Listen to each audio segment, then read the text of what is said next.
Alright, we're going to try this again. Just click on this. It's going to take me to it.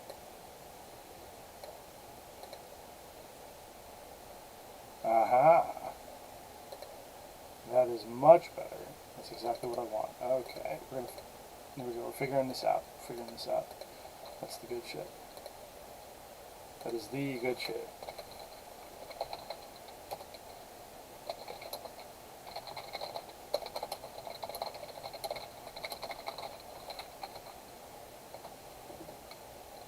Okay. Now we're going to go ping this.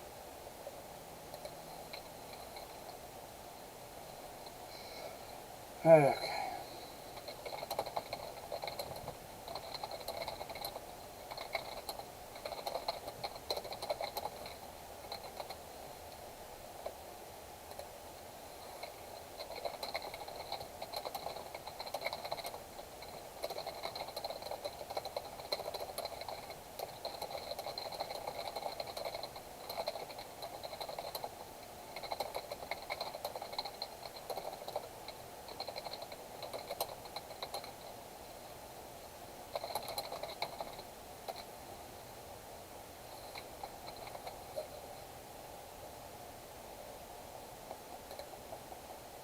String. There we go.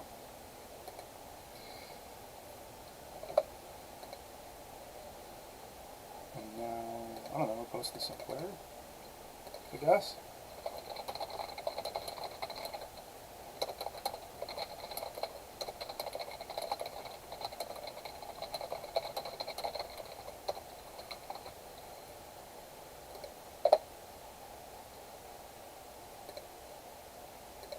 There we go. And then we open up OBS over here so we can look at it, and then we'll pop out this window right here. Alright. Now just hang out for a little bit. Wait to see if anybody decides to stop by. See if anybody feel like chilling. We big chilling.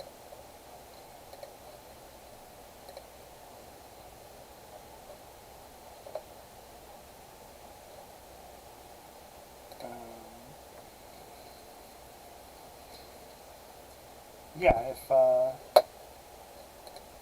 this is the only Souls-like that I'm actually any good at, and my big hot take is that this is a better Souls-like than pretty much any of them, including Elden Ring. I think the only Souls-like or direct FromSoft game that can compete with Fallen Order, for me personally, is Sekiro, and that's purely because of the mechanics of the game. Both Fallen Order and Sekiro are built around parrying being either just as good or better than dodging. And they include this perspective in their boss fights. You know, in a lot of Souls games, you don't know if something a boss does is parryable until you try and either succeed or fail. And it's really annoying. But in Fallen Order and Sekiro, parrying is intended and built in to such a degree. It's built into such a degree that it is literally like it's like the game goes out of its way to broadcast like, oh, this won't be blockable, you should dodge or do something else, and it'll do it if it's a basic unit, it'll do it if it's a boss unit. Like, the game's very consistent about the way it treats the idea. I'm still at work. I'm still here, but at work, having you on the background. Cool. Thank you very much. I appreciate that. Jacob just dead ass pinged everyone in his server to advertise for me. That's nepotism right there, but I'll take it. We'll take it. This is the kind of nepotism that we accept. I should put the audio, the actual music back up, trying to get my stuff. Yeah, baby. Always commit time theft. You guys are here for the hot takes. Always commit time theft. Time theft is okay. It's always morally correct. The correct amount of nepotism. It's not bad. It could be worse. I'm for anyone who please tell me if the audio sources are mixing well. That includes when we actually start playing the game, because Fallen Order can get kind of loud sometimes. So tell me if I need to turn it down at all. If anybody is concerned about the quality of the microphone, I literally just ordered a XLR to USB adapter today. Should be coming in the mail tomorrow, which means that I can bust out my very fancy XLR mic and actually use it on my computer, and I don't have to use this Blue Yeti. But you know what we're gonna do? We're gonna start. We're gonna start. I'm gonna start New Journey Plus, so I don't have to worry about all the cosmetics, and I've got them like done already. Grandmaster. Everyone can see Jedi Grandmaster. We hold the space button. And here we go. Time to follow. My quality is fine, but there's a good amount of constant humming. Okay. I will, I don't know if there's a way for me to fix that without a soundboard. Maybe my gain is too high? Give me a second. We've turned the gain down a bit. I'll have to speak up a little bit more, but hopefully that should prevent it from, hopefully lowering the gain prevents it from picking up any random junk.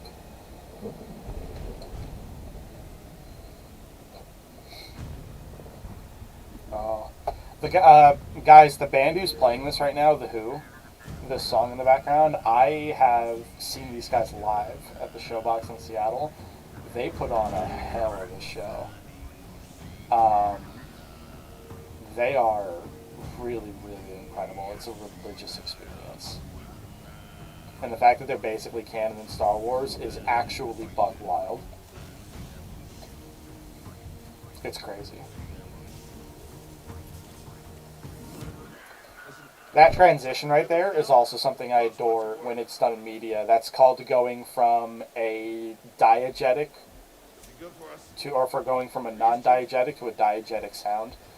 The idea is that whether or not something is diegetic is whether or not it's happening in the setting. So like Cal listening to the music on his headphones makes the music diegetic. So playing the music loud, like normal movie music, makes it non-diegetic. It's something just for the audience. And all right, let's go. When they play something non-diegetically and then make the transfer over to diegetic, so you realize that, oh, we can hear it like this because Cal was hearing it on his headphones the whole time. That is, in my opinion, just super neat. Because it shows a lot of like desire to maintain some good continuity. Robin, it's kind of crazy to think two big Star Wars games are this and Lego Star Wars. Yeah, I mean, and this is getting a sequel pretty soon, it looks like. And then also, I believe Respawn's working on a Star Wars shooter, which I'm actually really excited for. I think that's going to be super cool. And Lego Star Wars is very fun. Lego Star Wars is a ton of fun. I'm not even, like, much of a Star Wars guy. Or not Star Wars guy, I'm a huge Star Wars guy. I mean, I'm not much of a Lego guy. I didn't grow up with Lego. My buddy Logan here did grow up playing Lego games, but I didn't. But even for me, not being a Lego dude, Lego Star Wars is like a ton of fun. It's very cool. I'm probably gonna stream Lego Star Wars at some point. I'm either gonna stream me playing it co-op with somebody, either Logan or my partner, or I'm gonna just do it myself and like do all the episodes in chronological order. Respawn made this, so it's a Disney Marvel EA game. Yeah, I guess. I mean, I don't know where the Marvel comes in, but yeah, it is a Disney. It's a Disney and EA game. Yeah, I'm sorry. You'll have to explain to me what you mean by Marvel being involved with it being Respawn, because Respawn is the guys who made Titanfall. I don't know if they do anything Marvel oriented. I'm really glad Prof didn't get hurt, by the way. Prof's a good guy. Boy, oh boy, I hope nothing bad happens to Prof. My good buddy Prof. I would be so upset. Marvel's just lodged in my frontal lobe, I guess. I mean, you and literally everyone else, dog. Like, Marvel is, like, it's really incredible how, like, Marvel has managed to successfully become one of the major cultural, like, pop cultural defining points of, like, the whole goddamn, just everything, really. Like, Marvel's involved in everything. To the point that we even have, like, slang that average people know of, like, Marvel brain rot. You know what I mean? Like, you can expect weird internet nerds to have a phrase like Marvel brain rot, but, like, I've seen it being used by people who are not at all, like, too online. You know what I mean? Reckless cow. Yeah, you know what, lady? Star Wars doesn't have OSHA. We're all reckless here. OSHA does not exist in the Star Wars universe. You know what I mean? Like, look at this. Nothing about this is OSHA approved. For anybody who might be stopping in from Jacob's community, hi. Thank you. I appreciate it. Jacob's been harassing me to do some live streaming for a while because he thought that I'd be decent at it. He also wants me to make, like, video essays and shit, but because I have a lot to talk about, but that would take me a lot longer, and it'd be more of a pain in the butt. Because I'd actually have to write scripts and edit. Which, like, yeah, cool, I guess. A lot of people talk shit on Cal's running cycle, but the kid's like 16 years old in this movie. I think he's literally like 16 years old. Or 17 years old, maybe. Like, so I don't know why people would talk shit about his stride. How'd you get here? I love that he asked her, how'd you get here? Like, bitch, what are you doing? Let's go. Tim's streaming? Yes, Tim is streaming. Thank you. This is actually the first time I've heard Marvel brain rot. Oh, really? Then I guess I must sound like a way too online freak to you then. My bad. I'm used to seeing your guys' Twitch names when I co-host Jacob's stuff. I'm just seeing your, like, names. I don't know if you guys want to switch to the fact that I'm, like, seeing your actual first names. I don't know if you want to change your, like, Google account name or something. Because I'm seeing a Robin Yallop, a Michael M, a Bailey Reynolds popping in to say hi. Hi, Bailey. Thank you. If you guys want to tell me who you are on Jacob's community, like, or on his Twitch, like, how I would recognize you. Count Carrion. Okay. Okay. Yeah, do that. Yeah, do that. Let me know who you guys are if you're a regular that I've interacted with before, so I can, like, I don't have to sit there and be like, oh yeah, you, hi. I love the Venator. Venator's such a good design. Holy shit. One of the greatest ship designs in, like, all of sci-fi, by the way. The Venator is an incredible ship design. I don't care if, like, the really hardcore, like, realistic sci-fi people are like, oh, Star Wars ships aren't realistic. I don't care. It's so good. I don't give a fuck. Not super. Yeah, you do. No, I recognize the name Count Carrion. There's only a couple of, like, regulars. Okay, Snake. I recognize Snake. At work, I can't stay, but I hope you have a good one. Thank you, I appreciate that. Yeah, I got off work super early today, like, way earlier than I'm used to. So I recognized I'm probably starting this while, like, a whole bunch of people are, like, not really available. Which, you know, unfortunate, but my streams are hardly ever going to be this early. They're going to be late afternoon and evening, my time. Yeah, I love the scale and art design of this game, even if the gameplay feels a bit too derivative. I mean, I like it. You missed my rant. You probably missed my rant earlier when I was talking to, like, nobody except just my buddy Logan, but, this game and Sekiro are my two favorite FromSoft or Souls-likes. because I am a natural parrier, like I parry and block, but your average Souls-like is built around dodging. Like, if you're fighting a boss in a Souls game, you don't know if you can get away with blocking or parrying something until you try it and fail, which just kind of sucks. But this game and Sekiro, if a move is not explicitly advertised as unparryable or unblockable, then it is blockable or parryable. And in my opinion, that is really excellent design and lets parry and blocking dudes like me kind of get away with it and actually have fun. Like, I don't even like Elden Ring that much because it just feels like a Souls game as far as like the player goes, and I don't like the way that feels.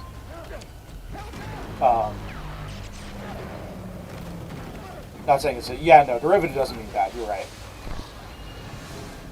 but no, I find it kind of I think I don't disagree with you because I think derivative means bad. I think I disagree in the perspective that I don't think it's derivative because of the way it's built around something like parrying.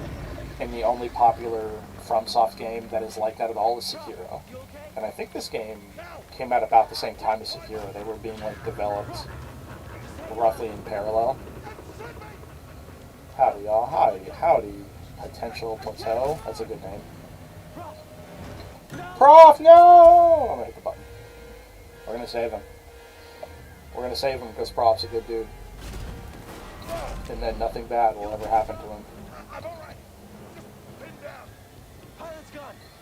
How's the pilot gone? What happened to the pilot? That scene always confused me a little bit. Did the pilot get hit by a piece of falling debris or something? It's kind of a natural assumption, actually, now that I say it out loud.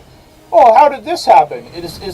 Was it maybe this first natural assumption I have? Probably. Probably.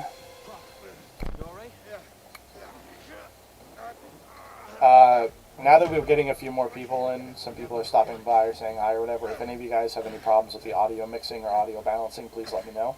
The mic quality is not super hot, but I have an attachment coming in the mail tomorrow that should let me bust out my very fancy XLR mic, and then we'll be good to go. Sorry. I'm trying to explain things to you guys while Prof is having a mental breakdown in the background. More derivative towards Tomb Raider and Horizons than Dark Souls, but I'm just being cynical. Actually, that's a fair point. I've heard, one of the descriptions that I've heard in this game with its like puzzle solving is that it is kind of what happens if a Souls game and like, I think the comparison I heard was a Legend of Zelda game kind of got together. Because like no Souls game wants you to solve puzzles or do environmental interaction in the way that this game does, but Legend of Zelda is very into that kind of thing. So that like Tomb Raider and Horizon, that's a fair comparison, I think. We've been through some hell together. So I know the risk that you took for me. You describing Dark Souls and Zelda makes you really want a Darksiders. I haven't actually played Darksiders 3. Was it good? I heard Darksiders 3 was more Souls-like in its gameplay than its like combat gameplay than 1 and 2 were.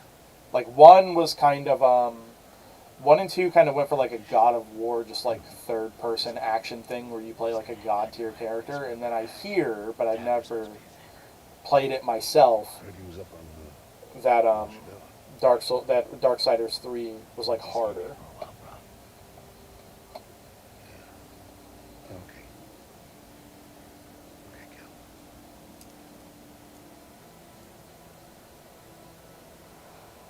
Like when I brought it up with Jacob, he said, I haven't heard it's like Dark Souls. I've heard it's not very good, though. Yeah, probably. Probably. That sounds like something he would say.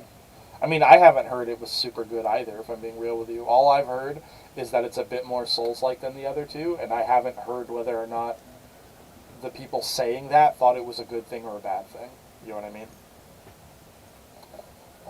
I wonder if I can change my cosmetics.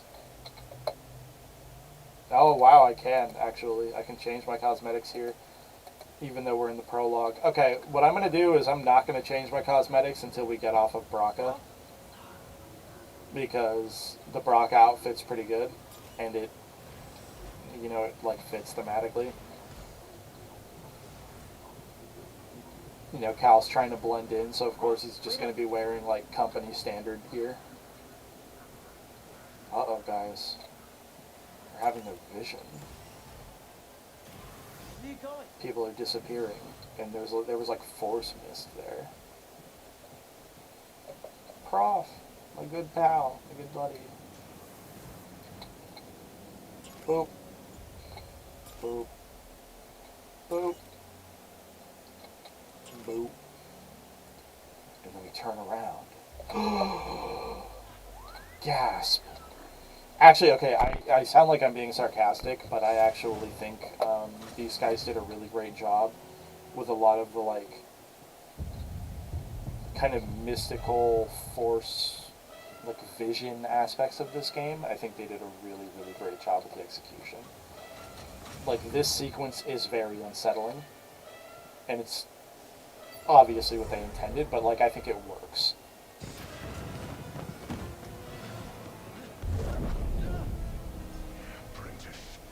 Mark well, listen. Trust only in the Force.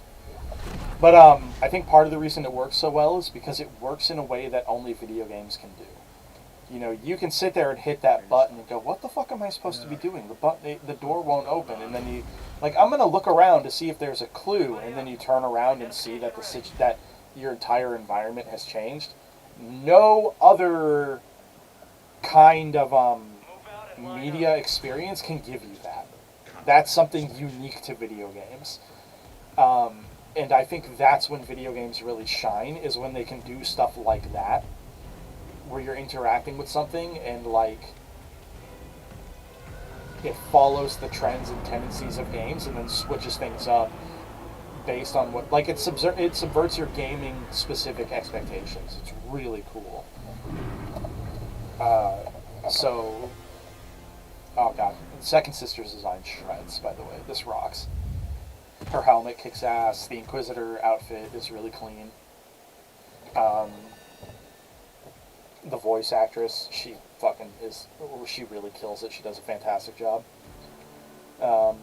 Is this all of them? Yeah, she's doing a great job.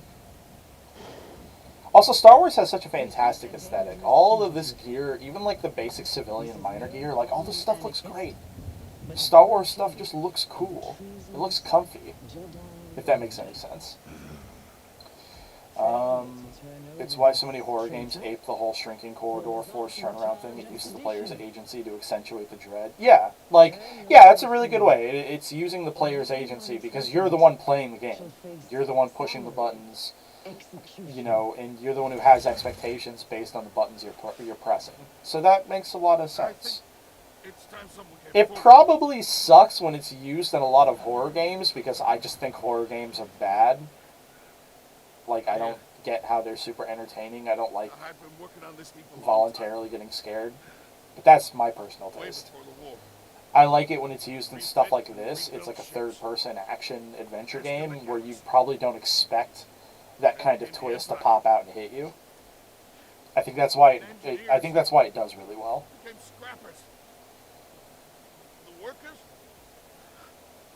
And some SCP entries try to do that too. I don't know much about SCP, if I'm being honest with you. We all know the truth. We're just no, Prof, don't do it, buddy. Prof, we're all just expendable. Yes. You are. Prof. I sympathize with Cal here. This, a lightsaber. Yeah, no, I don't know much about SCP. I know it's like a wiki of like creepypastas and people can make stuff up, and like 9 times out of 10 it sucks and they're bad. That's all I know about it. SCPs are just kind of silly. How'd you get here? easy now. Got a stowaway. How did someone sneak in? No, well, sorry guys. Sucks to be you. Horror games are weird. For me, a horror game isn't best when I scream. It's best when I realize I've been holding my breath and I didn't notice. And I imagine if you're into that kind of thing, Jedi? bolt to block blaster bolts. Get up there! He's hard to track! You got it. And now I gotta reflect it back to these guys. This tutorial, I think it's funny that they put you on a train and then they literally put you on like rails, like in the gamer sense, because you have to do exactly what the tutorial tells you when it has a window pop up if you want to proceed. But you're also literally on the rails of a train. It's just Sturgeon's Law. Yeah, it is kind of Sturgeon's Law. I think I'm just more dismissive of it because I think horror stuff usually, like, I think horror stuff suffers from Sturgeon's Law more than most other things. But again, that's my own bias. Like, I have a really hard time watching a lot of horror movies. Like, Jacob is a big horror guy, and my spouse, Amanda, is also really big into horror. And they've been trying to get me more into it lately. And I watch it with them when the few times that, like, it comes up, and they'll like do something that I actually might have some like idea of enjoying. The only thing I tell them is that like my only real big thing about it is that I don't like anything where a horror movie could happen in my home, if that makes any sense. Alright, let's parry these guys. There we go. Someone, anyone, help? Oh, or I could just let this guy hit me because I'm an idiot and I'm doing bad.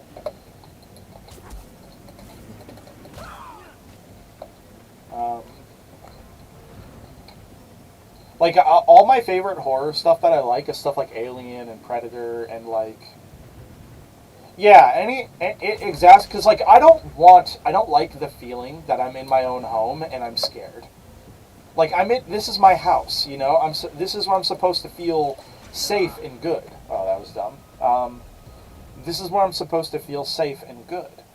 So if I'm sitting here getting scared at every corner of my house or every dark corner, or if I lay in bed at night and I start getting spooked because I just saw a horror movie where some fucking demon or whatever was like hiding in the corners of some guy's house, like that imagery is gonna stick with me, and it's gonna like just make everything kind of suck. But if I'm watching something like Alien, like the setting is also divorced. So it's not just that it's fiction, but the setting is also fiction, which means it's a lot easier for me to separate what happens in my separate what happens, and that makes it a lot easier for me to just kind of exist in my own home after watching it. This probably sounds really silly and like childish for people who are like into horror and like don't get spooked by a lot of things, but that's how it be. Yeah, you see, okay, I'm starting to feel it. I got through that section without getting touched, which means I'm starting to feel the force a little bit. Oh no! You said you were going to be ready for me! You said! After all this is done, it plays on like anxieties and phobias and vulnerabilities, and like I'm fucking anxious enough already, just living day to day. You know what I mean? I know some people have the exact opposite experience. They're like, well, I'm stressful in my day to day, so I like having this fake stress that I know isn't real. Right? Like that's what it is for some people. They know it's fake, and that lets them separate it. But for me, it's just like the imagery just gets stuck in my head. I agree, sci-fi horror. Yeah, a sci-fi horror, in my opinion, is really good. Sci-fi horror is almost universally pretty fun. I enjoy a lot of sci-fi horror. But yeah, it is realism horror that gets me. Yeah, exactly. Yeah, I can enjoy all sorts of nasty, abstract, or fantastical horror, but I cannot watch anything that involves like a realistic depiction of a kidnapping. Exactly. Yeah, so yeah, no, you're right. Like that also is a degree of separation. It's just different from the degree of separation that Get to the front. I was initially talking about. It's a lot more emotional in its it's a really good distinction actually. Oh no! Uh oh, Need cover. Gotta move in between bursts. he's got a gun. Now. If I have one minor complaint about this game, well, okay, I've got a couple of minor complaints about this game, but one of my minor complaints is that I wish the blaster effects looked better. Like, I just don't think the blaster effects in this game look very good. This is my laser gun. Faster.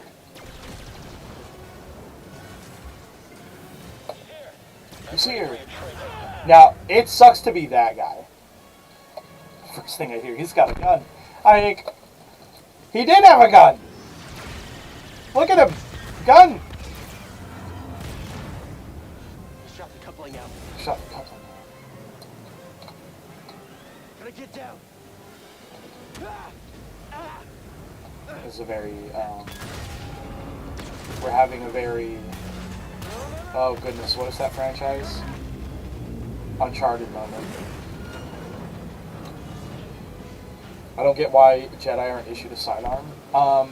It's because a lightsaber is a weapon of defense, if you want to talk about it from like a lore perspective. This is bad.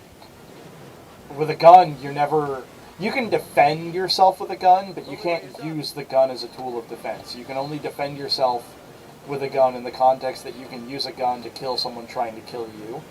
But with a lightsaber, you can literally use it as a shield in a way that you can't do with a blaster.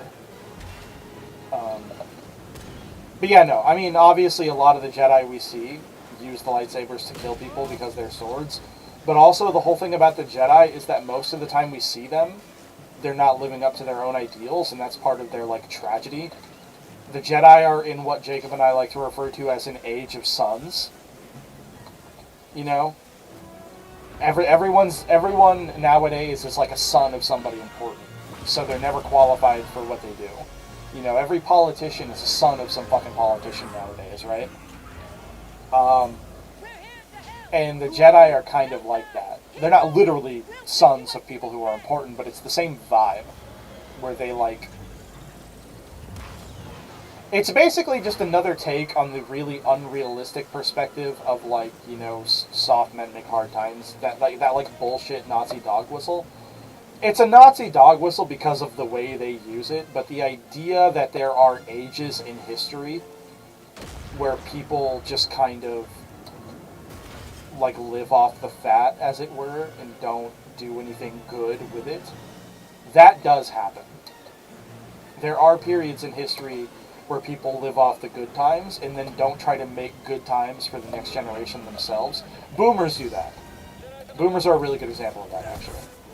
Apologies if there's any boomers in chat offended by that, but yeah, your generation lived off the good times and then got hyper-capitalistic and didn't make any good times for the rest of us. You know what I mean? And the Jedi are kind of like that right now. They're just kind of maintaining the status quo, but the status quo that they're maintaining is the status quo of a fucked up, like, corrupt, galactic scale government that doesn't actually get anything done and is easily toppled because it's rotted from the inside out. Right? Jedi boomers are in the next generation of Padawans. Unironically, yeah. Like, Jacob, I've been showing Jacob the Clone Wars series lately, and he had this really funny, we had this really funny conversation where the show doesn't ever make a big deal of the fact that the Jedi are in command of slave soldiers who didn't have a choice in the matter, and then they'll put, like, they have characters like Ahsoka who are just unironic child soldiers, and not at all, like, there's just nothing wrong with that. As far as the series is concerned, as far as the Jedi are concerned, that's fine. Right? And it's really just kind of it goes out of its way to like exacerbate the fact that the Jedi are in like an age of sons. Like really, child soldiers? That's the peacekeeping you guys are doing now? This is the issue with spending like 10 or 20 years drilling a worldview and ideology into someone that'll be outdated by the time they lose. Yeah. Yeah. Millennials, actually, I'm going to pause it for a little bit because, so we don't get fucked up, because I do want to comment on that without doing a boss fight. That is kind of what happened to our generation, to millennials, is that we got prepped to exist in a world that boomers benefited from, our parents used to their advantage, but they didn't keep that world going for us. So now we're just kind of stuck in this world that's worse. Jeez, he looks young, doesn't he? Yeah, Cal is, I think, at the time of this game, 16 or 17 years old. Because it's been 5 years since Order 66, and during the Order 66 flashback, Cal is like, and during all the training flashbacks, Cal is very obviously like 11 or 12. He's a very young boy. So in this game, Cal is he's just a kid. He's a child. You know?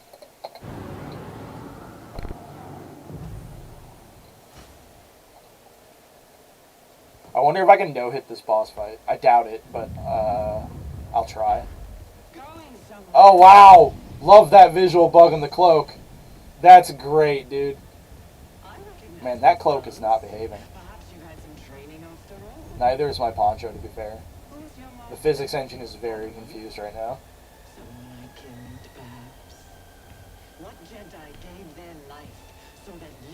Is there even a real difference between Zoomers and Millennials? Not really.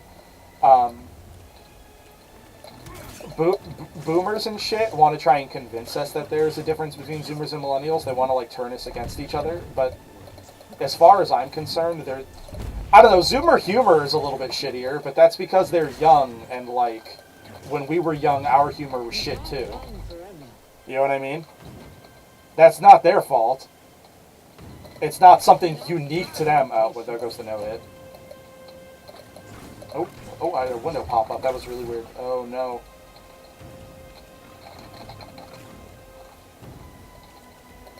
But yeah, no, that's... Anyone who's like, oh, Zoomer humor is bad, and then they just stop there, that guy is like a surface-level idiot. You know what I mean? There's nothing uniquely bad. Oh, I just died, actually. I went the opposite of no-hitting this boss. There's nothing at all uniquely bad about Zoomer humor. It's just that they're, like, young. 'Cause I think our humor was worse when we were young, if I'm being real with you. Zoomers and Gen X, I mean. Gen X sold out. That's my opinion. Gen X sold out hard. They bought the lie. They had their period where they were like trying new and unique things. I think Gen X gave us the start of what we might consider the indie movie industry. And some of those guys went big, like Kevin Smith. But like, anytime you hear about somebody complaining about Zoomers or complaining about millennials or just maintaining the current status quo, nowadays it's a Gen Xer who's doing it. Like, they're falling for it as well. They're just becoming boomers but slightly younger. Like, Gen Xers are not so based, unfortunately. Millennials were raised by people who genuinely believe they were making the world better. Zoomers were raised by people who couldn't even believe that. That's not the worst take. I think it's fine to say that boomers thought they were making the world better, but like, they weren't. They just weren't. They were going super capitalist, and anybody who falls for that grift at this point in time is like, I don't know what to say, man. You're just stupid. Like, it's not a good system. It was never a good system. Oh no, my poncho's still freaking out with the wind and the physics engine. Oh no, Cal, baby. Who are you? Cal. Kestis. Who was that back there? Imperial Inquisitor. Yeah, making the world better was a poor choice of words. Hunting Jedi survived. Yeah, I just meant morally self-satisfied. I mean, it's a good clarification, but like, I don't think you were initially wrong. They probably did think they were making it better. You know, they thought they were making it better. It's just that they're, We're heading to Brock. you know, the subjects of an empire who thought that bringing that empire to everyone else was a good thing. Jedi these days anyway. Like, it was a bad call on their part, but you're probably right in that they probably thought, Surviving on your own they for so probably long, think they're the it's good impossible guys. to trust anyone. You know? No one ever thinks they're the bad guy. No one ever for real thinks they're the bad Something guy. bigger than just surviving. That's why so many people have a hard time being told that they're supporting a bad system, because they're like, no, that makes me a bad guy. And some people's brains will just refuse that information. Anybody They'll else? do anything We're but, not good enough for you? no, you're good enough for me, Grease. Jedi Shut up. Council. But some people will do anything but, like, accept that possibility. It's hard. I don't blame them. It's super hard. I can't do it sometimes, you know what I mean? Yeah, I wouldn't advocate anything bad because I'm a good person. Exactly. Set a course. You know? It's hard. In the meantime, try and relax. I will relax, Seer, when your jacket behaves and when my poncho behaves. It is actually making me weirdly agitated that the cloth physics are misbehaving right now. I've been there, I got sucked into the alt-right around college, been cleaning that crap for some years now, though. Damn, dog. That must have been wild. That's got to be a crazy time to get pulled into that. I went the opposite direction. I was like a basic bitch liberal. Pretty much like capital L liberal. Basically, like my entire life until I started getting to college. And then after I got to college, I was like, oh, this sucks. I guess living in the end of the Soviet Union, the Clinton years might have been part of it too, for how Gen X got the way they were. Yeah. I've argued before that the Red Scare is one of the greatest, and by greatest I mean the most successful piece, like psyops, in the history of the USA. It's incredible how successful it was as far as its own objectives went. Legacy of McCarthyism, yeah, the Red Scare, McCarthyism, because it's been like 70 years or some shit since they started the Red Scare, and we still, to this day, have a majority of Americans who hear the word socialism and automatically think, like, the worst shit. So, People who genuinely, to this day, have bought propaganda that's almost 100 years old, is how touching on powerfully something done as it if was. it's It's wild. feel its history. You feel its It's an history. echo in the force from the object. Many Jedi have that. So, people still on it. Yeah, they unironically use the terms commie and pinko. It's crazy. And there's whole new generations of kids doing it too. It's wild. Not There's like a weird subculture of Zoomers who think that being conservative is kind of like punk rock. You know what I mean? They think that being conservative, being very capitalist, thinking like being very religious is its own form of punk, which is very strange, but that's how they think. Something happened to me during the purge. But yeah, and for those people, terms like commie and pinko are like My connection to the force is based. You know what I mean? It's When wild. I meditate, I let my guard down. I lose control. It's like I'm back in that moment. you survived, Cal. People still unironically use yeah. Sorry, I just reread that. For anybody in the chat who plays as much Destiny as I do, the actress who plays Seer Junda does the voice acting for Savathun. It's pretty cool. She's been getting a lot of work recently, actually. This actress is everywhere. Anybody who's played Wolfenstein games recently will probably recognize her. No, she's been on a tear, A Jedi I especially in knew the video game world. purge. You won't find it on any maps. We need to get rid of these dang commies and return to the true Americanism of proud 19th century generals fighting for the nation. Like August Right out Wilkes. here. We're done. God, that's funny. That's very See funny. that structure over there? I believe that goal owns the key Key to to rebuilding rebuilding the Jedi. Jedi Order. The But Zepho architecture and art design is very cool. You're not a Very Jedi cool. anymore, that's why you need It's me. very well done. I know you don't trust me. And I'm not really sure I trust you. But we have a common enemy. Speaking from experience, I think some people wanting to return to Christianity and wholeheartedly believe in free market capitalism just want to emulate what the boomers had.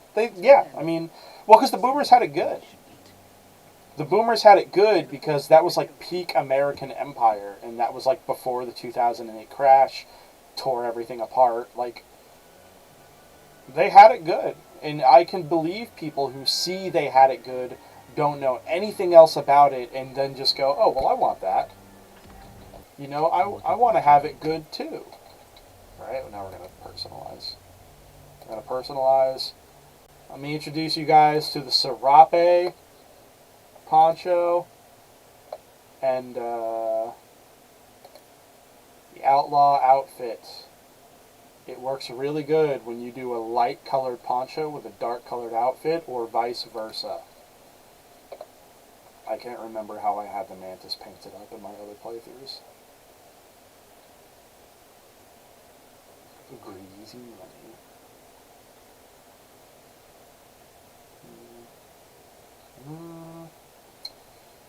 Oh, I think it was Mercenary is what I used actually. I think I used Mercenary, but this time I think we're going to go with Greasy Money because of Uncle Grease.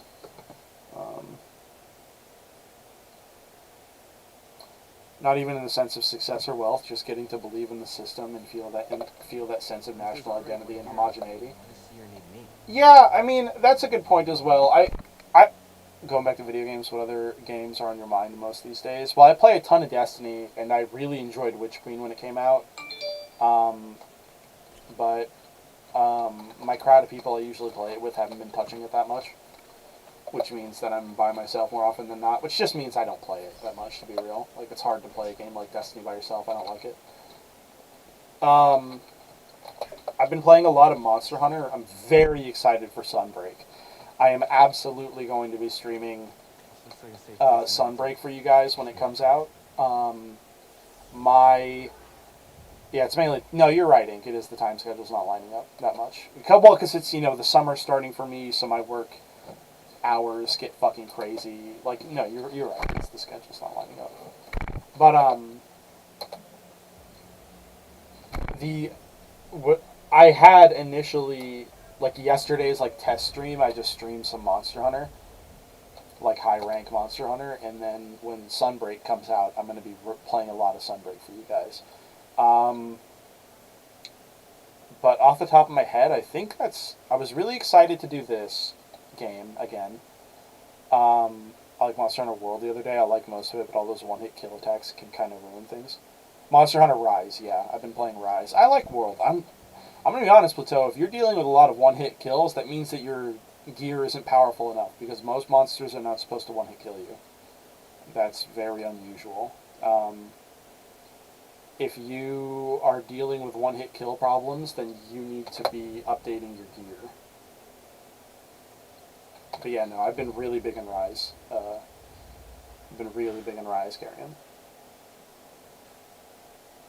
Oh, hey guys! It's our best buddy. It's our new best buddy. BD1. I love that his name is BD, because BD sounds like buddy. Yeah, I'm okay. I'm looking for someone. Like it's very on purpose. No, not you. I'm searching for a Jedi. Dude, what is up with my game right now, dude? The cloth physics are just not behaving at all. Wait, hold on. I'm hoping as I play it, they kind of just relax. Slice that? Thanks. I'm hoping as I play the game, it like relaxes, but we'll see. Played OG on PS2, I went to Monster Hunter Tri. So, my experience is Monster Hunter Freedom 2, Whoever I'm supposed to find must be waiting. and then I kind of stepped away from Monster Hunter for a while because it started coming out on consoles I didn't have. And then I got back into it with World because World had a PC release.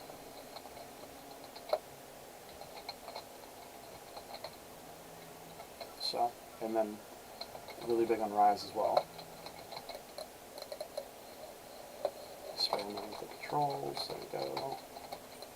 There we go. We did them enough.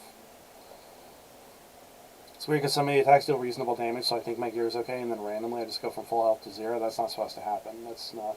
I love World, but I think Generations Ultimate. I hear Generations Ultimate is widely considered by a lot of people to be basically like the ultimate Monster Hunter game. Which, like, if I can find a PC... Like, if it ever gets a PC re-release, or if I can get a good emulation of it, then I'm going to try out Generations Ultimate also.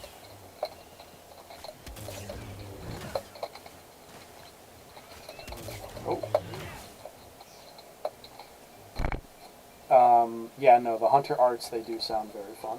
I haven't played it myself personally. Oh, right, I can't wall run yet. Oh. There we go. Got the bog rat. Let me get this. It was after boggling eggs in the packpot back. Yeah, Plateau, I'm not sure what's going on there, buddy. I mean... So, the thing about Monster Hunter is that it's ultimately just a boss fight sim, like, rush. That's why BD1 warned me. It's like a boss fight sim. Alright, maybe I'll listen to you next time. So it like that. I've been getting a lot better at boss fights in other games ever since I started playing more Monster Hunter because it trains you to be good at Monster Hunter.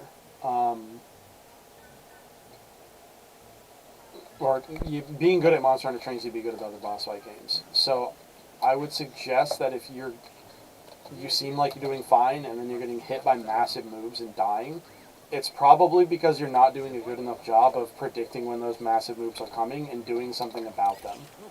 Because the only thing that I could imagine doing that much damage to you, that it feels like you're just really suddenly like going from full to nothing, is you're probably getting hit by massive fucking super moves.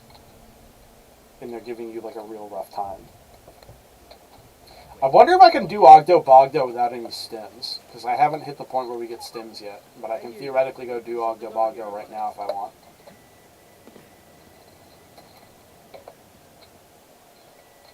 Basil Goose is the one that drops explosive scales. Basil Goose is a pain in the ass. Well, Basil Goose is a pain in the ass because when it starts to invade your hunts, it's actually like... When it begins to invade your hunts, it's kind of over-leveled for when it begins to invade. Right? Alright, Ogdo Bogdo. Punk-ass bitch.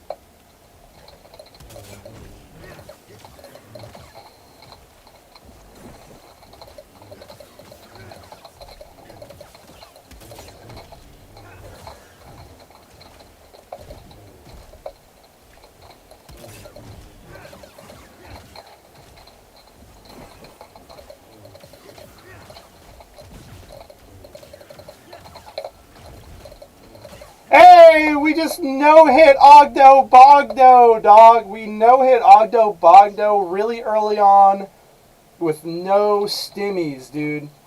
That rocks. That actually rocks. I feel like a god right now. I know it's not a big deal to people who are like, oh, Ogdo Bogdo's the filter boss, but like, fuck you. It's been ages since I played this game. That kicked ass. I'm so glad that happened. First attempt to no-hit Ogdo Bogdo with no stims. Let's go, dude. Hell yeah. I felt the force, boys. We felt the force and it was good. Nothing can stop me now. He was playing on the super duper difficulty. We both are. I'm also playing on the super duper difficulty. The difficulty is called Jedi Grandmaster. The difficulty is called Jedi Grandmaster, and he was playing on it on his, I'm playing on it on mine. He did have stims, and he was leveled up, and I still killed it faster than him. Not to turn it into a competition, but I think that actually emphasizes my point on why I like this game and not like... Because if you want to compare our gameplay on like Elden Ring, or like a Dark Souls game, he blows me out of the water. Jacob makes me look like an idiot in those games, because his brain has a better shape for that kind of combat than mine does, but I prefer this more fast, reactive, parry-heavy combat. So, you know, I ratioed him in Ogdo Bogdo. Let's fucking go. I think that's about as hard a ratio as I can do, too. First try, no stims, no hit. That's about as good a ratio in Ogdo Bogdo as I think I can ever manage.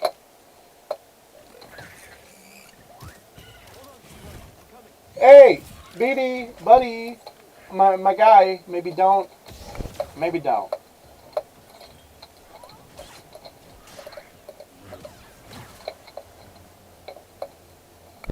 Brain shape be like loop to loop and pull from songs. Yeah, dog. My favorite hunter is Monster Hunter Real World. I just got to the zoo and tried to dodge the Komodos till I get escorted out by the staff. That is unironically incredibly dangerous and based. Komodo dragons will fuck your shit up. Komodo dragons will absolutely fuck your shit up. You okay? Monitor lizards in general, a lot of people think monitor lizards are I like can help you with that. just lizards because they see the like lips and they don't see their teeth or whatever. But like monitor lizards are universally pretty dangerous. Don't take them lightly. Well, this conflict is busted, but Komodo dragons are the one of the worst things to get attacked by. Yeah, you'll get like super sepsis. I remember, I don't know if it's been decided or not, but I remember there was a period of time where the zoological community couldn't agree on whether or not the Komodo dragon spit was like a super germ or if it was like a venom or like why it was so dangerous. first we gotta figure out a way out of this place. Oh wait, I can customize my lightsaber right off the bat. Hell yeah. Are you guys ready to see what my lightsaber looks like? Oh, I get to keep all my colors! Yay! I'm an indigo guy. I don't care if it's like super OC. So for the emitter, Gyro Tapal rocks. All these are cool. All these are neat. You know, you got the fucking Obi-Wan and Luke Skywalker emitter. That's cool, right? But bam, the Gyro Tapal one, I just love it. Don't their teeth put little cuts in their gums that foster bacteria? You see, I don't know. There's lots of theories I've heard. I don't remember what the like consensus is. Right? I do remember though. There was a lot of debate. I don't know if it's been settled, and I'm just unaware of it. That's also possible. Okay, the Eno Cordova, right? Because for the Switch, because I really like the contrast between this really textured portion of the grip and like the nice Zepho sigils on the very smooth Switch, right? And then for the sleeve, Seer Junda, because wrapped leather is dope. And with this lightsaber combo, you also make your lightsaber out of the 3 masters that teach Cal how to be a good Jedi. You know, you have his initial master, and then you have Enor Cordova, who acts as kind of like a spirit guide over the course of the campaign, and then you have Seer Junda, who is literally your like current master, right? I don't remember what metal I use here. I think I'm boring and I just do with the alloy, or do I do something else?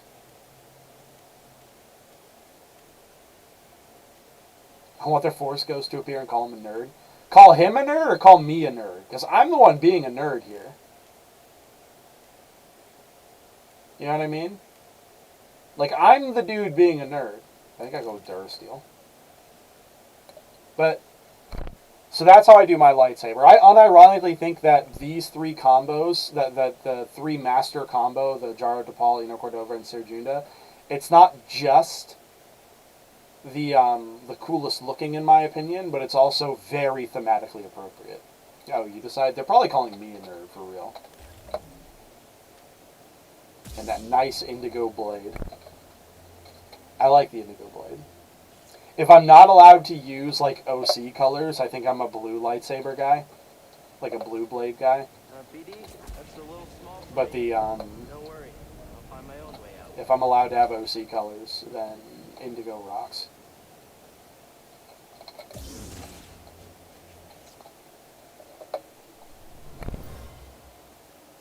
Whoever lived here used this room for storage. Kept food and supplies. I do kind of actually really like Cordova's like hut home or whatever. Like this is kind of neat. Maybe make some more That should work. comfortable, like furniture around here. Are the canonical colors blue, green, and red? No. So the canonical colors for the Jedi are blue, green, um, yellow. Yellow was a canonical color from the days of the Old Republic, and also I believe as of the Clone Wars, it was used by the Temple Guard. And then, so yellow is a color, and then there's also Lines look like they lead somewhere. lines of like Local lead security somewhere. base. And then you have some other individual character colors like Mace Windu's purple, and then yeah, Mace Windu had the purple one, and then after sorry, I gotta pause it so I can think. And then after Ahsoka Tano left the Jedi Order, she turned her blades white. Now the interesting thing about Mace Windu's purple lightsaber is that the actual real world reason for Mace Windu's lightsaber being purple is that Samuel L. Jackson wanted to be able to see himself in the battle sequences. He wanted to be able to quickly identify himself in the battle sequences. So he was like, give me a uniquely colored lightsaber, and they kind of just went with it.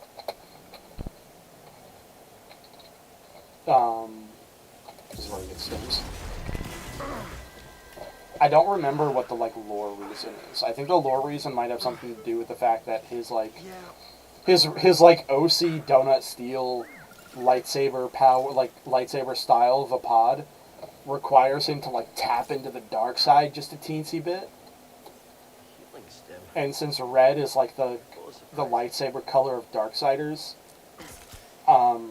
they like went with like a purple red. Oh, purple and red combined to make purple. Thanks, little droid. Okay. Dude, I'm about to reload this game to see if it fixes the fucking next save point I get. I'm gonna reload this save to see if it fixes my Hop on weird board. poncho glitch, because that's bugging the hell out of me. So, BD how'd you can get heal. Multiple entries. Remember? That's fine. Never known a forgetful droid. Can't argue with that. So this is where a chest would be. All the chests in this game, Jedi would mind if we grab supplies. most of the chests in this game are cosmetics, or they'll give you another stim. But I've got all the cosmetics in this game unlocked that you can unlock by finding them in the campaign, at least. And then I remember where some of the secrets are, but not all of them. I want Kyle Katarn to show up and be like, fuck you, I have an RGB lights. Kyle Katarn would have an RGB lightsaber, dude. Kyle Katarn would not give a fuck. Feel it. That's where we can go, I can feel it. You know what, Cal? I can also feel it. I can feel the fact that it's the biggest structure in, like, the entire planet for miles around. You're very observant, Cal. No, Kyle Katarn will 100% rock an RGB lightsaber, dude. Base Kyle. We mapped everywhere we've been. Mapped everywhere we've been. Look at you go. Good buddy. Best buddy. Oh no! I'm very sorry if any of you are about to find out some really bad news through me. But, my spouse has just sent me a message telling me that Gilbert Gottfried is dead. Gilbert Gottfried has died. The voice has been silenced. And the world is darker without a minute. I can't make it over there. We gotta find another way. You know what I mean?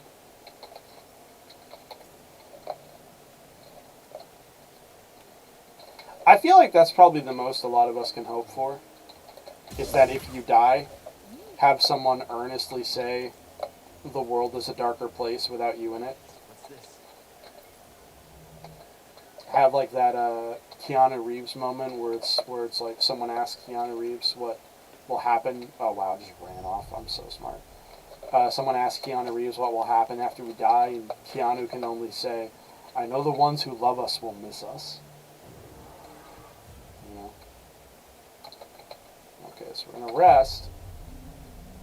And then what I'm going to do is I'm going to, now that we've saved, I'm going to reload this and hope that it fixes my goddamn fit to title screen. We're going to hope that this fixes my my weird problem. 3 map makes me nostalgic for Metroid Prime. I never actually played Metroid Prime, really. The closest I had to playing Metroid Prime was that a buddy of mine and I played some Metroid Prime a little bit, but then, like, we played it the day before he got a second controller so we could do co-op Halo, like Halo CE. This is like the ancient days. And, like, oh no, it didn't fix it.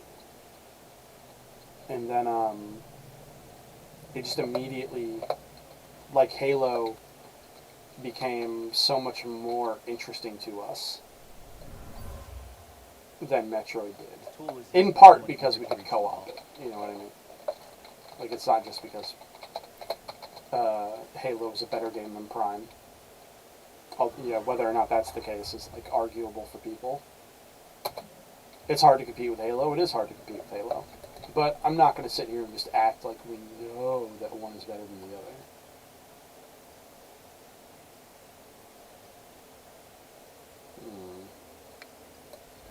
We'll go hard down. We'll go down the combat tree a little bit more.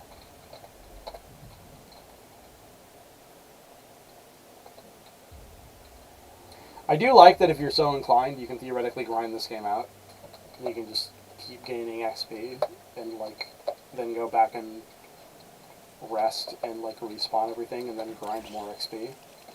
Like, if you're the kind of person who like, plays a JRPG and then is like, hey, I'm going to spend the next couple of hours just grinding levels. Like, you can do that here, which is kind of neat.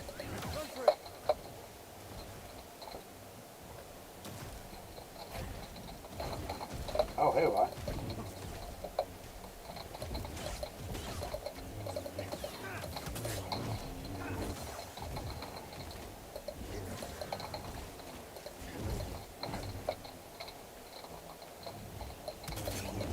Going back to the multiplayer games these days takes some adjustment. Feels a little clunky, but it's worth it. Oh, MP is Metroid Prime, not multiplayer. Sorry about that. I'd emulate them by a dolphin. Yeah, no, I'll probably give that a try soon. I know Vosh likes to play Metroid Prime in the background sometimes when he's, like, listening to a debate or whatever. The holiday special canon as it is a movie.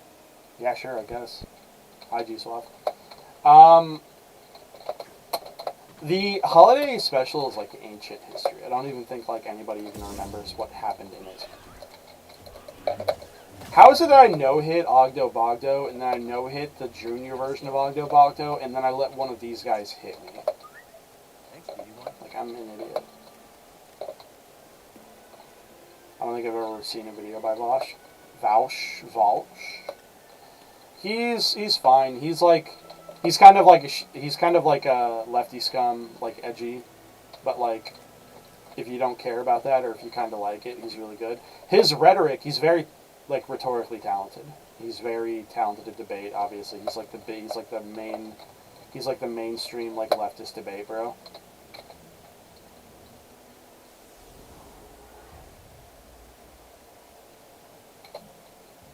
Which, like, I don't know, my opinion on, like, debate bros in the left is that the left needs debate bros because it's, like, it's not as good as doing real local practice, like actually doing action and, you know, interacting with your local community and building up, like, good local resources. It's not as good as that, but debate bros are kind of needed on the mainstream, like, left sphere.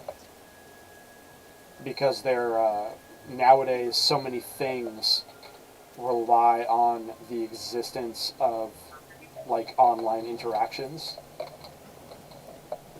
that it's just kind of, See something in there? it's just kind of weirdly necessary.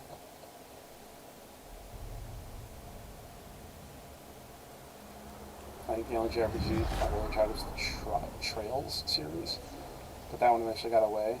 too anime wackery for me. I'm not familiar with what you're talking about.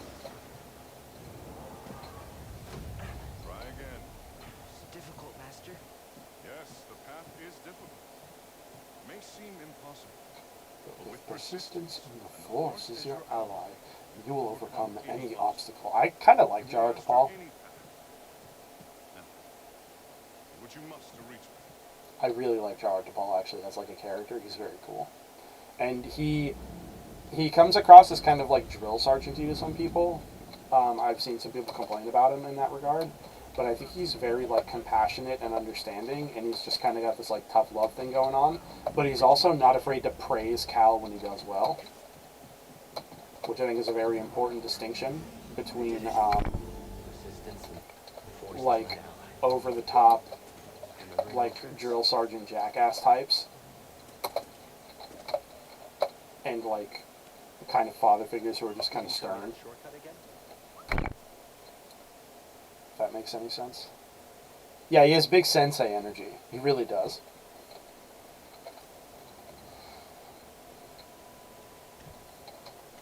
Yeah, Jara Tapal does have big sensei because it's canon. The holiday special shows things on Kashyyyk were fine.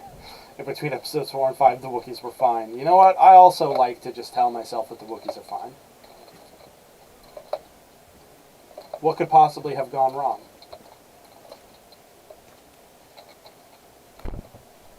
The big thing of Trails is it's supposed to be like a persistent world where loads of minor characters keep returning from one game to the next. Oh, that's neat.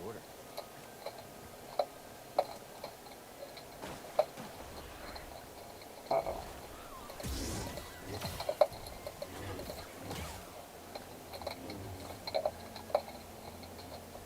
What's up, little guy?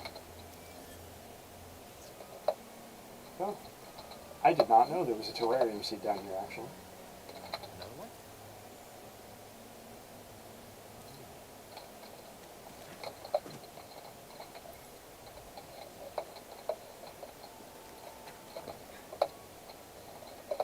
So, do this. Hold on. Oh, there we go. That's how we get out.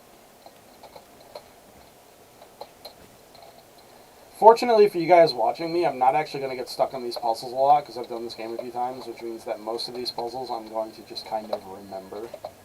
Every now and again, I'll probably get stuck on one or two of them, and I'll need to, like, jog my memory like Gandalf and Moria.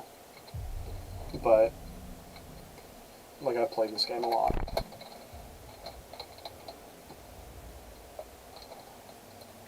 We've been live for over an hour. Tiny milestone. We're a gosh dang real streamer now, boys. Look at us go. Got 4 people Whoever owned this watching. marathon from Coruscant, they were frustrated with the Jedi Council. Oh, cow! Wow. You were supposed to not do that.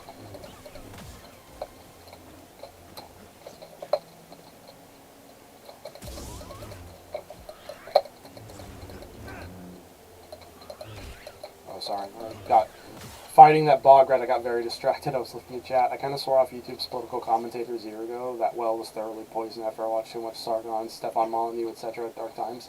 I mean, yeah, that sounds like very dark times. That doesn't sound like that was very fun at all. Those guys, if there's anybody who could poison the well, it would definitely be those fucking weirdos. I don't think, like, if you know your own politics and you feel comfortable with yourself, then, like, I think you can definitely get away with avoiding big political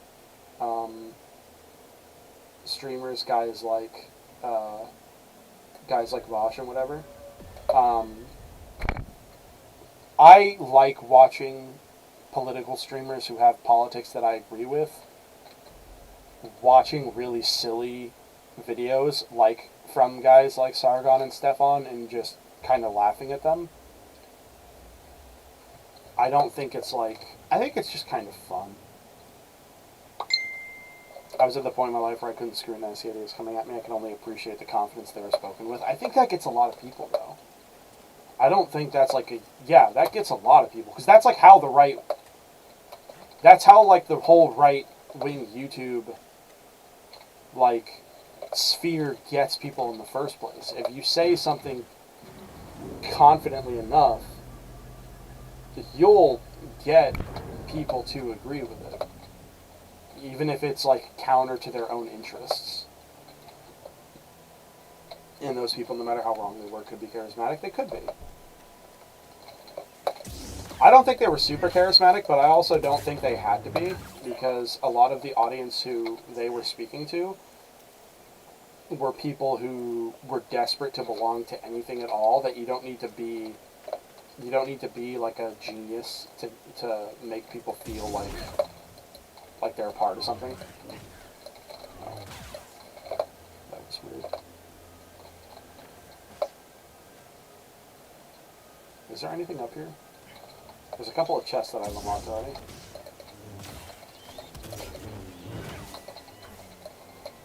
I'm actually, real talk, I'm kind of surprised I'm getting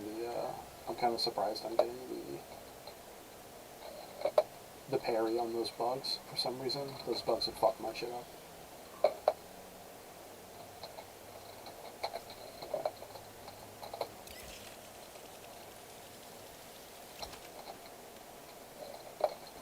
Now we go to the vault. I definitely, the alt-right were sold me as a community all about free speech, or I wouldn't. Yeah, that's what they do. Like, they won't judge you for your ideas unless your ideas are progressive.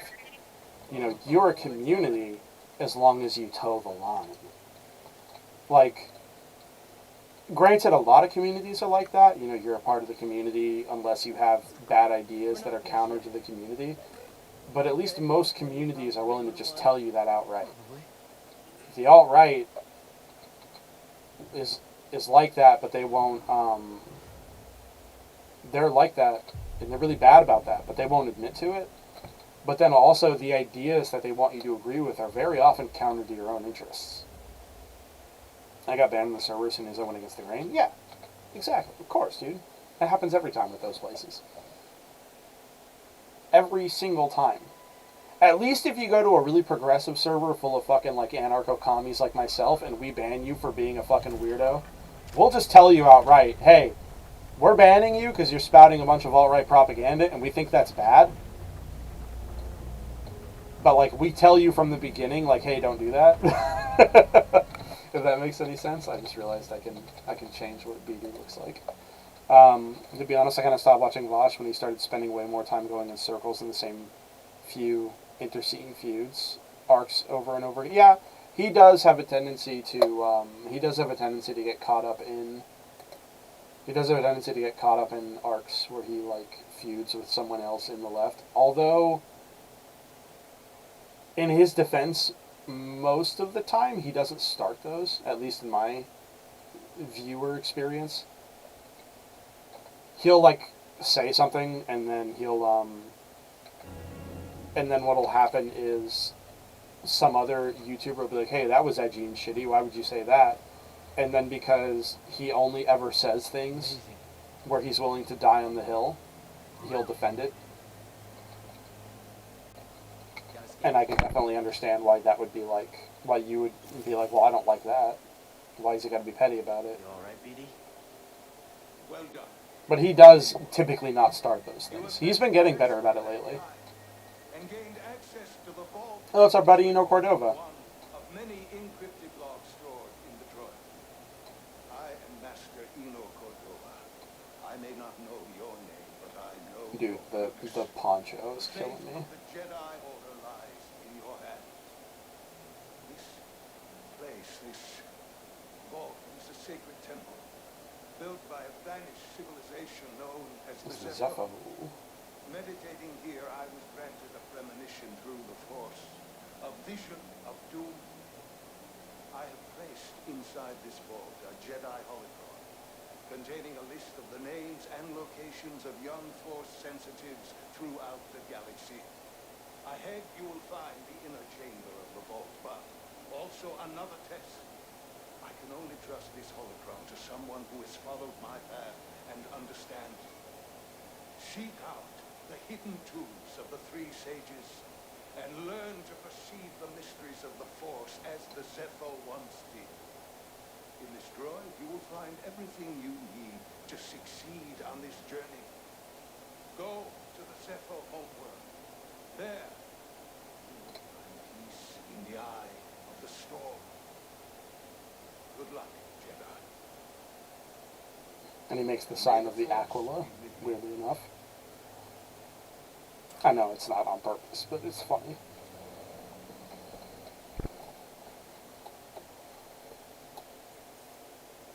Yes, you were the someone I was supposed to meet. Beep, beep.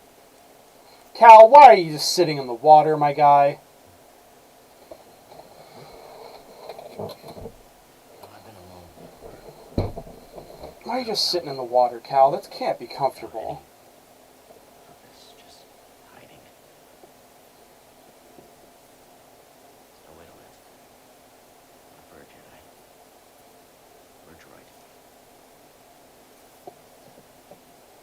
You see, I was right.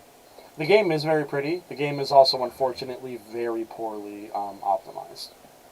The only reason that this is running so well on my computer You want to meet is some, because my computer is really powerful. I'm actually gonna... Maybe if I mess with the visual settings, it will fix that fucking problem with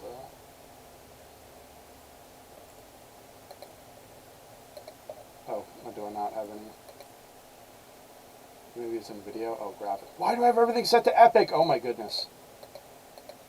And I'm still running at like 100... I was still running at like 120 something frames at epic. I cannot emphasize that enough, guys. That's not because this game is that's not because this game is like... Oh, window full screen. There we go. It's not because this game is well optimized. It's because my computer is very good. Film grain on by default. I don't remember if it's on by default or if I turned it on. I like film grain. I know some people don't, but I do. I don't even have a good justification for it either. I unironically just think it looks neat. I like the idea that it gives it like a movie quality. I don't know if it does anything else though. I don't know if there's like a technical reason why someone would turn film grain on. Oh man, it's freaking out right now. The meditation space is also freaking out. Okay, we're gonna rest here. I'm gonna turn this game off and then turn it back on because it's like behaving really strangely. I'm thinking a really simple off and on again. Yeah, like that happening right there with the meditation point, that's weird.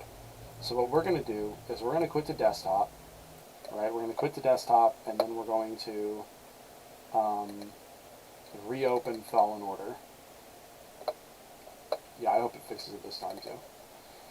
Black screen. Don't worry, guys. You're probably seeing a black screen. I'm still here. We're still on. We're still going. We are opening the game back up. We're still going. It should start showing the game now. If not, I will fix it.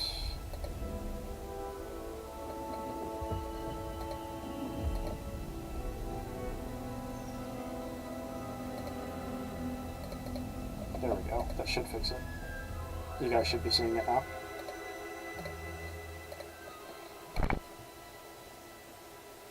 Yeah, you guys should be seeing it now.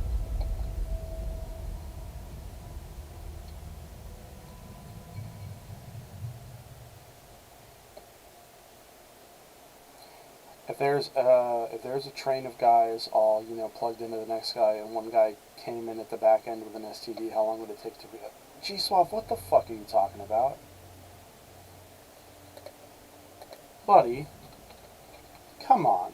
I really need to read things in my head before I say them out loud. I know you know better than that. What the fuck is that? What kind of question is that, you little weirdo? Don't be a sex pest. Unless I like initiate it, because then you're just reading the room, you know what I mean? Oh, it fixed it! We're good! Sounds like it is. If the streamer starts being a sex pest, then you can start being a sex pest. But the odds of Tim being a sex pest are very low. Hi, guy. This is purely scientific. Yeah, of course it is. Oh, hey. He just jumped over my fucking head.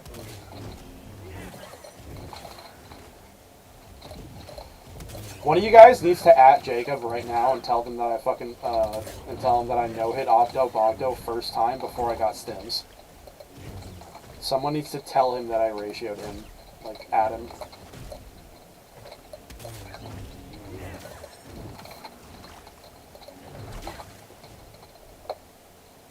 Because that was just too funny in hindsight. Oh man, I feel so much better now that the game's actually behaving. I don't know why that like actually was like a big stress point in my head for like no real reason. It was actually bugging the shit out of me. I feel like I can feel like I can concentrate now and actually play the game. Why am I running at 60 odd frames per second? That's not normal. Video. Well, I'm maxed out at. Yeah, that's weird. We're in the 60s. That's not right. Whatever. Yeah, this game's not very well optimized. We all know that already.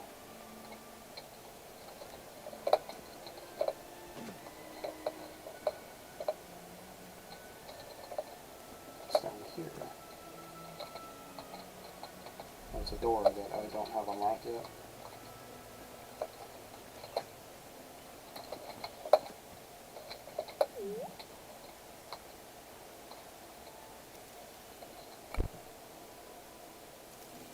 That's where we're going next, by the way, Dathomir. My friend, it appears the Zepho had some interest in Datham. Strange. For such a peaceful culture to have any sort of fascination with a place so dark.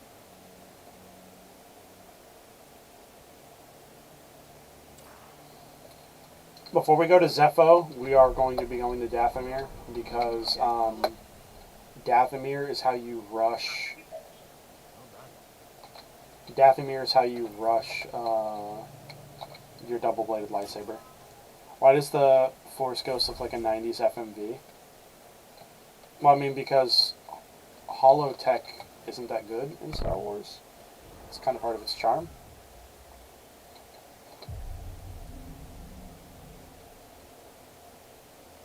Like, Star Wars holotech just doesn't look good. So, is there anywhere on this map I have not yet explored?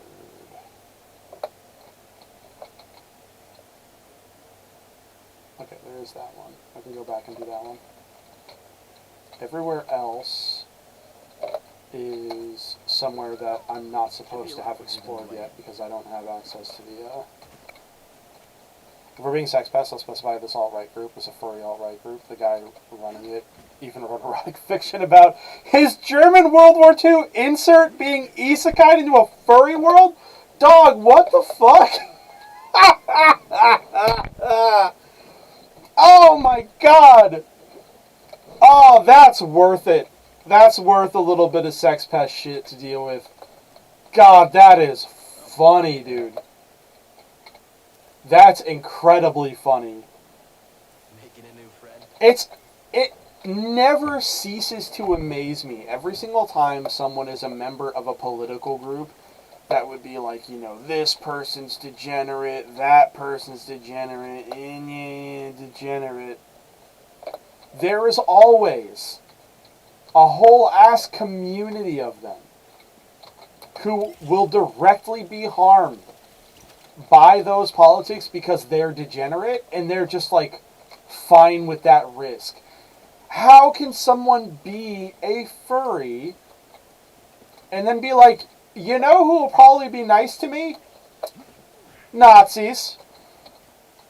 Dog. That is wild. That is buck wild. That's insane. Incredibly funny shit. Very normal country.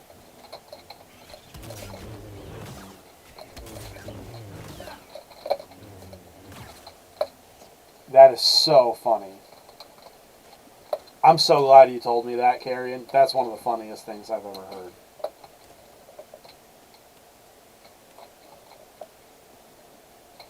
I'm so glad you told me that information. Oh, hey. So, fuck, Mary, kill the Father, Son, the Holy Spirit. Oh, that's funny. Look at the dragon, guys. He's just vibing. He's just napping. Actually, he's not even napping. He's just breathing. He's blinking. Hey, big guy. Oh, I don't think he likes that I'm looking at him. I'm sorry. I'll go away. Hey, by the way, this is one of the secrets. This is one of the secret chests. Stim crate. That'll give you a stim upgrade. Can you carry more? Did you guys know the first time I ever played this game? I'm not lying when I say this. The first time I ever played this game, when I was playing it on like the equivalent of normal difficulty, I didn't know. I never found a single secret stim canister. Never a single one. Which means I went through my whole game experience from the very beginning all the way to the final boss fight with literally just 2 stims in a dream. I had no idea that there were other stim canisters. And then I did my replay through on hard mode before I did the very hard mode Jedi Grandmaster, and I found a secret stim canister, and I was like, "Oh, you gotta be fucking kidding me, dude!" It was so funny. If you've seen Stranger Things, the furry subculture can be seen like the Upside Down. It's a spooky and confusing subversions of other subculture housed within it. I have not seen Stranger Things, but that sounds interesting enough, I guess. So you can want the bone crystal from Star Fox, but you just can't be Jewish? Holy shit. Very normal people. Very normal people in a very normal country. That's wild. That's very wild. That is actually fucking insanity. That's crazy. So I'm gonna come down here just to make the like you haven't visited this yet bit disappear on the map, but I already know that I can't do anything down here yet because you need force push to access this, and then in order to get that secret chest right there, you have to force push and force pull this ball into that socket. So I can't do anything here, but I wanted to make the thing. I wanted to make the little yellow, you haven't explored this yet, disappear on my map. Society TM. Yeah, dude. It's crazy. It's wild. Some of the shit folks get up to.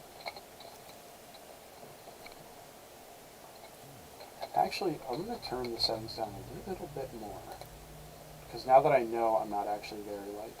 Okay, well, view distance, we're keeping up to high. Shadow quality will turn down. Anti-aliasing will turn down. Texture quality we keep high. Visual effects we keep low. Post-processing will make low. There we go. That bumps me up to closer to 100 frames, which is more like what I want. Pass the test. So you knew about BD1?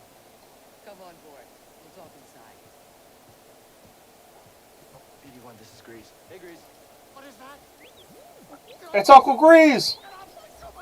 Get out of there! Get out! That is BD1. He's with us. I don't care who is with you.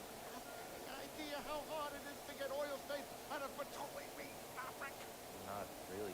Oh, I hope you found something better out there than this droid. Grease and BD1 have a very, like, dad who doesn't want a dog, and then later, dad and the dog energy. Civilization called the Zepho. A Jedi named Eno Cordova hid something inside of it. What did he hide inside? A holocron from the archives. Contains a list of Force-sensitive children. The next generation of Jedi. I knew it! Oh, Cordova, you are a fool. You knew him? Yes. This game can be surprisingly wholesome. It is. It really is. Apprentice. I think the writers who did this game did a very good job. That little droid are probably the only ones that know about the gun. They did an excellent job with the vibes. A holocron. It stores information, but only accessible to Jedi. Hang on, I think I have one around here.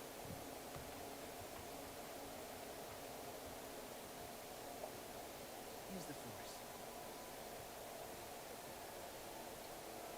My question is, if this is a civ that fell like thousands of years ago, how do they have a current info for sensitive children? It's not the Zepho civilization that has the list of Force sensitive children. Eno Cordova, the Jedi who studied the Zepho, the guy in the holograms that is guiding us, he took a holocron from the Jedi archives and then hid it in the vault. You mentioned something about the planet Dathomir and a Zepho homeworld. So the information's up to date because a modern Jedi took it from the modern Jedi Before temple we do anything, and hid it here. I need to know something.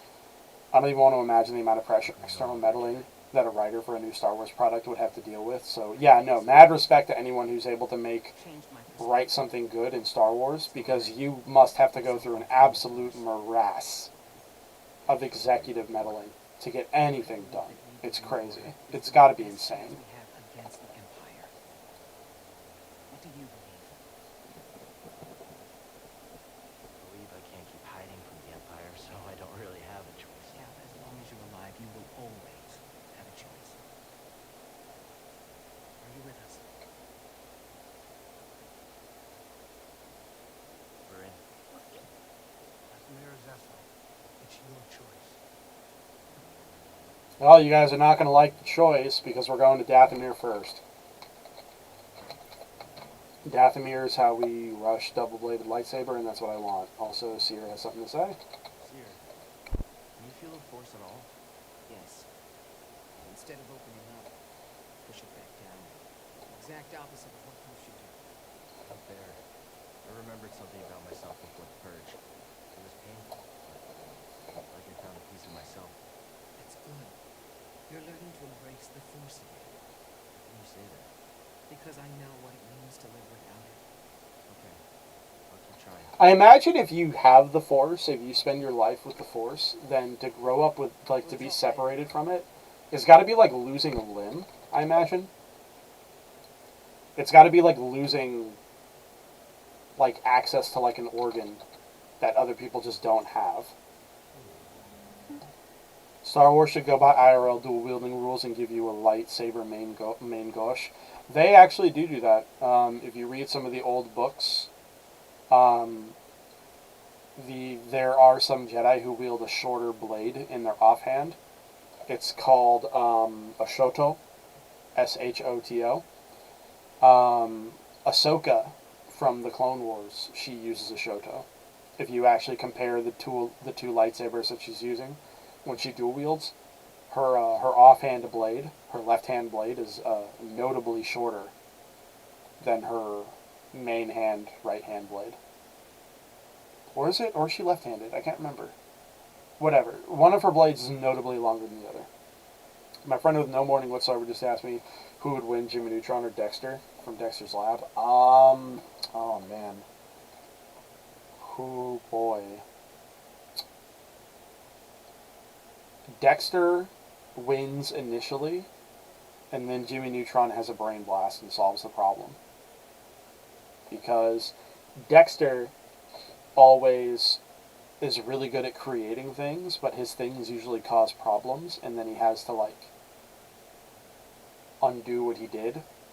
But with Jimmy Neutron, he has the same thing, but, like, Dexter will just be like, oh, I know what I have to do now, and Jimmy Neutron actually has like a fucking moment where he screams brain blast and solves the problem.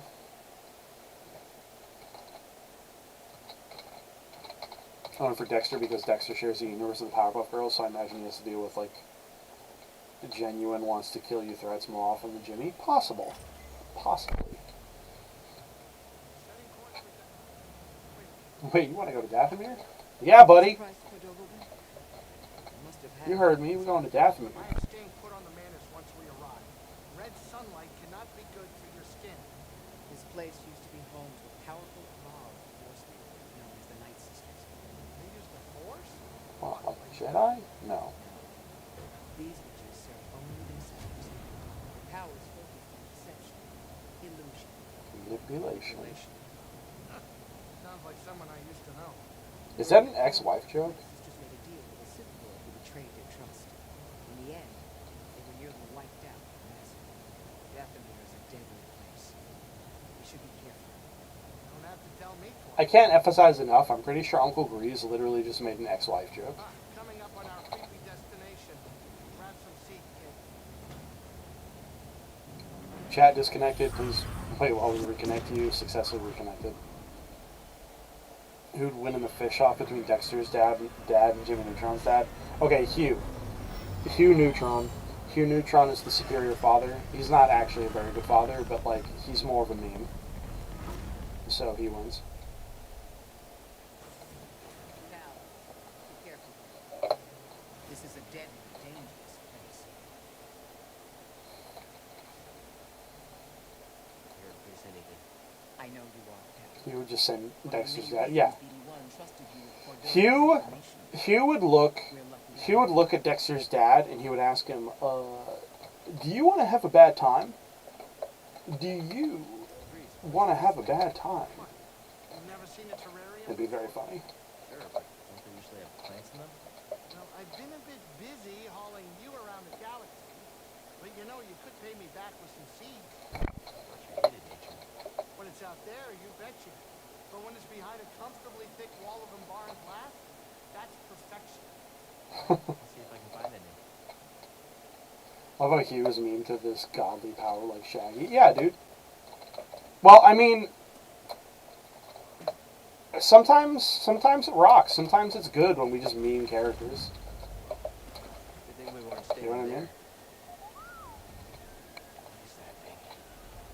I wonder if I can kill that And be friendly. right now. Like in my underpowered state. I'm pretty sure I can. We'll find it. But let me do the shortcut first in case I die. Let me come back around here, deal with the Baneling spiders, and then, like... Is that a terrarium seed? No, it's just a data bank.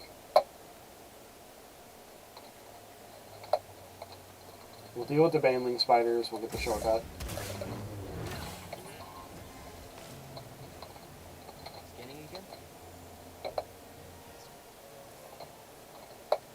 There the pause. Scan the spider.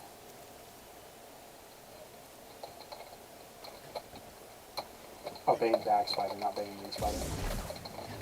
Oh. Oh. Fun fact, when they spit poison like that. Oh, wow, he fucked my shit up. Oh, did I damage him? What happened there? Did the game just bug out? No, it didn't just bug out. Do you gain XP in this game, or is it based on finding items and killing bosses like Sekiro? You gain normal XP for killing enemies. You also gain XP for finding things and defeating bosses.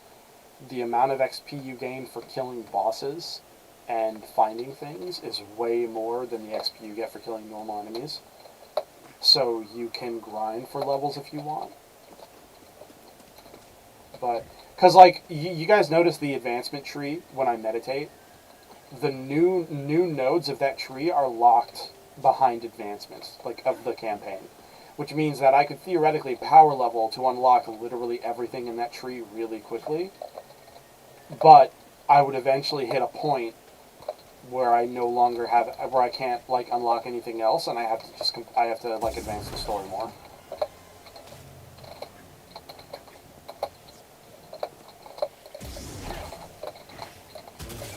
Oh, that parry was very good. No! Oh, wow. I'm bad. So I get the two of them, and then that one gets me. If I remember rightly, Star Wars is based off Japanese samurai movies, so Star Wars Battle should just win with both fighters walking away, and then like 5 years later, one of them explodes in a shower of blood. Star Wars is... so anyone who knows anything about Western movies and samurai movies knows that they are very closely related. They tend to crib off each other a lot, and they have a really weird relationship. Star Wars is kind of... Oh, wow. Star Wars is where... Tim, you did it again. Star Wars is where samurai movies and Western movies kind of meet in the middle, if that makes any sense.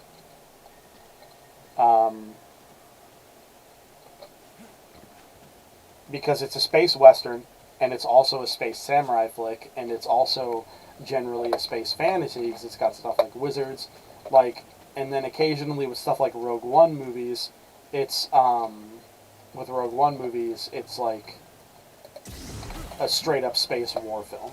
I mean, the enemies are usually OP because their attacks can have like no startup. No, I just did a bad job that time. There we go. I got my shit back from that guy. Like that attack these attacks have a big windup. I just missed the parry window. I'm not gonna sit here and say like enemies are OP or something. I'm pretty sure it's literally just Tim missed the parry window those other 2 times.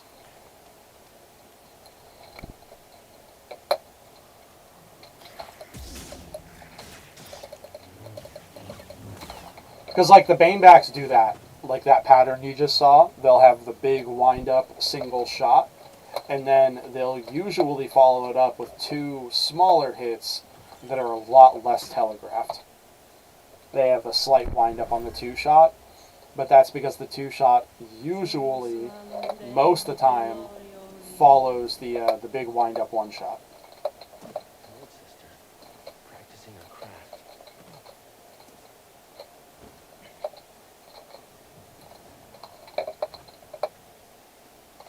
Alright, and then we got 3 Banebacks here.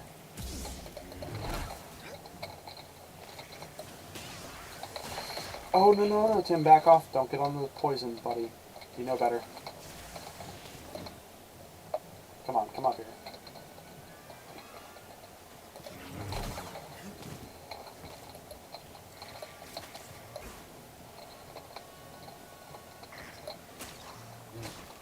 Yeah, it's a very predictable pattern. I missed the perfect parry on that first big wind-up shot, but it's still a really predictable pattern.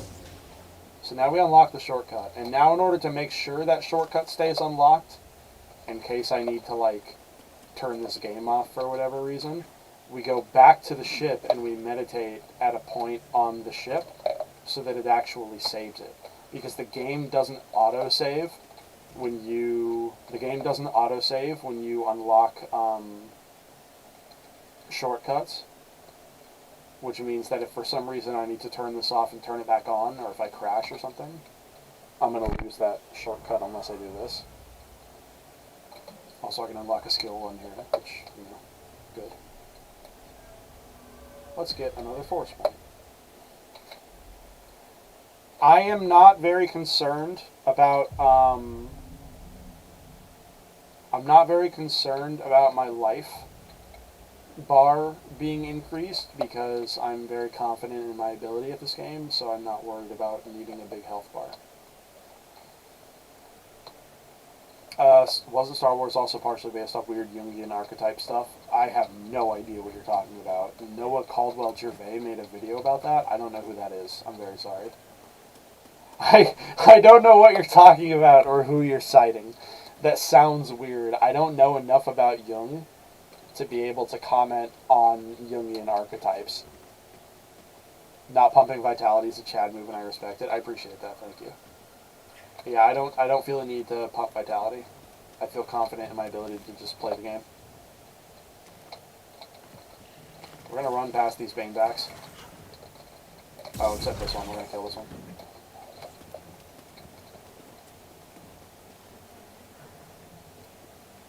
Alright, Inky.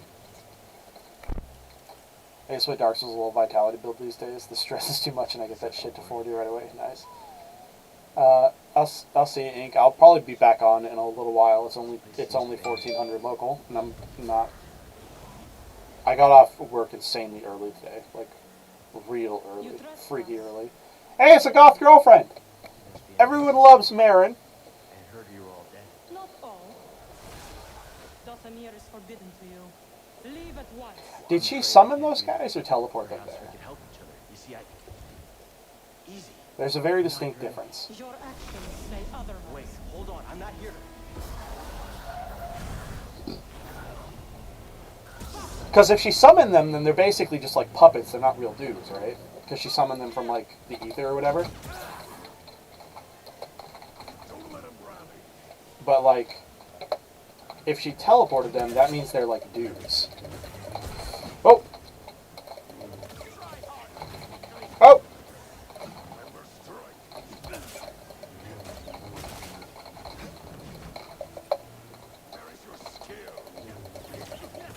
Okay, that's one dead.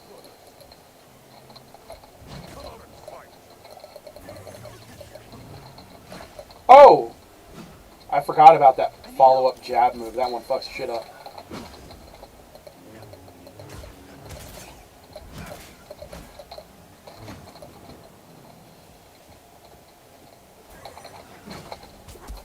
Slow him down. Get a couple free hits. Kill him. Got a scan? Are those the same species as Darth Maul? Yes, they are. They are, these guys are Iridonian Zabrak. That's the technical name.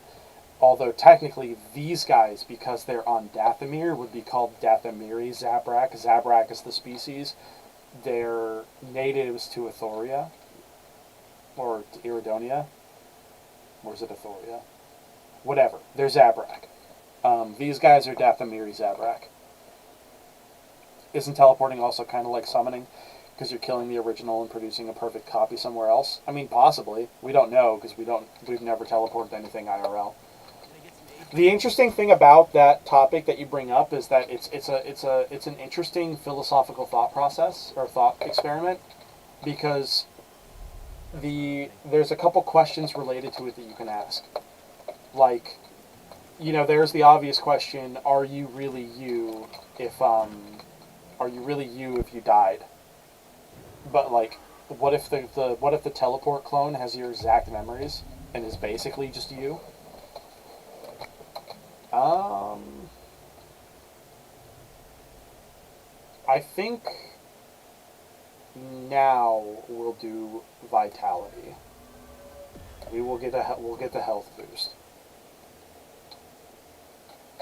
Now, I'm going to leave this paused here for a second because I want to talk about the teleporting thing. This is super cool. So what if it's not you, right? What if you're dead and then a simulacrum kind of goes on and lives your life, but they have all your memories and they feel the way you feel and they are basically you, except that your consciousness doesn't transfer over to them, right? You're dead, but they're there. Does it matter? Because, like, it matters to you because you're dead now, right? But does it matter in the long run?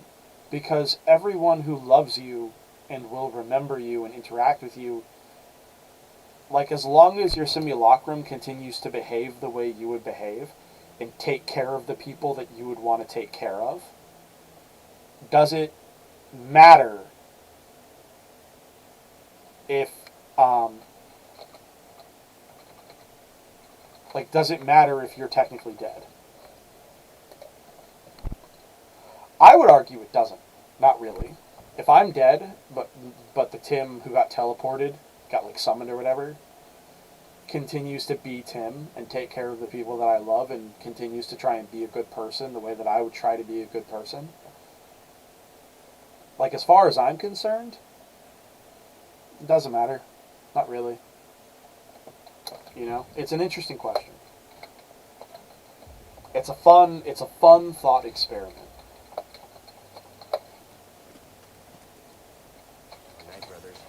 Oh, he went unblockable. Okay, so, oh right, the archers take 2 bolts to kill. Let's just hammer this guy.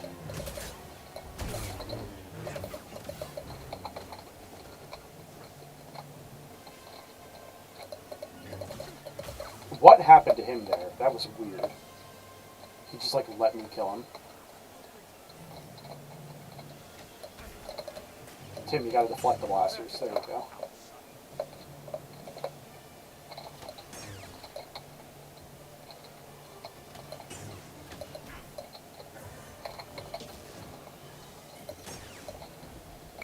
You die, but to everyone else you gain immortality. I mean, maybe. Yeah, that's a good way of saying it. That's not the worst way of saying it. It's very poetic.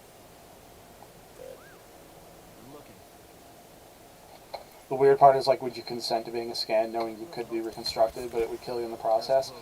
I think that if people were aware of that thought experiment, I think if people were aware of that thought experiment, I don't think that like teleporting would really take off as a technology. Too many people would be afraid of it. I have no health. Look at my health bar, guys. I don't know how I survived. How am I alive right now? Look at that shit.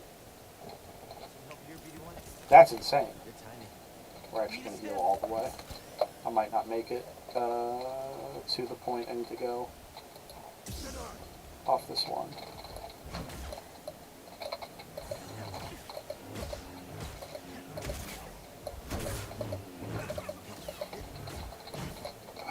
The dodge roll usually turns into... Oh, I thought I evaded that. I was wrong.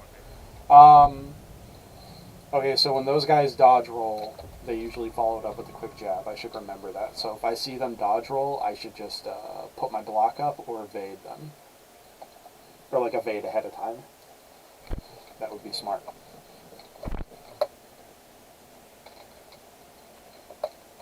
Yeah, no, I don't think... I think purely from like... I think propaganda is a good word. Basically, from like a propaganda perspective, like teleporting would never take off because it would just... That's some scary shit.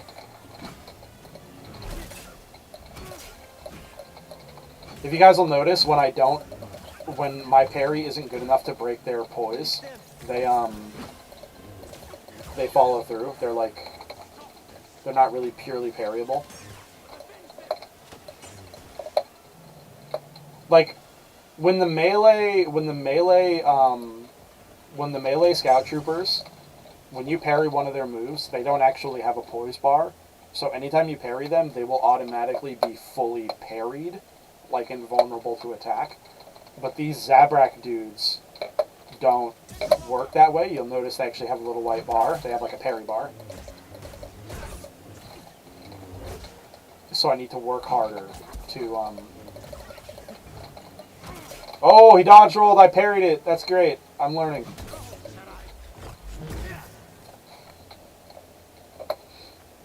I'm learning.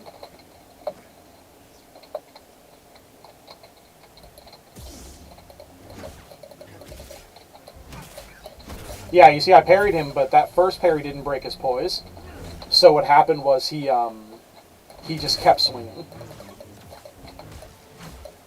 So they're not purely parryable in that respect. Oh, oh no, no! Wow, the camera was my enemy there. Have you heard of Hard Space Shipbreaker? I've heard of it. I've never played it. It's one of those really cool like blue collar sci-fi games. You just play like a guy, right? Like you just play a guy doing a space job. It's not like an adventure game or nothing. It's more like I guess like technically you could call it like a sim.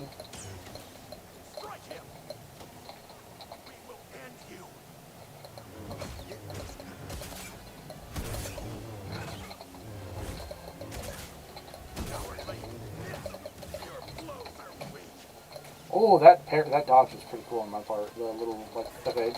Oh nope. Oh wow, that was really. The blaster guy stunned me, so I got hit by his big, like, overhead swing. That was actually... I don't think the AI did that on purpose, that, like, level of cooperation, but that was very cool.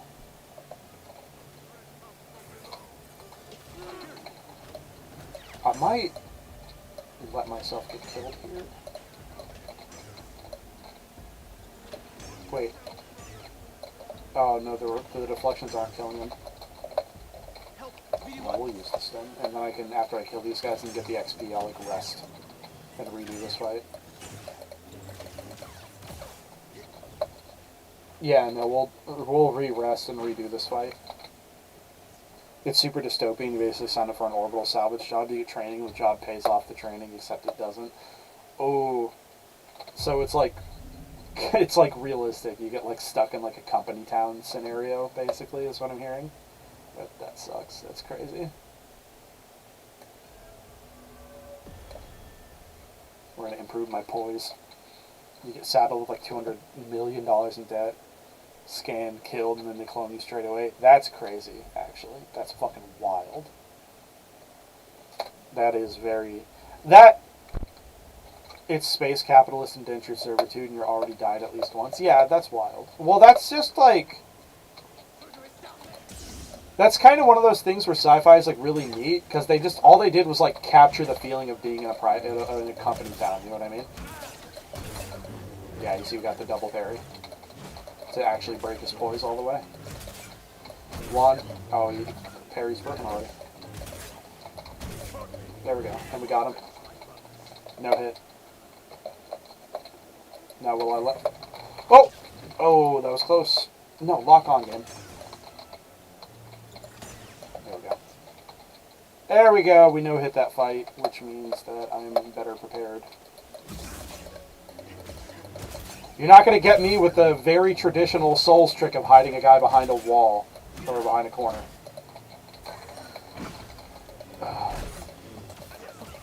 Some parts of Dathomir are a real pain in the ass because the camera is kind of your greatest enemy. Some parts of Dathomir are very tight, and they're tight on purpose, I think, to make the camera, like, mess with you. Wow! Tim! Alright, so what happened there, chat, is that I just got hit with a fucking big unblockable attack. But, instead of paying attention to the audio cue of the unblockable attack, I was looking for the visual, like, tell. And, the visual tell is, like, they flash red. But, like that. But because he had the golden glow of me needing to hit him to get my force and my health and shit back, that overrides the red flash. The red flash is, like, scarier than I think it's supposed to be. Because, like, when they do that red flash move, I actually could, theoretically, I have enough time to just hit him. If I have the courage to do it. But most people, you see the red flash, and oh my god. Okay. Yeah, let him kill me, so we can restart this fight. Sci-fi is often depicted as new technology solving old problems, but hard sci-fi is cool as it's looking at how technology just exists. Okay, so the thing about sci-fi is that anyone who ever tells you sci-fi is apolitical is just full of shit and lying. Sci-fi is an inherently political genre because the entire point of science fiction is to,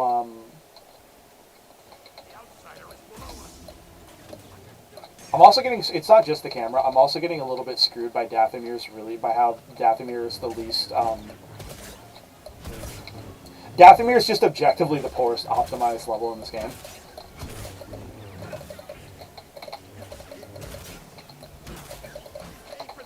Like, Dathomir has the most bugs, it's got the lowest frames. Like, Dathomir is just not well made. I'm pretty sure it's because they were trying to push this game out. I think it was like a Christmas release, and they were trying to, like, wow, that archer above me is just fucking my shit up.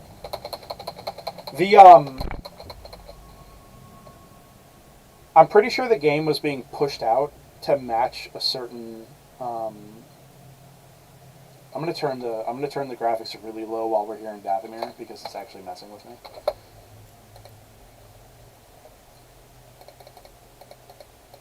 Oh, do I have everything turned down to the minimum? Is medium just the lowest it goes to? Well, that's lame.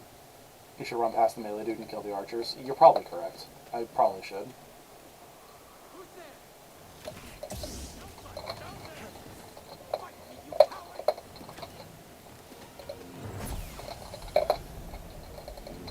That weird camera that weird camera rotate was me trying to be like, I wasn't even trying to be cinematic, it just ended up being cinematic. What I was actually trying to do was, I thought the one shot would kill the archer.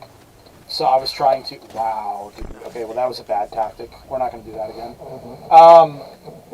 What I was actually trying to do was, I thought the one shot would kill the first archer, so I was flipping my camera around to face the other guys, and then I realized as I was doing it, oh no, these archers are 2 hits, not 1 hit.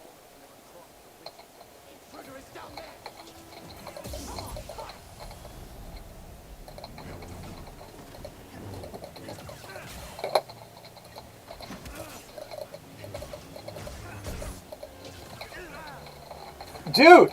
Oh god, these archers. Huge pain in the ass. Alright, you come down here.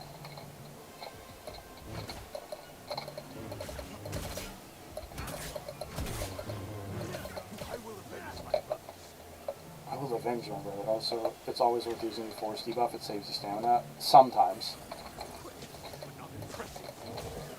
Sometimes you want to save the force for the big heavy overhand attack, because the that takes force as well.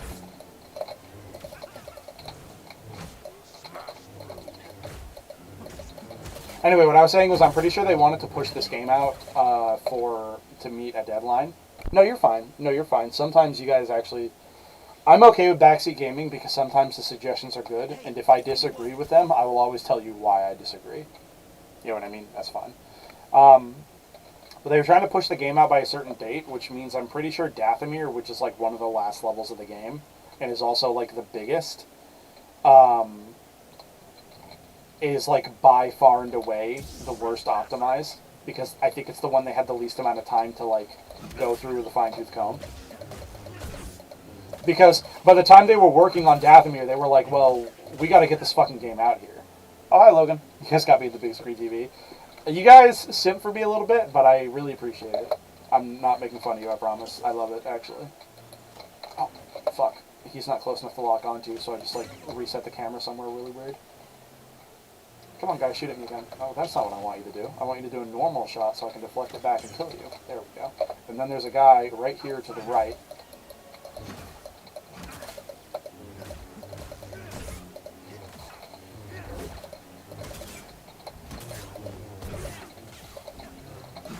Oh, I fell for the dodge roll thrust.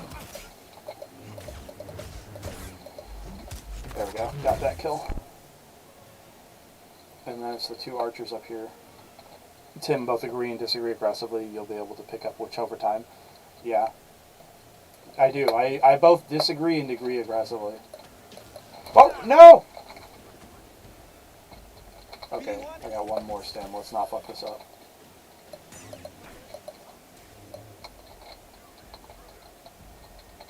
Come on.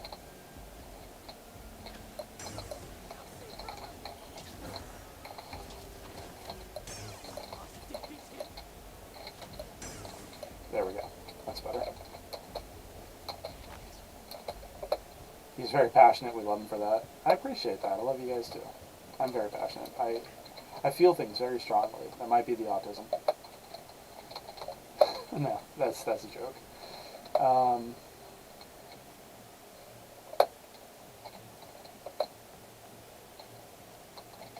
Fuck, I'm like one shot. If I fuck this fight up even a little bit, I'm screwed.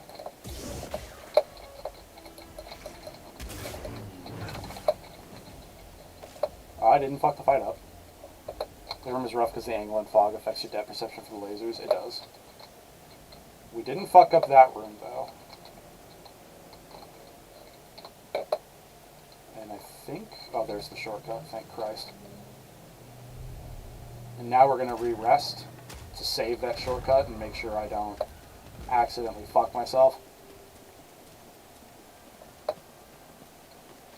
Granted, I'll have to do this fight at this save point one more time, but that's fine.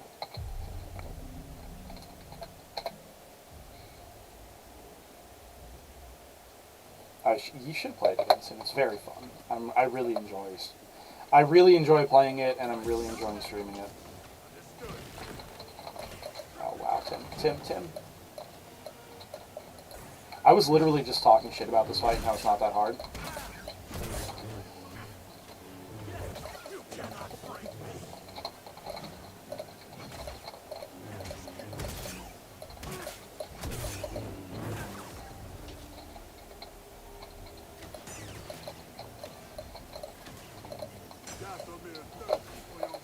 Guy!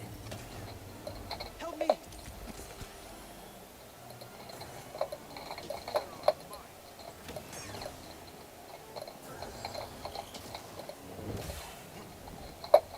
Imagine going through all that and then falling off walls and dying. Dude, I would have screamed. Lego Star Wars takes priority. Yeah, no, I understand that. Alright, got the shortcut unlocked.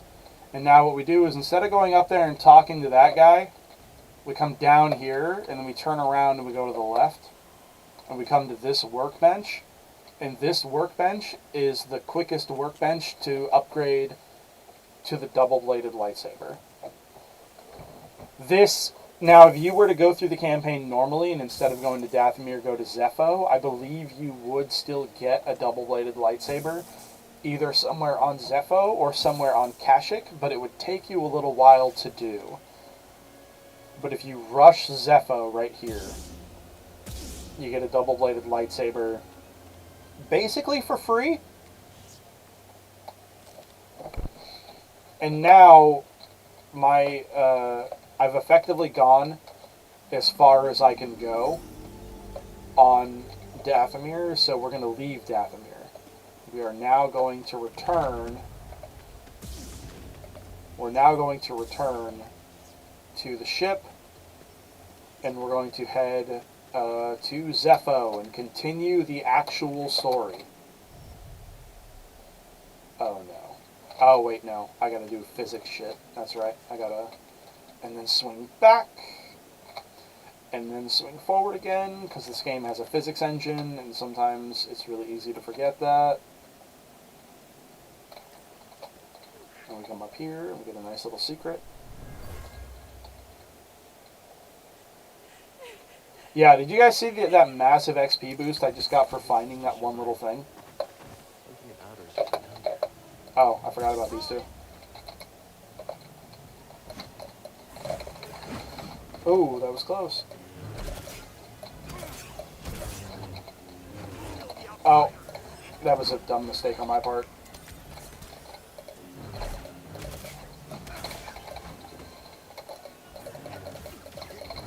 Yeah, you see that overhand?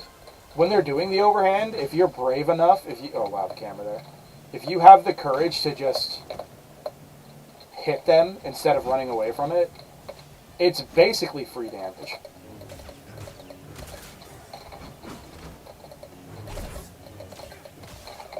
Okay, there we go. We got the one guy, and now we can deal with this dude.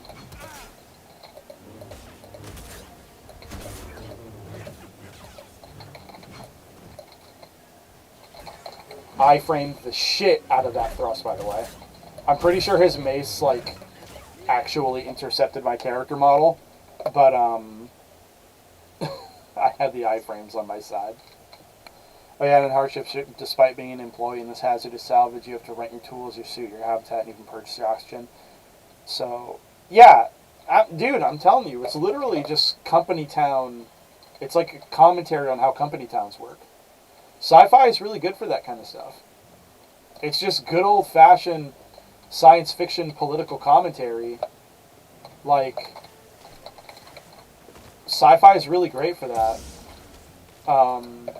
It's just company town comment. It's company on, or it's like, it's commentary on how company towns work, which is actually very relevant in the modern day because we have places like Amazon and Walmart basically trying to do company town shit again. Like, they're trying to bring it back, which is wild to consider, but they are trying to bring it back. Alright, time to leave Dathomir and go somewhere that actually has good frames.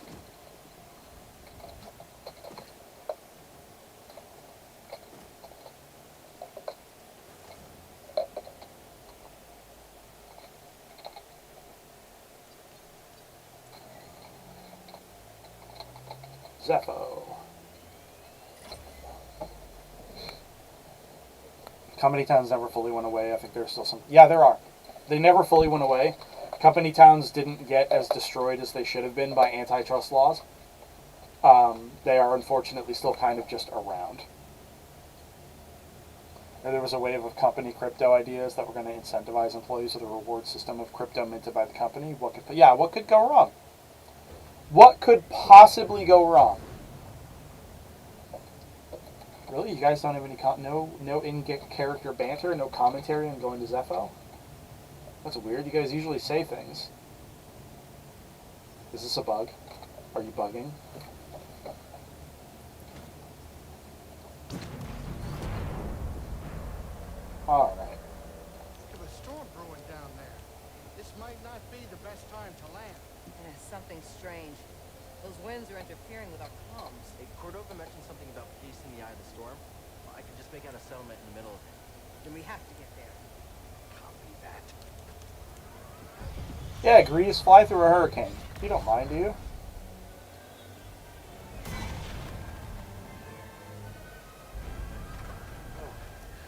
Couple bumps ain't gonna kill you, kid. Unless the wind picks up.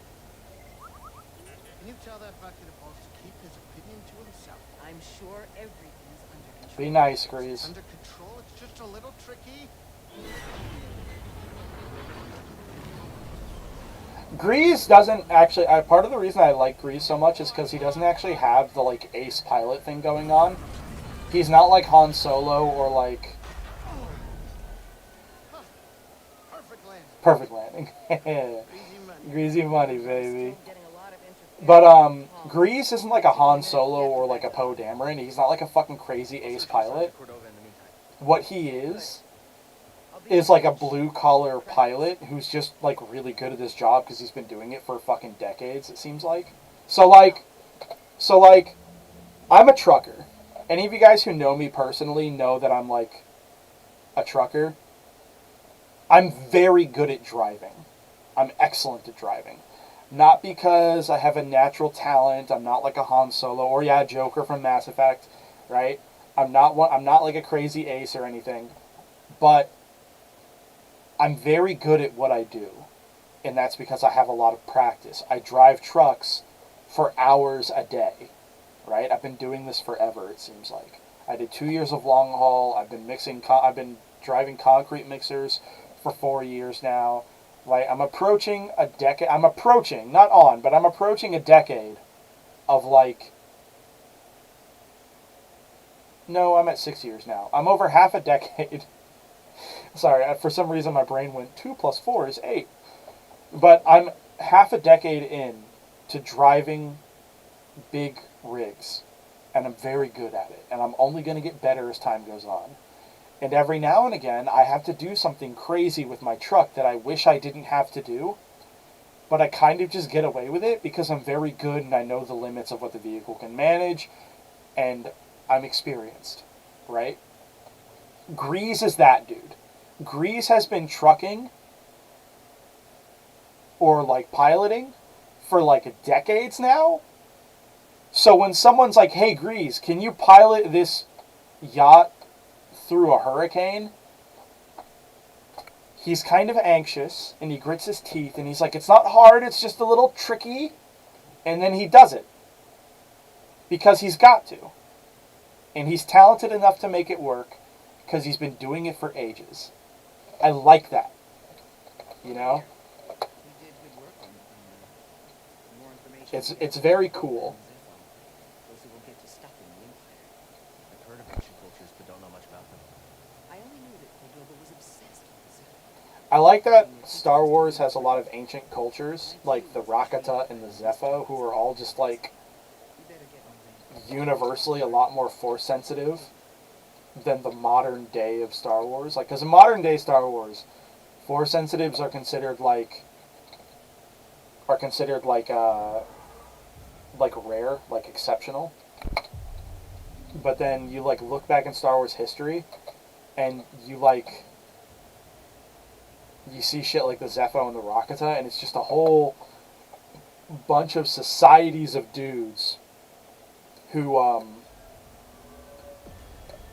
like whole cultures that were so force sensitive that literally their technology was built using like the expectation that you would do force stuff with it. You know what I mean? It's wild. I remember seeing this accident breakdown video where the driver for a chemical truck had to hook up one of two tanks. One was the right tank, and one would make poison gas if he hooked up to it. They weren't labeled. You see, yeah, that's bullshit. That's crazy. Like, You can see you two have been. so the world is a little bit too quick to blame truckers for shit. Like, I've been in an accident before, and I was completely absolved of everything on the spot. But I was only absolved because, like, a bunch of people who saw the accident stopped and told the cop what happened. He was on the verge of, like, writing me a ticket just for being involved with it because I'm a professional driver, and professional drivers get blamed for a lot of, like, accidents. There was an accident really recently that happened in my local town where a trucker crashed, and everyone immediately was like, he must have been on drugs, or like, they're trying to blame him for a whole bunch of shit. And then it eventually came out that the guy just had a stroke. Like, he had a medical emergency that would have happened to literally anybody and caused literally anybody to crash. So, like, I guarantee if that guy had, that guy fucked things up and, like, hooked up the wrong one, there's probably a whole bunch of people who are like, he should have known better. And it's like, dude, it wasn't labeled and no one was there to help him. And he's exhausted. He's been driving for fucking, like, probably a whole ass day. He's got dispatch telling him to hurry the fuck up and connect his tank so he can get it back. Like, he's under a lot of pressure and, like, doesn't have the resources. You know what I mean? Reminds me of this guy who passed out while driving his big ship and brought down an entire bridge by smashing into a support pillar. Yeah, that's wild. Like, did he fall asleep because he's been on the bridge of that ship for, like, a whole ass day or two and is, like, you know, like, there's shit to consider. And people don't consider it. They're just like, sweetie, he should have done better. And it's so annoying. Friend of Bronco. So annoying. Sacrificed himself so I can live. I'm obviously biased having this conversation because I am a trucker. He had some sort of medical condition, not narcolepsy, and he was running on a sleep debt. Yeah, that happens a lot in this industry. He was a helpful droid. It happens a lot in this industry. Really liked droids. He decided to leave such You know, when I was doing long haul, I was running on sleep debt a lot. The longest period of time where I worked uninterrupted, when I was doing long haul, there was one shift I did that was 21 hours long. I had gone 21 hours without sleep. Please, I'm trying. And there are some guys who work even harder than I did. It's crazy. Because, you know, one of the craziest things about industry is how little importance is put on sleep. Yeah, fatigue, I would argue, is even worse than getting drunk. Because at least when you're getting drunk, you're choosing to put yourself in that condition. But sleep debt can just fucking... Sleep debt just happens to you. You know? Well, what do you know? You've probably never even flown a ship. Maybe I'll teach you one day when you're done with your Jedi stuff. I'll even give you a discount. It's dangerous being on the run, huh? Grease is pure owner-operator. Dude, I love it. His name was Prof. Traded his life for mine. Pour one out for Prof, guys. F's in the chat for Prof. He was. Since the day I stepped foot on Bronco, he watched over me. Never complained. Never complain? On that trash heap? I just hope he didn't do it for nothing. Never did. Nice landing, Grease. Me?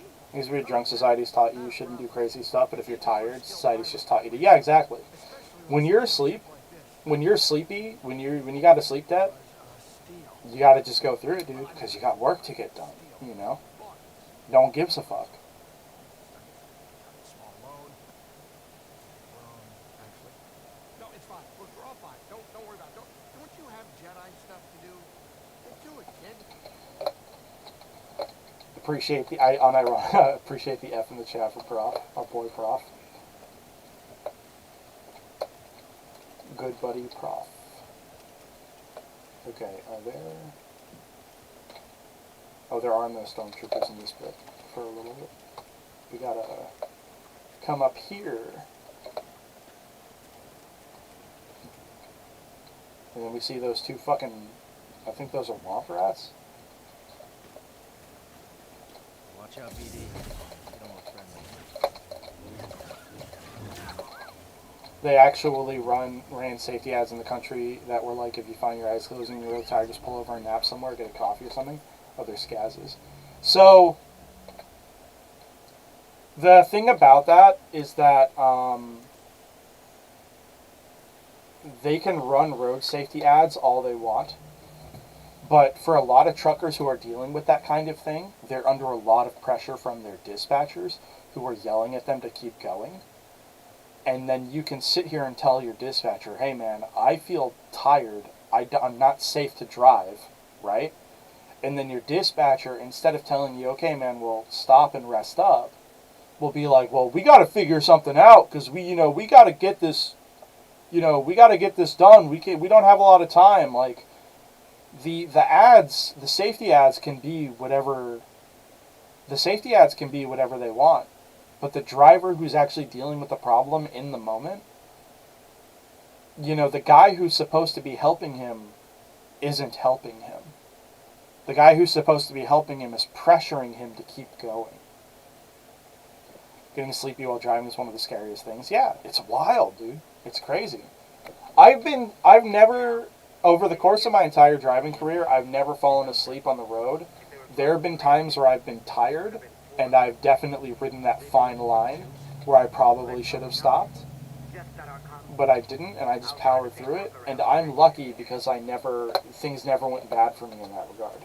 But it is luck, just as much as it is talent and skill and practice. That was a very good parry. Oh, unblockable. Come on, guy.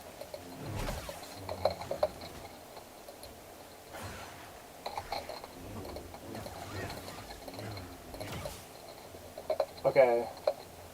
So you're supposed to go this way, right? But did you guys know there's a secret over here that will lead you to a stim chest?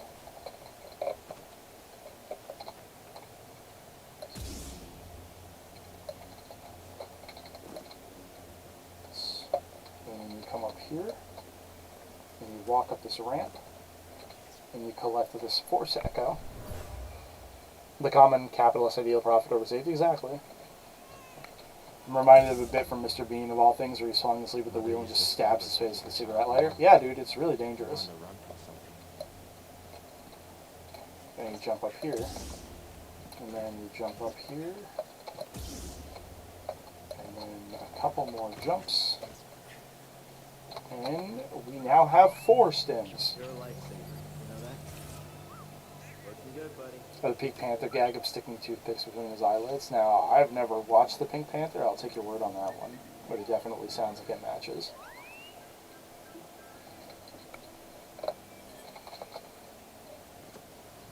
Alright. I don't remember all the secret stem spots, but I do remember some of them, like that one. There's 10 stems that you can get in all, which means there's 8 spots for the record, if anyone's curious. You get a maximum of 10 stems in this game.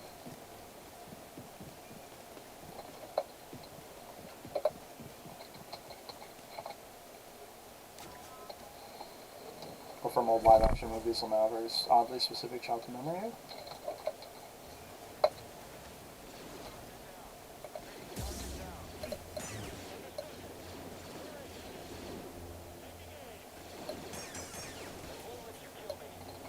Oh, wow. You're literally the only guy who didn't get the timing right on. It's back here, I don't remember. Oh, that's a cosmetic chest. But we're playing New Game Plus, so. I'll check it out. I need to remind myself to learn Arabesh. I need to, like...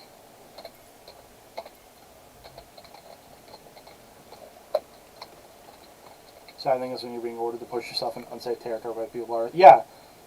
Yeah. Like, a lot of dispatchers... Well, I mean, dispatchers in particular are sometimes just middlemen themselves being pressured by the people above them, but I can tell you from personal experience, a lot of dispatchers suffer from that middle management derangement symptom where they, like, let the power get to them. You know what I mean? They're like, oh, I'm important because I'm a middle manager. It's like, dude, you're a dispatcher. Ease the fuck up. You know, you're managing a guy who does a job that's far more dangerous, and you know, the guy who's actually doing the work, like your support staff. You know, like it's probably not very good team player of me to say, dude, you're just support staff, but like, when he's ordering a driver to push past his limits and do something unsafe, that's when my sympathy goes out the toilet, it goes out the window, and I have to say, dude, your support staff, what are you doing? Take her and go. I'll lead them away. That's why the whole subcontractor of subcontractors paradigm bothers me. Yeah, accountability does get muddled. Can't remember what's up here off the top of my head. I'm gonna jump up here.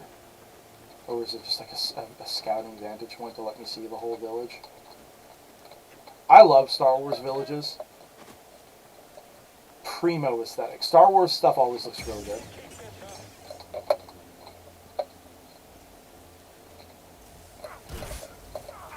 Oh. He looks weak. Stim! I think I'm done. You killed them all.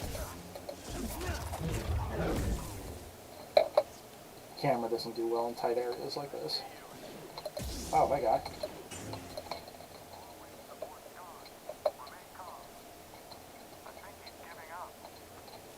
What? How did you...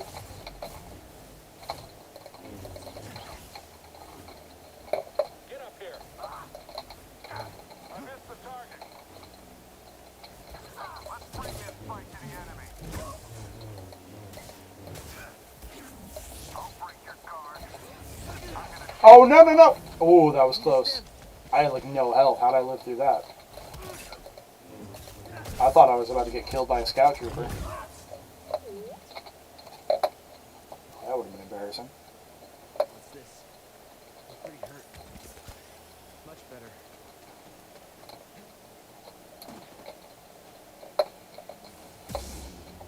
Do not all... No, only scout trooper commanders have the pauldron. The pauldron, the orange pauldron is a commander. It's like the equivalent of like a sergeant's, like, bars. Or whatever. It's a command visual thing. Except for when we saw it on the Sand Troopers on Tatooine, now that I remember now that you say it. The Sand Troopers on Tatooine, if I remember right, they did all have the pauldron. I'm not sure what the discrepancy there is.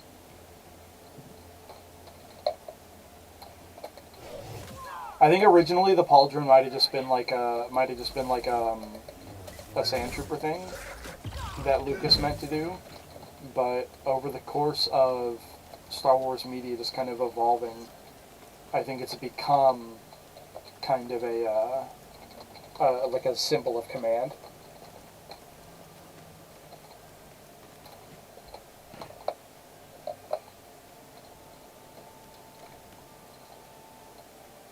Alright, meditation point.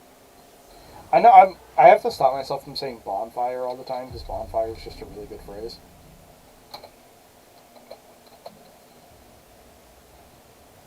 Like even in I use the term bonfire even when I'm talking about stuff in like Elden Ring also, or like Bloodborne where they're not, or like Sekiro, even though they're not called bonfires in those games either. Bonfire is just a good term.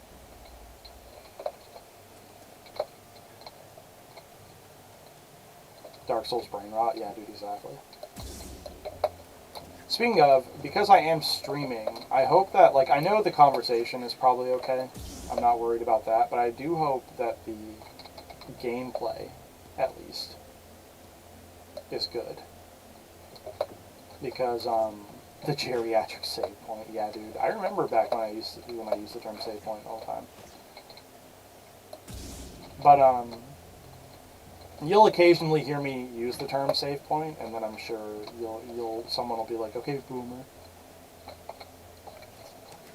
But like, this is one of those games where part of the appeal of playing it is watching somebody be good at it. So I hope that my gameplay is at least good for you guys. Aside from that no-hit Ogdo Bogdo first attempt without stims. That was fucking clean and crispy, and I know that was clean and crispy. I don't need you guys to tell me that was good. That was dope. Logan, you missed it, dude. I fucked Ogdo Bogdo shit up, but that wasn't good. I absolutely ratioed Jacob's Ogdo Bogdo attempt on stream. It was crazy.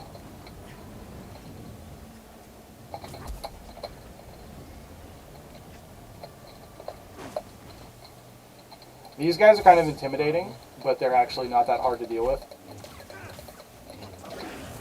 They always do that head follow-up. They always do that really quick headshot follow-up when you first when you get a first combo off. You don't have to be good at the game to stream it. It's mostly a personality-driven thing. As long as you don't berate your audience for offering advice like Spoonie, you're fine. The gameplay's fine, though. Thank you. Thank you. Wait, does Spoonie berate his audience when they backseat game? Aw, Spoonie. Come on, you're better than that, my guy. Noah, what are you doing? You're better than that.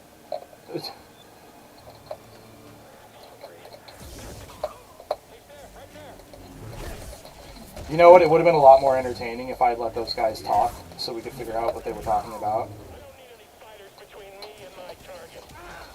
Whoa!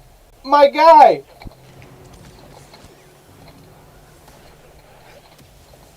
Wow, did I just dodge roll off the map?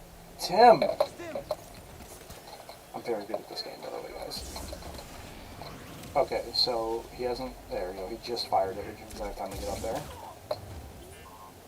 Really hard to deal with rocket troopers, by the way, when you don't have the push power to just reverse Uno them.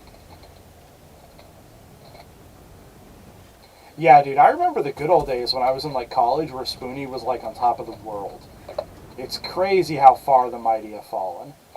Actually, really crazy. Oh no, that one's not good. I need to go back and do that again. Oh, that one's fine. It is crazy how far the mighty have fallen, dude. I feel bad for Spoonie. Because it is a lot of it is just like mental health stuff. Like not taking his meds and shit. I remember that. A lot of the Spoonie stuff it's like he's like a victim. He's like a victim, but he's also the guy fucking everything up. And it's really kind of sad to see.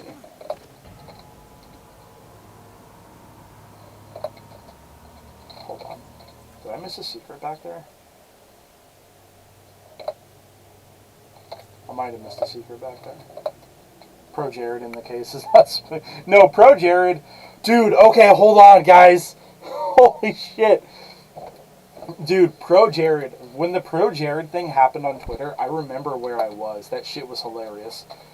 That's gotta be one of the Zeppo. Jacob and I were literally driving down all the way from Washington to California to visit a buddy for his wedding. And, like, the Jared news, like, broke out as we were, like... just doing a road trip, basically, and it was hilarious. Jacob was in the passenger seat, just like going over all the he was, like, telling me, like, drama update tweets as they were happening, and we were both just eating it the fuck up. We were not at our best then, real talk.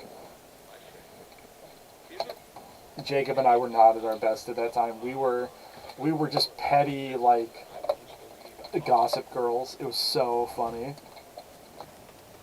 We were, like, so into it for some reason. It, like, dominated our life for, like, a good portion of that road trip. It was so good. Oh, no, whoops.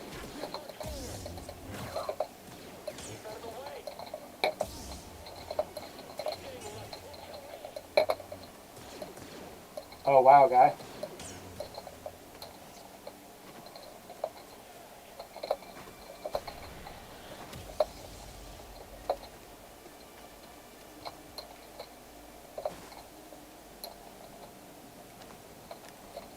You either die a hero or live long enough to be ousted for dressing as Sailor Mercury. I don't remember the Sailor Mercury bit.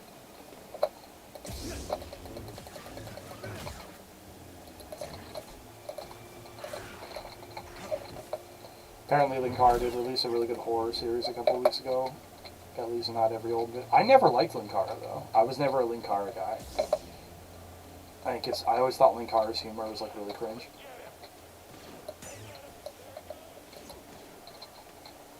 I didn't like Nostalgia Critic for similar reasons, needing to, like, go out of his way to do a weird, like, skit. I don't like skit comedy. I think Spoonie was one of the few times I was able to tolerate skit comedy.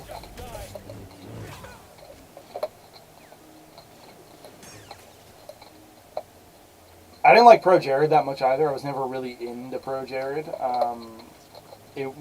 What happened there was I didn't like Pro Jared, but I did like Holly, the chick, one of the lady who was like basically getting the worst of the. Who was honestly basically getting like the worst of that situation. Seer, there's a transport ship leaving the Empire's base. I heard. They plan to bring Zepho artifacts to Coruscant. Okay, What so does that mean? That stop the one. Emperor is interested in Zepho? I, for one, look up to Pro Jared, close polyamorous, not letting society dictate what he can wear. Standing up to that. Hope Shell's brave enough to dress up as Sailor Moon. Most of that is sarcasm, for the record. I mean, cross-dressing is cool. I'm not into it myself, but like, as long as it's not being used to make someone like the butt of a trans phobic joke, which it unfortunately is a lot more often than you would think. A lot of the times in media, when somebody's cross-dressing, it's because the media itself is like making fun of them. Like, ooh, look at this fucking person, isn't it weird? And like, it's like really transphobic and shitty.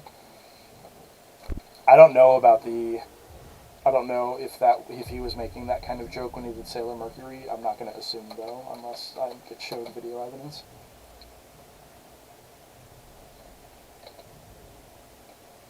Close polyamorous is very funny though. That's a very funny phrase. Hey guy.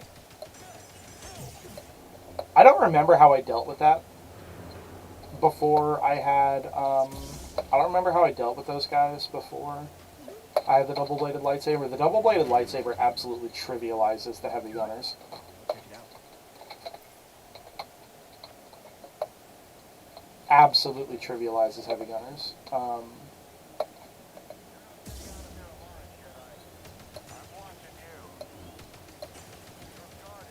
Wow, I'm not parrying those correctly. Hold on, I gotta get the timing better. Okay, hold on. Maybe it's because I'm standing on that thing. Let's try this again. There we go. It was a fetish thing for him, and he'd post pictures in his private Discord or whatever. You know, the classic blunder of not safe for work fan interaction. Yeah. And that's... I mean, as long as everyone involved is a consenting adult, but it definitely does... That is really fucking sketchy if you're doing it with, like, fans. Because, like, they're not exactly in a good position to consent properly. Because there's a power dynamic problem there. I don't remember this actually the way I'm supposed to go. I don't think it is. I don't think this is the way I'm supposed to go. But whatever.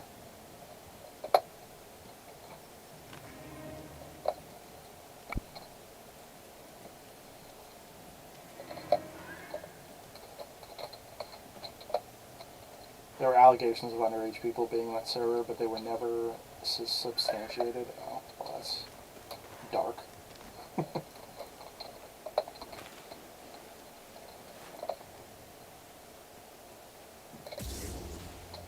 Oh, that is the way I'm supposed to go. Okay, I did get that right.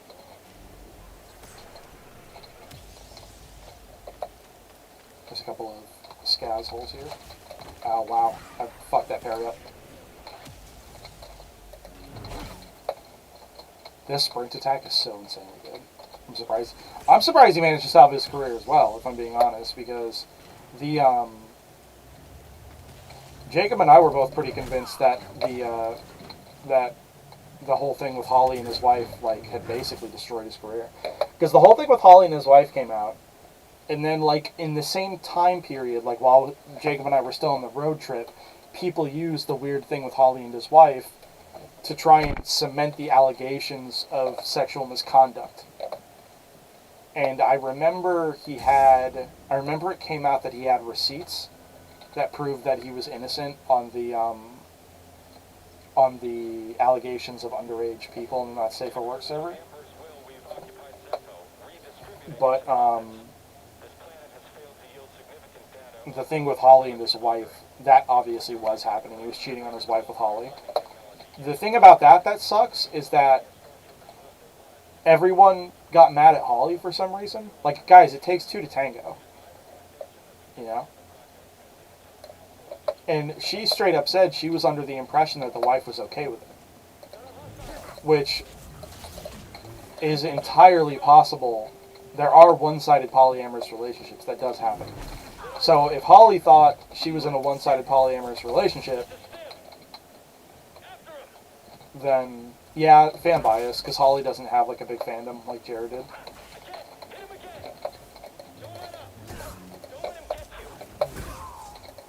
Because there are one-sided polyamorous relationships where someone has, like, a partner, like a spouse or whatever, and, like, they are interested in other people, but their spouse is just actually monogamous, like, has no interest in others, but it's like, yeah, you can do it, I guess, I'm not bothered.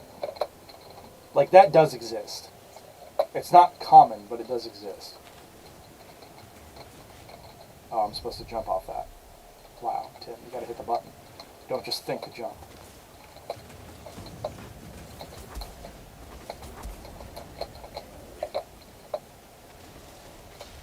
Like how a lot of people have been like, fuck yeah, Will slapped the shit out of him recently. The Will Smith slapping thing doesn't bother me that much, but I understand why people would be against it. Unpopular opinion, but as far as I was concerned when it happened, the Will Smith slap thing struck me as just like, okay, well shit, I fucked that up. The Will Smith slap thing wasn't really a big problem because it was basically just a limited beef between two dudes. Like, Chris Rock said something that was really rude and inconsiderate. Will Smith slapped him. And then, like, literally the next day, Chris Rock was like, yeah, sorry about that, I shouldn't have done that. And then, like, it was water under the bridge. Between them, right? Everyone commenting on it, like, about how it was really good or really bad, those are all just people being weird. Like, yeah, it's really petty, but it was like a personal beef petty. You know what I mean? No, dude, the Academy hasn't given him a 100% passport. Are you not up to date? The Academy banned him from going to the Oscars for 10 years, and a whole bunch of, like, Hollywood projects that Will Smith was involved in have kicked him out of it. He has been way over-punished for the slap. It's wild. Like, he has been way over-punished. Like, he didn't get a pass for it at all. Like, yeah, they didn't punish him literally that night, but his career collapsed pretty shortly afterwards because a whole bunch of people he was working with were like, you know what, we don't want to. It's crazy.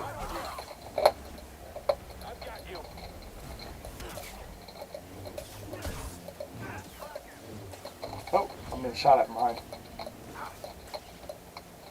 Oh, no.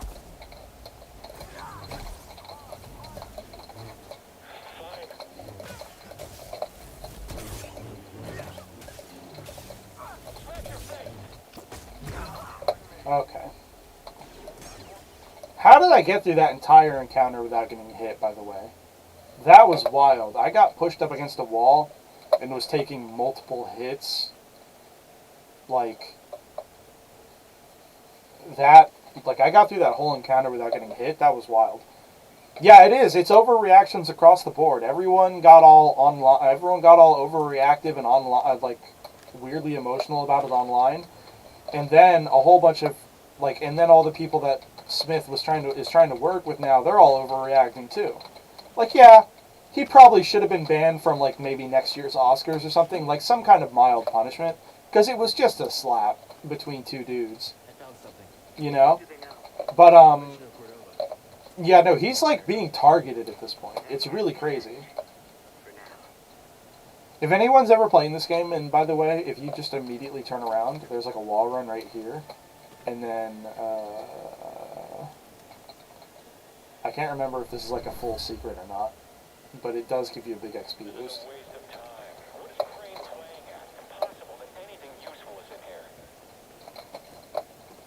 But yeah, it is overreactions across the board.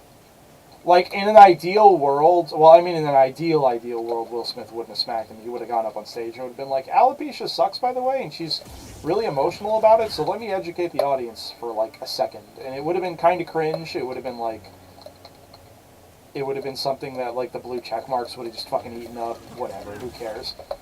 But, like, in an ideal world, Will Smith would have, like, given him the slap, and then people would have been like, oh, damn, that was funny, and then everyone would have just gotten over it. Is this rat kicking my ass? There we go. We'll probably get this game if it goes on sale. I need another Souls-like that isn't the Surge. I've heard You're on the right track. that there's a couple of good Souls-like that Jacob has reviewed on his channel, including Ashen and like Dead Souls or something like that. Or no, wait, it's a different name. Ashen is pretty good though, if you're into like traditional Souls-likes. Ashen does kind of the exploration thing, like this game and Elden Ring do. I mean, obviously, Ashen isn't as open world as Elden Ring, Something about it crippled the Empire's equipment. but it does. Pulling me there, beyond the storm. Following. It does have relatively open maps and like quest styles, so it's pretty cool. Ashen also has that really cool, like intentionally low poly feeling art style. Okay, so actually, this is kind of... So you guys see how I don't have any more nodes I can unlock? I need to advance the campaign before I can spend any more skill points. I can still gain skill points and level up, but I can't, oh shit, that's not the button I did. But I can't actually unlock anything else until I advance the campaign. So now, until I unlock more nodes, any XP and skill points that I get, I'm just going to be hoarding, you know.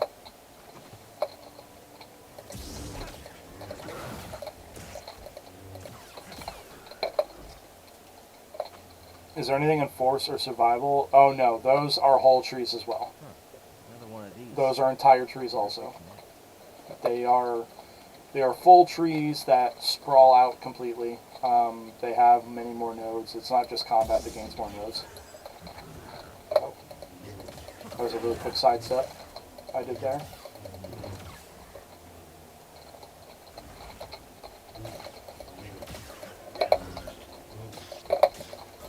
These guys are kind of a pain in the butt if you don't know the pattern, because they hit really hard. Like, it kind of looks like I'm stomping all over them, but I'm really... Oh, yeah, you see, that guy hit really hard. Kind of ran away from him there. All their attacks, yeah, you see, that attack also hit crazy hard, and if I'm not careful...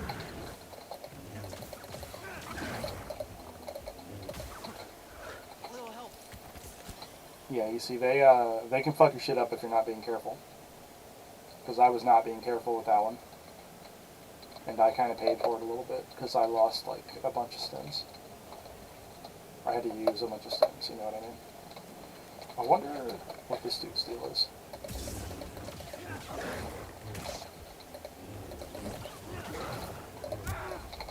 Oh. No! Oh, okay, apparently I can't dodge roll off that pillar. Wow. Good going there, Tim.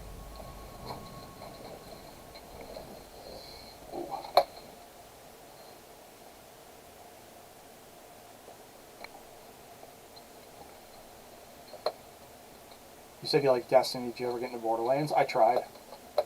I don't like Borderlands that much. The thing about Destiny is that Destiny is kind of soft carried. I don't like Destiny because it's a looter shooter MMO. I like Destiny because it's got fun gunplay. Borderlands does not have fun gunplay to begin with. It is just a looter shooter, but like the guns in Borderlands don't feel good to shoot.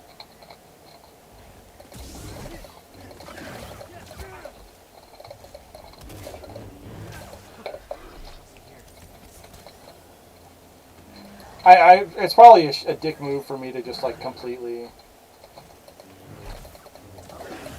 like what's the word I want? Like dismiss an entire like well-beloved franchise of games, but like yeah, in my opinion, the Borderlands games just don't play well. I tried 3. I beat 1, I beat 2, and I tried to beat 3. Like, I tried to play 3, but I just couldn't get into it. I was like, oh great, it's just more Borderlands. You know what I mean?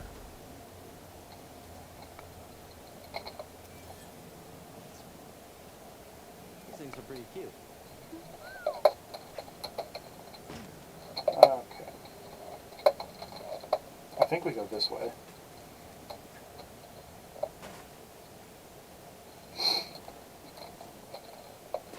Yeah, only goes from like a 4 to a 7. That's a good way to describe it. Like, I'm sure there are people who love those games, and like, more power to you, but I don't know. They kind of have the Deadpool problem for me. Like Deadpool is annoying as a character. I don't like Deadpool. Storm do that He isn't cool. He's not fun. He's just like, yeah, he's just annoying, right?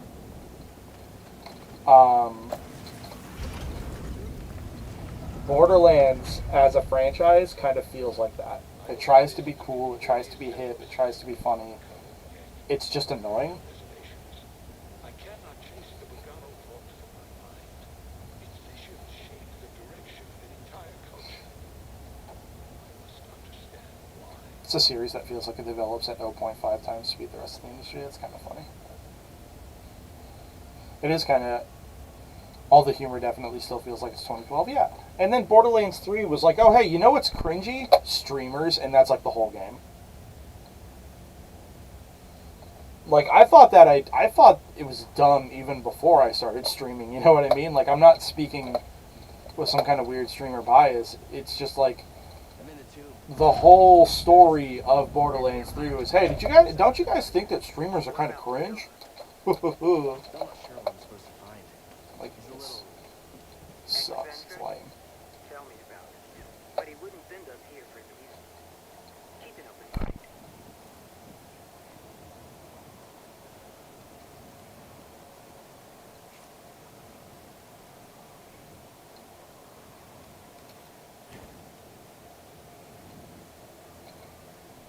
You see that?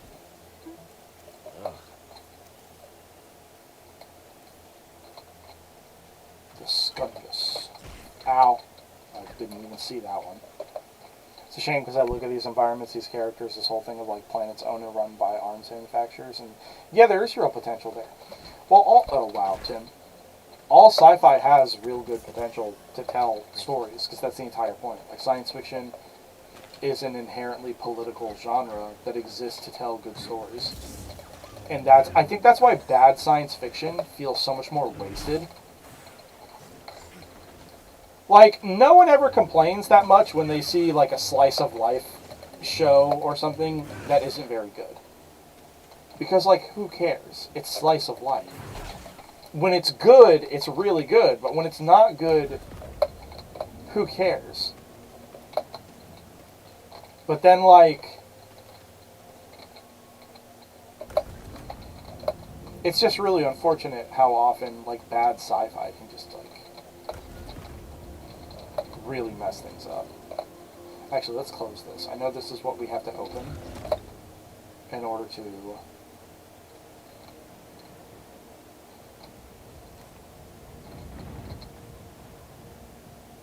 We're going to close this as well.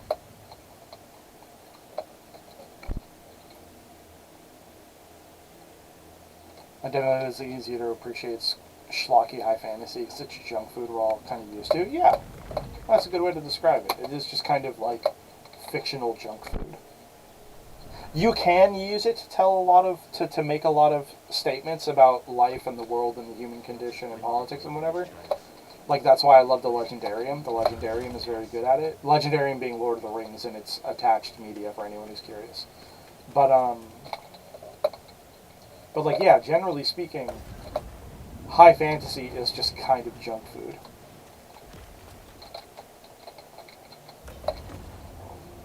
So we broke those 2 wall panels. That's why I went kind of slow on the puzzle.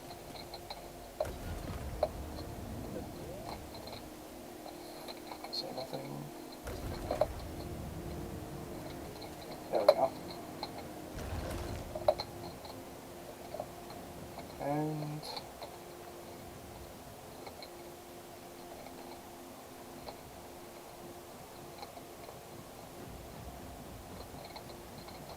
Oh, I need to turn these off, don't I? I need to turn this off and wait until the ball stabilizes.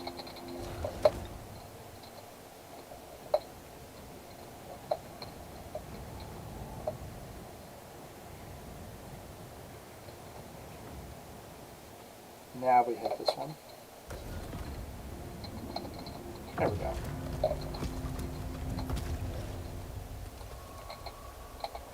Oh, is that just the secret? These were used in Zephyr meditation rituals.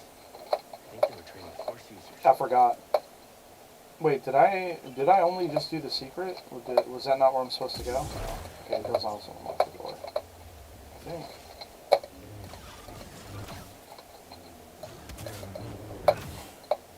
Yeah, there we go. That's where I'm supposed to go.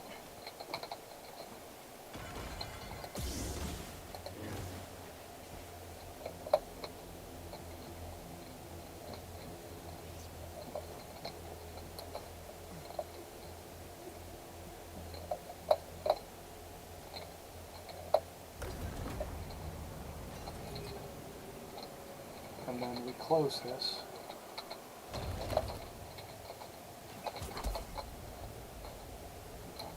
And then we do this. Oh! Okay. That's not the direction I was supposed to jump.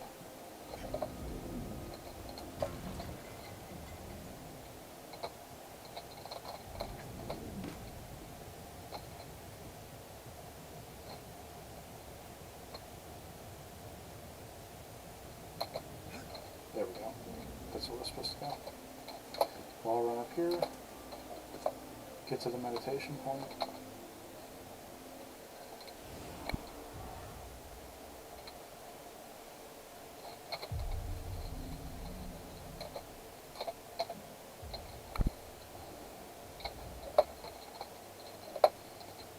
Okay. That's a force push. Pretty sure that's a force push as well. Or something similar to it. I literally don't think we can go up there. So we just jump down. And I believe we fight the Guardian.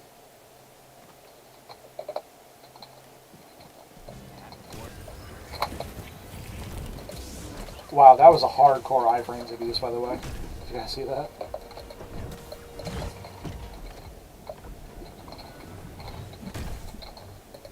That beam like went straight through me, but I did like the little sidestep evade.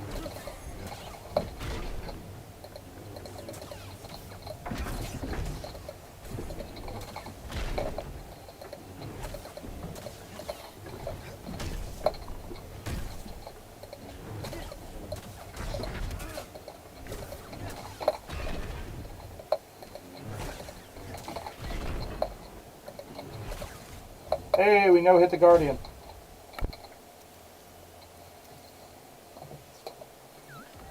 Check it out. So, I think I'm missing something. Hit that. There we go. That's what I'm missing.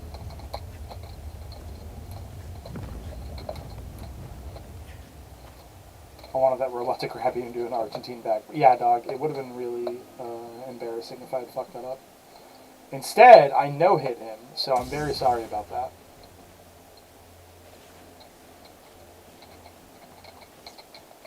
Huh. Huh. Huh.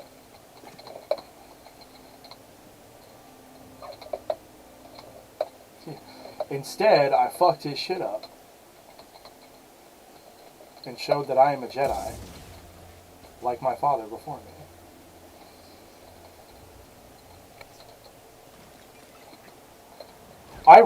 I know that I can no-hit the Ninth Sister because I've done it before, and I really hope I can do it against her, I really hope I can do it against her in the stream for you guys.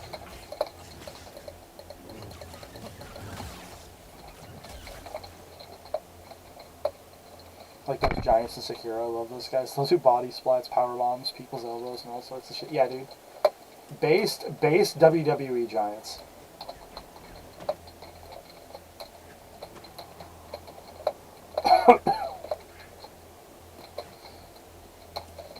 Dude, maybe I won't get upset if I can't no-hit her, but if I, like, lose to the Ninth Sister during the boss fight against her, like, if I have to redo that boss fight even once, against the Ninth Sister specifically, I'm gonna just kind of be upset. I'm gonna be really, like, upset with myself. Because I know I can fuck her shit up. I can fuck her shit up good. Okay, let's do this. Oh, I fucked up the sidestep that time. Wow, Tim! Tim, my boy! Tim, my boogie! On my boogie! Tim, my boogie! I no-hit the one Guardian, and then I get my shit rocked by this Guardian. So, like, don't ever just take it for granted, guys. Don't ever just take it for granted that you can do something. That's the lesson for today. Don't ever just take it for granted that you can do something. Because sometimes you just won't do it. Sometimes you'll really fuck it up.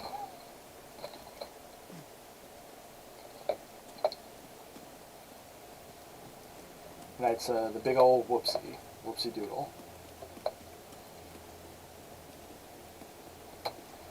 He punched the shit out of me, by the way, Carrion. I really hope that, like, I hope that satisfied the desire to see him, like, do a WWE move on me, because he did actually just punch the shit out of me.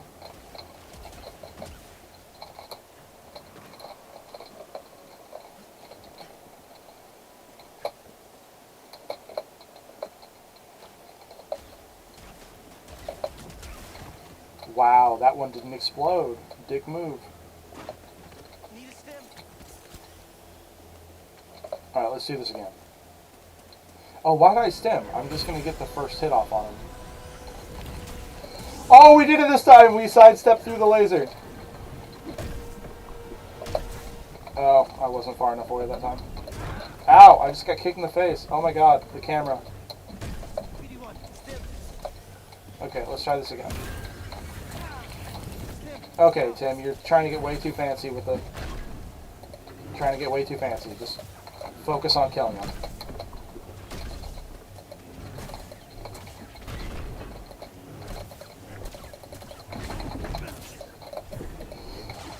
Ooh, that was close. It is kind of the worst feeling when you have to drink Estus on the way to a boss. That does suck. Fortunately, we got him. Ladies and gentlemen, we got him.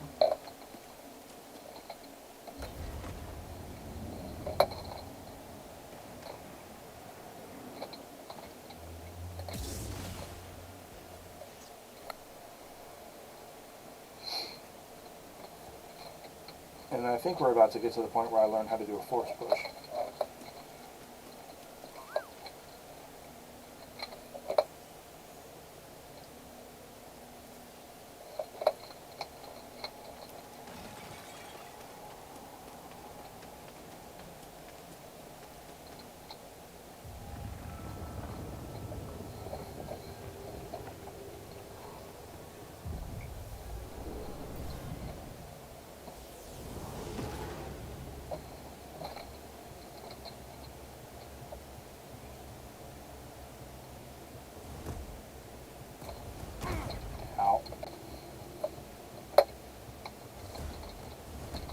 I wonder if I can dodge these.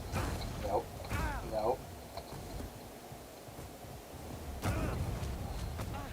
Focus. Jedi do not seek aggression, but we stand against it. The Force is there to shield us. The obstacles in your path define the path. What stands in The way becomes the way. Dude, Dart Ball is the best advice. Try again. Continue.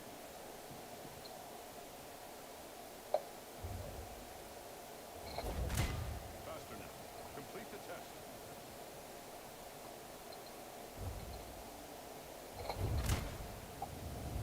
What stands in the way becomes the way. I did it. midichlorians are strong with this one. Yeah, dog.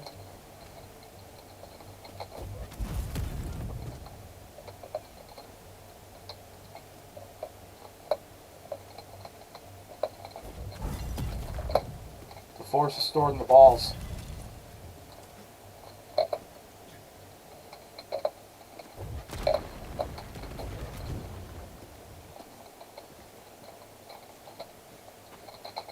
Man, I'm just showing you guys all the secrets, aren't I? That's also kind of what's happening here. This Guardian was destroyed long ago.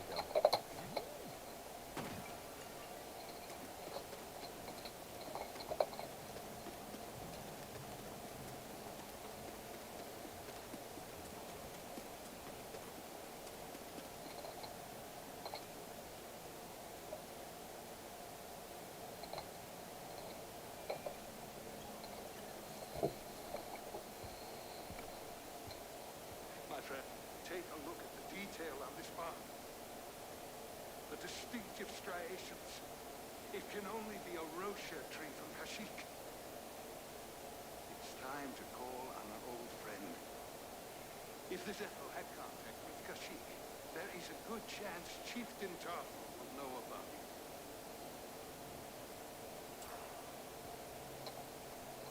Tarful comes up a lot in lore. Oh, right. Now they're like super easy to beat.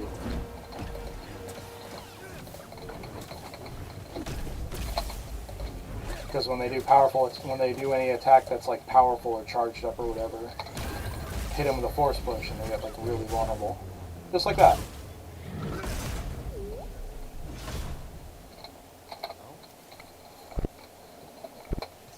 What's this? BL3 definitely has some neat ideas, like the girl who can call in a mech with swappable arms. That's what I played as, actually. I played as that character, Maz, I think her name was, the mech pilot. That was a ton of fun, actually.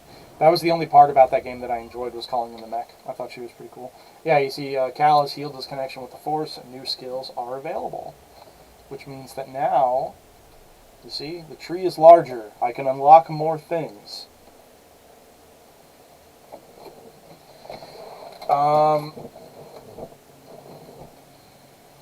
What are we going to get? Dashing strike, delayed thrust, repulse, automatically deflect blaster bolts while sprinting and wall running is a really good one. More life, better stims, more powerful push, more force when you defeat an enemy, and more regain force when you hit a blocking enemy. I think that's what we'll do, actually. No, we'll do the sprint. The automatic deflection while you're sprinting or wall running is an incredibly valuable perk, actually. Don't let anyone badmouth it.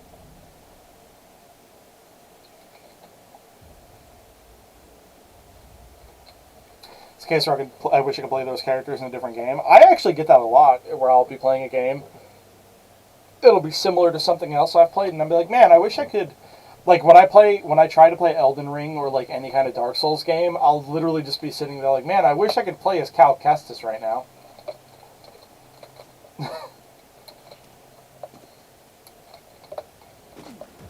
Like, that actually happens to me a lot.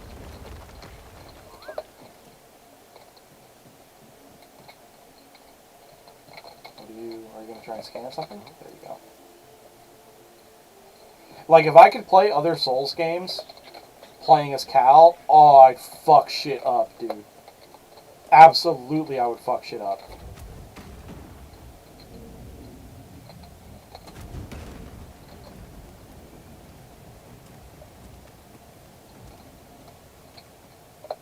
You gonna come back, Paul?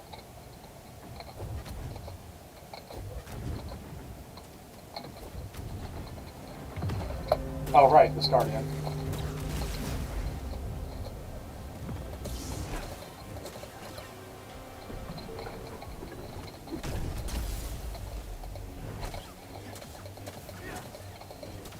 I'll be playing a shooter I really enjoy, and it's like, man, I'd really love to play against other like other enemy rosters from other shooters I enjoy, using the sandbox. Like, I would love to fight against the Covenant with my Destiny, like, Titan. That would be a ton of fun. I would love to play Destiny, or I'd love to play against the Covenant with my Destiny Titan. That'd be really enjoyable.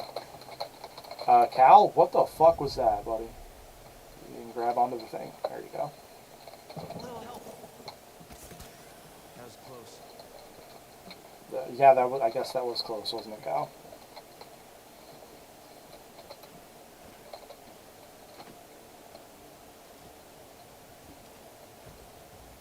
But yeah, using a character or a sandbox from one game to play another game, I feel like is a pretty common, like, desire.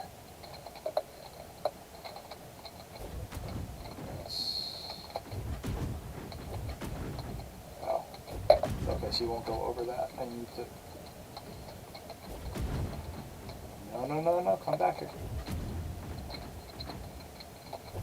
I do really appreciate that this game doesn't use any of your force meter when you're using the force to, like, do a puzzle outside of combat. That's an incredible quality of life choice that I feel like a lot of video games would fuck up, but this game got right. And just, you know, respect. I got respect for it. It was a good decision they made.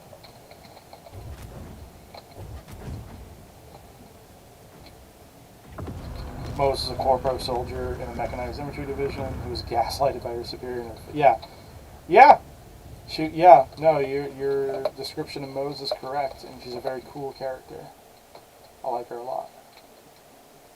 Mose is pretty dope.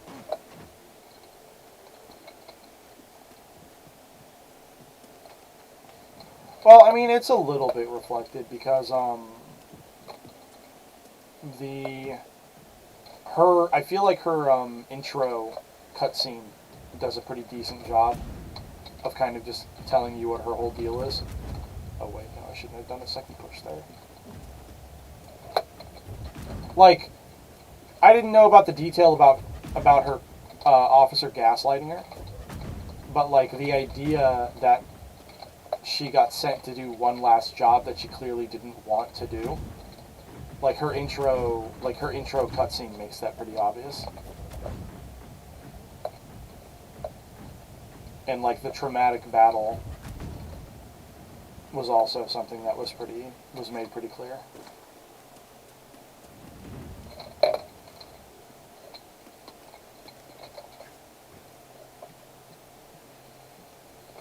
And we do this. Can you face this way?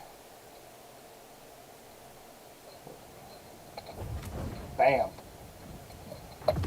Let's go, boys.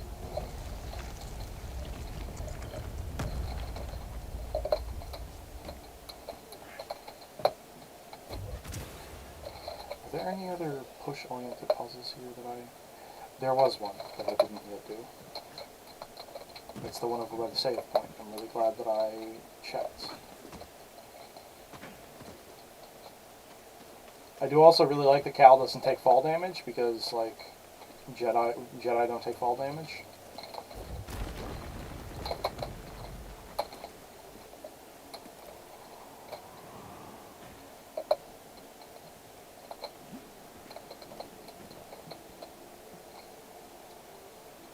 Interesting specific on the wiki is that to leave the military with their mech shit to fulfill a battle quota, the gaslighting was their superior, constantly increasing that quota. That's kind of funny.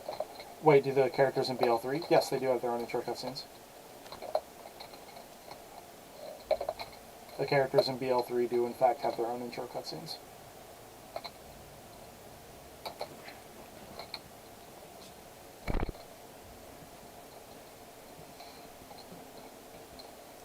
I miss that. I don't know how you miss that. Well, it's the cutscene is the same as their trailer. Like, you remember back when the hype machine was going on and they were like doing trailers for all the characters. They just play that trailer. They would just play that trailer anytime you started a new campaign as a character, because the trailer does tell you most of what you need to know about them.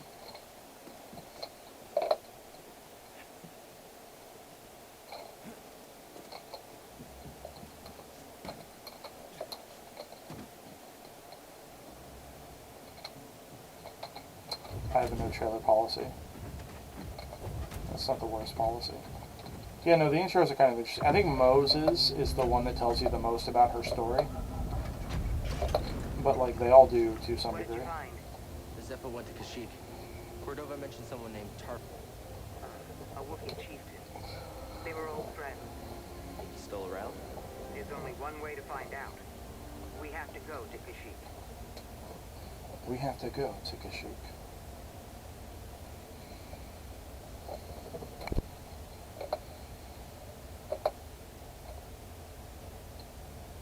Now that I have Force Push, I can really fuck up those rocket troopers. You guys are gonna love this.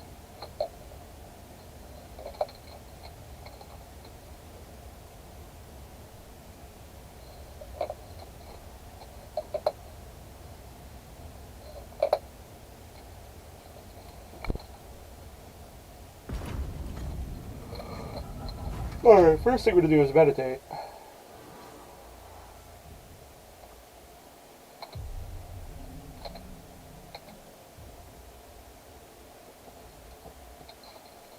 Okay. Open the way for the Empire.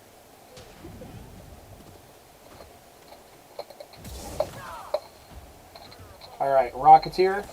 Haha.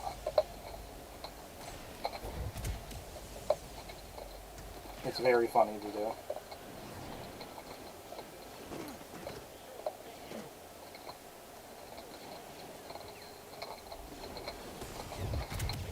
I feel like we're going to see a lot more Indian representation in a lot of sci-fi media because a lot of fan favorite characters from some properties lately have been Indian, like Christian Avasarala from The Expanse.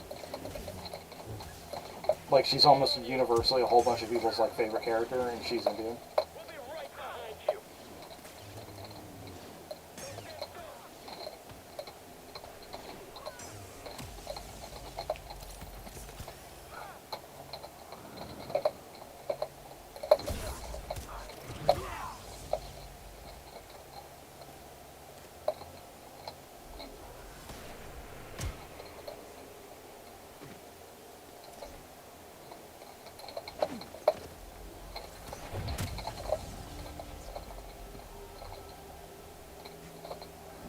Wait, hold on. I mean, I dropped out of after the first arc, you know, before the real Mars. Yeah, Christian Avasarala is a character that gets introduced in book 2. No, in book 1. When the Mars stuff is like kind of new, because she's the she is basically like a head secretary in the UN, but she has a very, very specific job position where she has a ton of influence and basically tells just the right people what to do. And using her influence, she is effectively Queen of Earth. Like low-key, just effectively Queen of Earth. And she's a really interesting character. Yeah, Krishna Vasari. She's an old Indian lady. She swears a lot. She's very sassy with people. Everyone likes her, you know, except for a lot of characters that she talks mean to in the books. But the fans like her.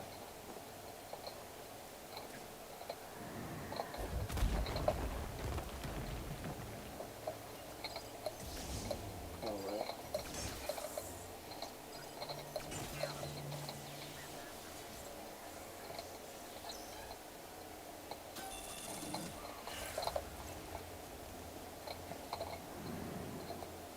I don't know if I'm pronouncing her name correctly because she's Indian and like her name is spelled kind of. I was gonna say weird, but I guess weird to my like Western ears or Western eyes. You know what I mean? But I'm pretty sure her name is supposed to be pronounced Christian Avasarala.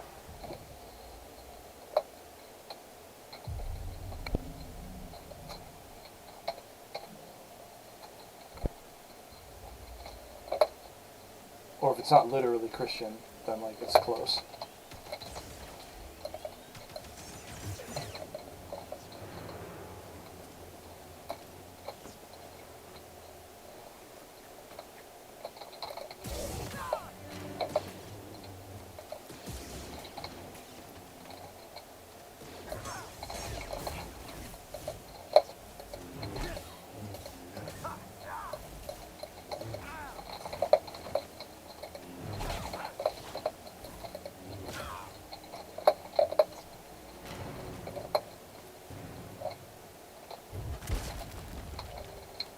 You're catching up to where Jacob left off pretty fast. Well, that's because I played this game a lot more than Jacob has. I've only been playing for about 3.5 hours, and I'm already... How long? Wait, how long... Wasn't expecting this. Jacob did multiple streams of this game, and each stream was like several hours long. Several stuff inside. That's, It's not going to take me very long to get this done, I don't think. It's a really great game, but yeah, no, if you're familiar with it and pretty good at it, then it's not very long. I think... Let's get you fixed up. I don't think it's going to take me that many streams to get this done, but I'm going to make sure... I'm going to like maybe download and re-upload all my streams on my YouTube channel. So if any of you guys are interested, if you got caught in death loops fairly often, like against the gorilla enemies or against Agda Bogdo, oh, that's fair. That does happen. If anyone is interested in subscribing, I know I'm not like, oh yeah, like and subscribe, like a proper pro YouTuber or whatever the fuck. But like, if anyone is interested in subscribing, I will be, I think, downloading and then re-uploading these live streams so that they're just going to be videos on my channel. And I'm sure... Oh wow, nice shot, guy. Actually, that fucked my shit up. I'm sure as I get more confident with content creation and I get the energy, I'm gonna start doing maybe scripted videos as well, because I do have some stuff I would love to talk about, and like maybe a brief, like maybe like a 15-minute video essay style, sort of. You know what I mean? But I think most of my stuff is just gonna be streaming, if I'm being honest.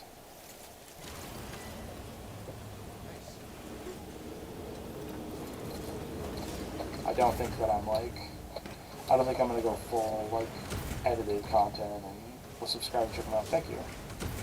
Time zones weirdly coincided. Yeah, like, it's, like, the normal time that I think I'm going to be streaming these, I'm going to be outside of your time zone if that's the case, because, like, most days, I would either be getting off work about now or, like, in an hour-ish. Like, I wouldn't even be home right now.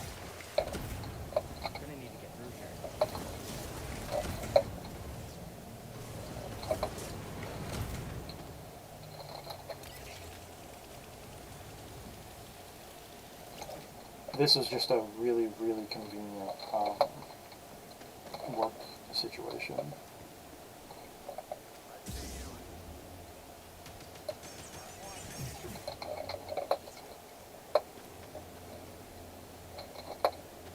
The hot takes will never stop, by the way. The hot takes will persist as long as I do.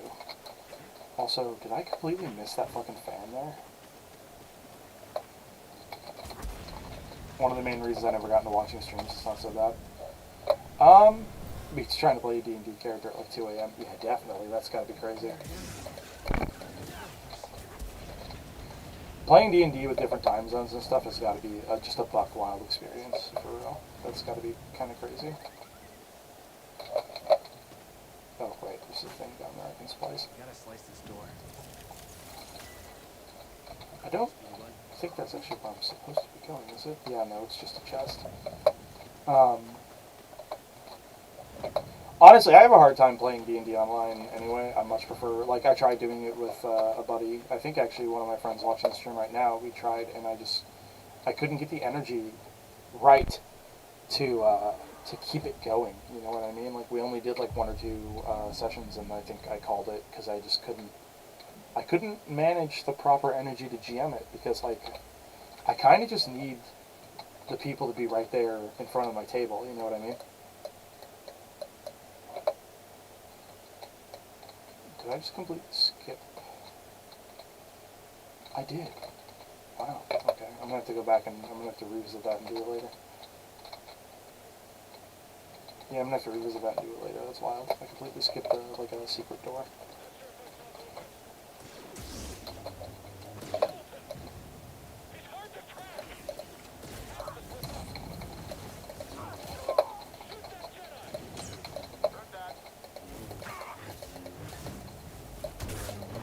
Being able to see other people's faces, exchange glances, gesture, and like physically lean into and express. Yeah, it's a really big part of it for me as well. But you're right, it is just not really much of an option for people nowadays. It's just hard. Now, how am I trying to... Okay, that's where I'm going. Directly behind me. That way. Okay, cool. No, it's just not much of an option for people these days. It's hard. You know, everyone's too busy working, just trying to get by. Unless you get really lucky. It's difficult to make it work. Pretty sure this is the way I'm supposed to go.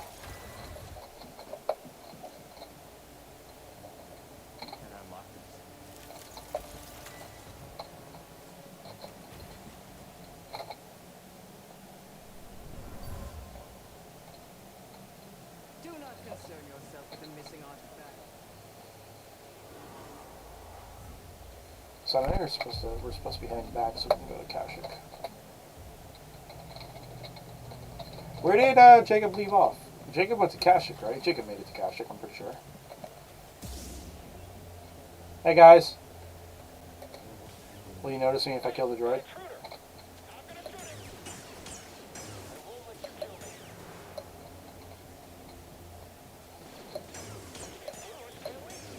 I like getting like massive deflections. It's really fun.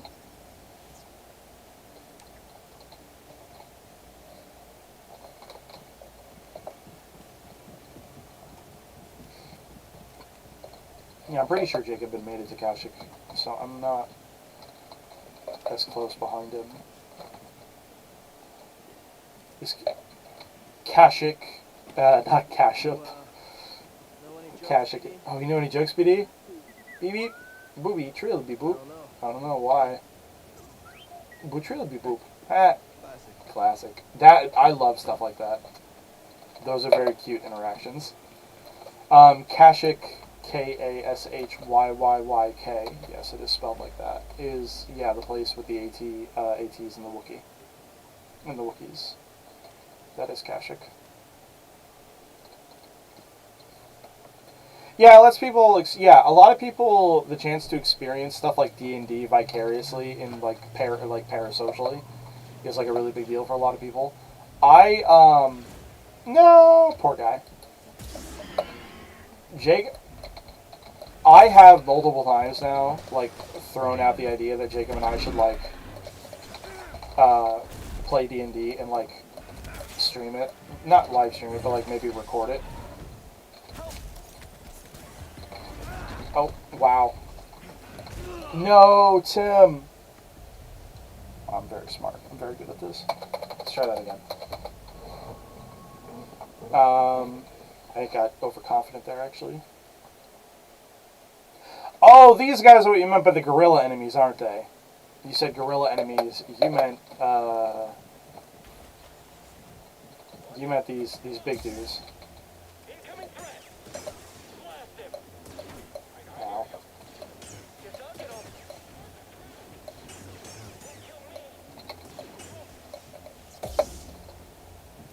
He called them a gorilla? Oh, okay. That's weird. Gorilla is not how I would have remembered those. What meme name should I call them? I'm going to call them soccer hooligans. Or football hooligans. It's kind of what they remind me of.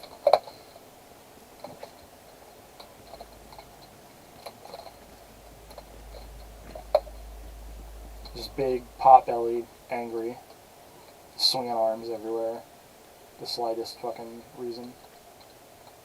Yeah, it's football hooligans.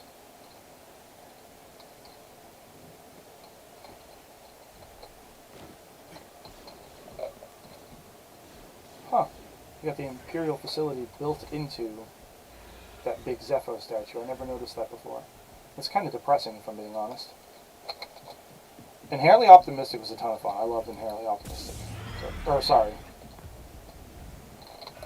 I thought you were talking about something else. Yeah, no, we really like Inherently Optimistic. I really enjoy doing it. We're gonna We're actually going to record a really good episode for you guys sometime pretty soon. We got this coming Sunday, we have a friend coming over, and he's going to guest star on it, and Jonah is his name. Jonah is incredibly funny.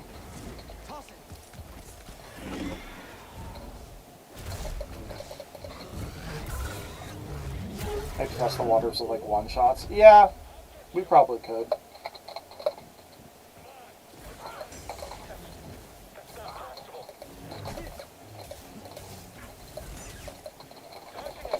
Okay, guys. Would you...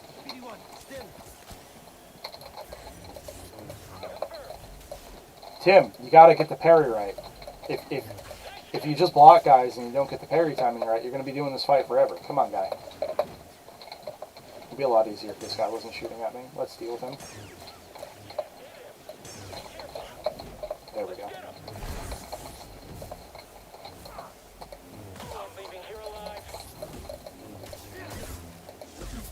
There we go. I'm only like 2 episodes in and I learned about, dude, the Zoom orgy was crazy. The Zoom orgy was wild. We literally watched that, like, in the living room. It was so inherently unsexy. You know what I mean? What are you trying to scan, buddy? Oh, you're trying to scan that guy. But, yeah, the Zoom orgy was hilarious. That was a whole other level of just buck wild, like, silly, cringe, like... That shit was insane. Whatever's the opposite of a good time, that's what we had. It was very funny.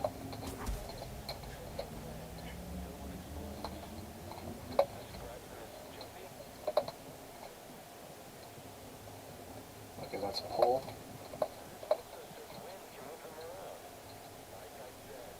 Don't get too close. He will be fine.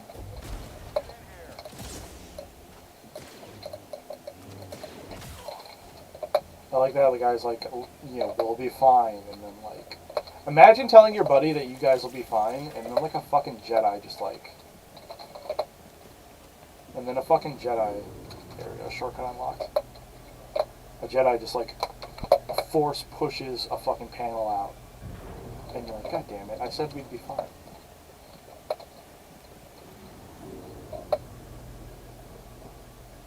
Hide your... show us your toes, right? Dude, that actually pissed us off so bad. We were like, really? Foot bullshit? I am ready for this. I'm going to bleed you dry. So the way you deal with these guys when you're upgraded some is they don't deal very well with lightsaber throw. Lightsaber throw is like the big counter thing. Lightsaber throw fucks their shit up. But I don't have lightsaber throw yet. I should have slowed him actually, now that I think about it. Or I could have just... I don't think you can push them. I think most of these guys are pretty resistant to being pushed, but slow would have worked. And I only needed to hit him one more time.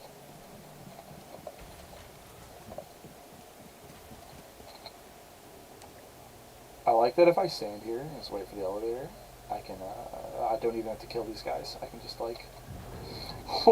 I can just get on the elevator and they don't even notice me! Come on, guys! What are you doing?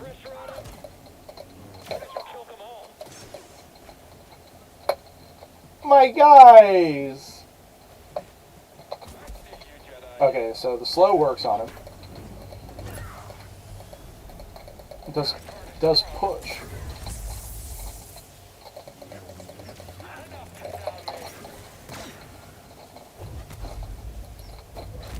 Okay, it works a little bit.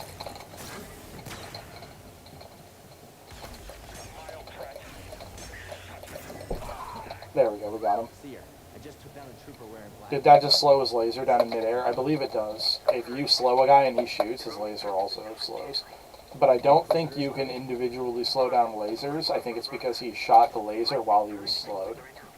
Or they could be stalling you on purpose. Stay wary. Oh, I need pull to do that one. Okay.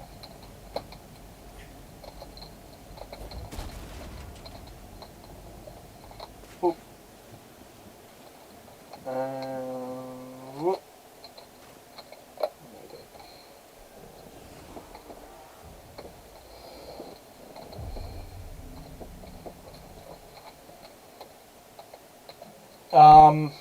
So this big Venator you guys see in the background is actually somewhere we will be able to go.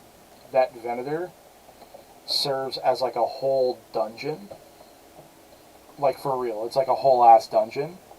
And we're going to revisit it when we have all of our force powers because you need them all. But it's a very cool. You see the Star Destroyer? It's a Venator. There could be people intel inside. I think there's also like 2 different stim canisters in there. I know there's at least 1. I think there's 2 though. But it's like a whole like mini dungeon in this game. It's actually super neat. Beautiful Joe rocks, dude. Beautiful Joe kicks so much ass. Young you was super smart for being into Beautiful Joe. But definitely you should play it as an adult as well. If I could find a good way to emulate it, I would stream Beautiful Joe for people.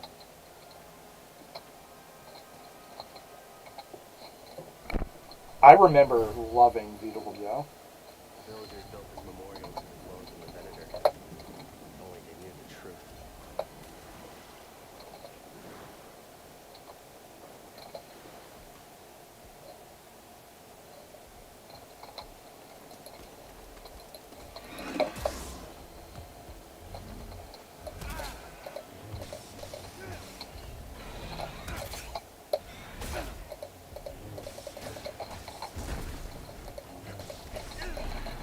Oh, right.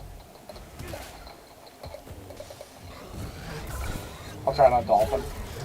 Yeah, you never know. You see, that was easy. These guys are usually pretty easy to deal with. The Yotas, or Jotas, however each individual person feels like pronouncing it.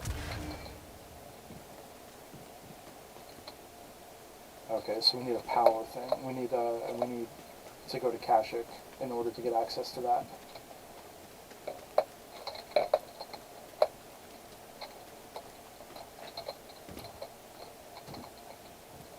We also need Power Surge to get access to that. I think we need Double Jump to get access to that. So what we're going to do is we're going to revisit this whole area when we've got more force powers and more ability and more like exploration abilities, because this area is just very difficult to explore. Empire isn't the only thing we have to worry about. So we're going to come through here.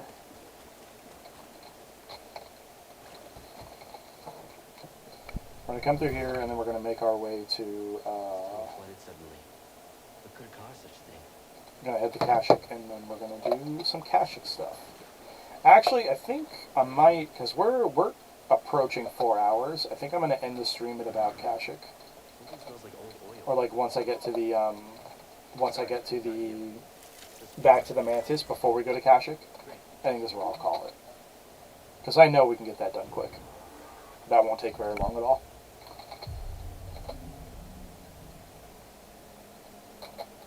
And then I will begin the process of downloading and uploading this one. We are going to get mass push. Getting a large... why is it showing empowered slow? That's not what I got. This ability, being able to push multiple characters, is actually incredibly helpful. This is going to go a long way towards making space and giving us room to breathe in some encounters, because as the game goes on, it becomes less afraid of just throwing waves of enemies at you. So I'm going to pause a little bit and talk about this. One of the things I love about this game, I genuinely love about this game, is that Cal is a Jedi, but it's not like playing a hero in Battlefront 2, and it's not like playing a crazy overpowered Jedi like when you play a Star Killer in Force Unleashed. Cal is just a Jedi. You know, at the beginning of the game, when you start, you feel like a Padawan, and then by the time you hit the end game state, like when you have all your abilities unlocked and you feel really confident in yourself, you actually feel like what I think most average Jedi Knights are meant to portray. You know what I mean? Like if you're reading a Star Wars book and there's a character who's just a Jedi Knight, they're not a crazy hero, they're not a Padawan, they're just a Jedi Knight. I think that Cal does an excellent job, especially in the end game, of representing just a normal Jedi Knight. And it feels really great that there's a game that goes out of its way to emulate that. He's a very down-to-earth Jedi. You know... And yeah, Starkiller does pull a fucking Star Destroyer out of orbit. Which, like, theoretically any enlightened enough Jedi could do. It's not purely a power thing. Like, if you believe Yoda when he talks to Luke about size matters not, and, like, you know, you could absolutely do this X-Wing if you could just unlearn what you have learned. Like, you could lift this X-Wing. Like, theoretically any Jedi Knight could do that. But the way a lot of authors, if they're, like, enlightened enough, but the way a lot of authors in Star Wars write it, it's not a matter of being enlightened enough, it's a matter of being strong enough, you know? But, yeah, Starkiller is, like, an incredibly powerful Sith. You know, you got characters like Revan, like when you're playing KOTOR, Revan ends up being an incredibly powerful Jedi. The Exile you play as in KOTOR 2 ends up becoming an incredibly powerful Jedi. If I remember right, in the SWTOR games, anytime you play a Jedi Force-sensitive character, you end up becoming an exemplar of that. You know, you're an incredibly powerful Jedi or an incredibly powerful Sith, like a hero tier character. You don't ever play a character who's just like a standard normal Jedi Knight who is good and is a Jedi and does all the Jedi stuff and isn't like deficient, but also isn't like a fucking hardcore superhero tier character. So now we're going to unpause now that I've had that little rant about what I like about Cal, and we're going to continue playing this game.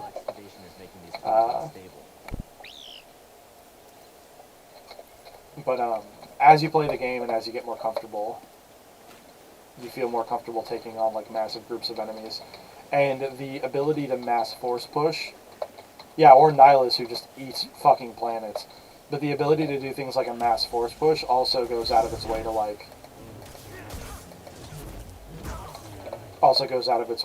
emphasize that. I wonder. Oh, I should have just pushed that back at him. Come on, guy, do it again. I mean, in theory, you can, but I believe it's taking an absurd amount of effort because the Force takes some kind of... Yeah, the Force does take a certain amount of physical effort to work. But, like, Force power, using the term power here kind of loosely, seems to be at least partially connected to how enlightened a character is. Enlightened in, like, the old Eastern philosophy sense. Because a lot of the Force and a lot of Jedi philosophy is based on old Eastern philosophy. Also, for the record, that green elevator right there is actually where we're supposed to go, this one. This green elevator. But I'm just going to do a little bit more exploration because we have a new audience member and I don't want to basically end the stream as soon as somebody joins. Wow. Oh, it's spawned me above them. Weird.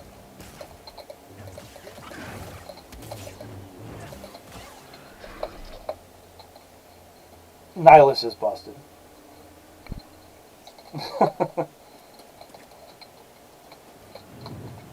Nihilus did like evil enlightenment, you know what I mean? He's like enlightened enough to become insanely powerful, but he did it for evil and not like for good. Oh shit. Oh wow, dude, Timmy boy. That's okay. We'll figure this out. We'll figure this out together, everybody. They are space samurai wizards, yeah.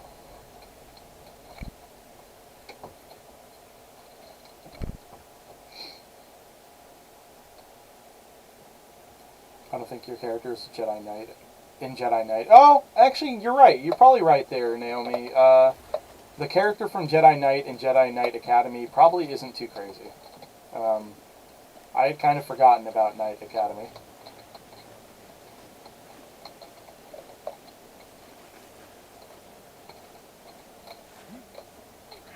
Then again, the new trilogy is treated as dubious. I mean, I can't. I know the new trilogy like gets a lot of like hate, but I honestly just can't bring myself to get mad at it. I'm almost 30 years old. I'm not gonna get mad at a Star Wars movie. You know what I mean? Jaden? What do you mean by Jaden? Do you mean Jason, like Jason Solo? Wow. You're supposed to grab the ledge, Cal. Who do you mean by Jaden? Is that a character I'm unaware of? Because Jason with a C is a character from like old lore. What if I push him and he just notices I'm here? Will he jump over and fight me here? Wow, guy.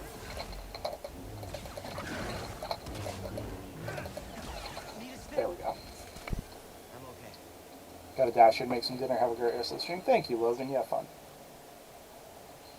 I don't hate the new trilogy. It's just some things make my brain hurt, like Jedi reflecting Force Lightning because she makes an Exeter saber.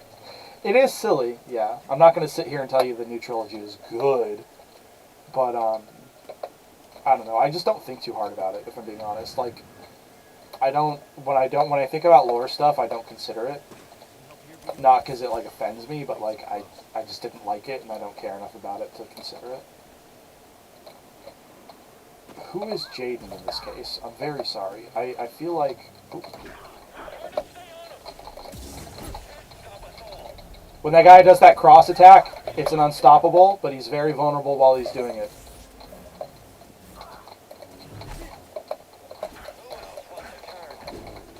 Yeah, like that, like he's doing it there. Okay, I need to deal with this guy.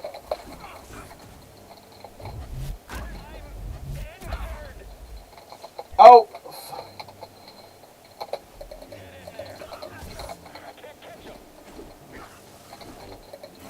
Yeah, when he like preps to do that like unblockable attack. Dude, this Scout Trooper Commander is kind of pissing me off. Guy. I would like to have a one-on-one duel with this Purge Trooper, but you're making it really hard. Oh no! Jaden is the Jedi Academy main character. Oh, okay. Ask me whether or not I've played Jedi Academy. Whoops. Oh man, I wish I had pull, because it would be super easy for me to just pull that to pull and just instantly kill that Scout Trooper Commander, and then I could fight the Purge Trooper one-on-one, and I would fucking destroy him.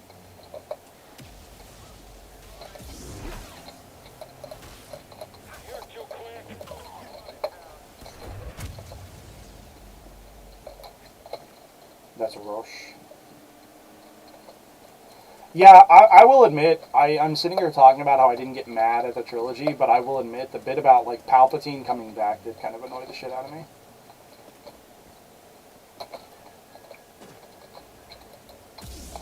Are you going to do the big charge, or are you going to do that? There we go.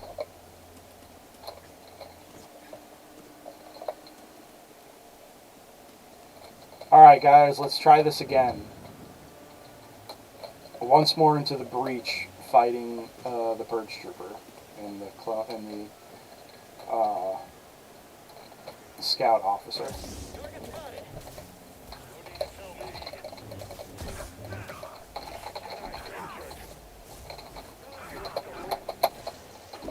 How did I get away from that without getting hit?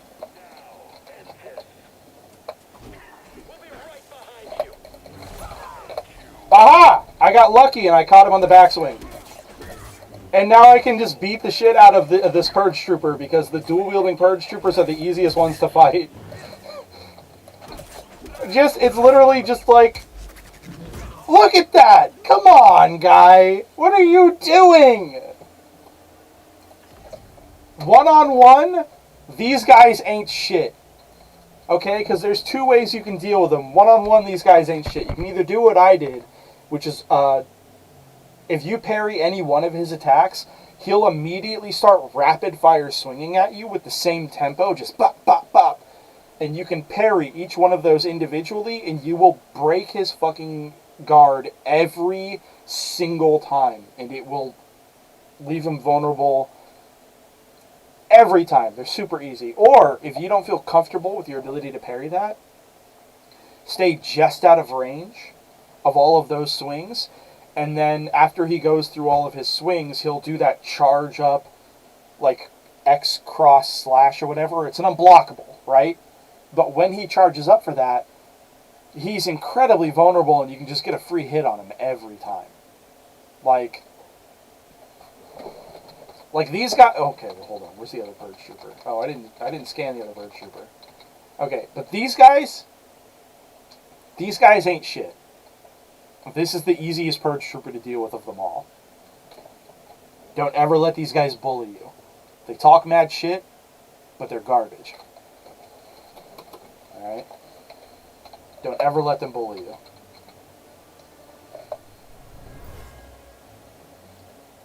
That's an excellent find. It will need my personal evaluation.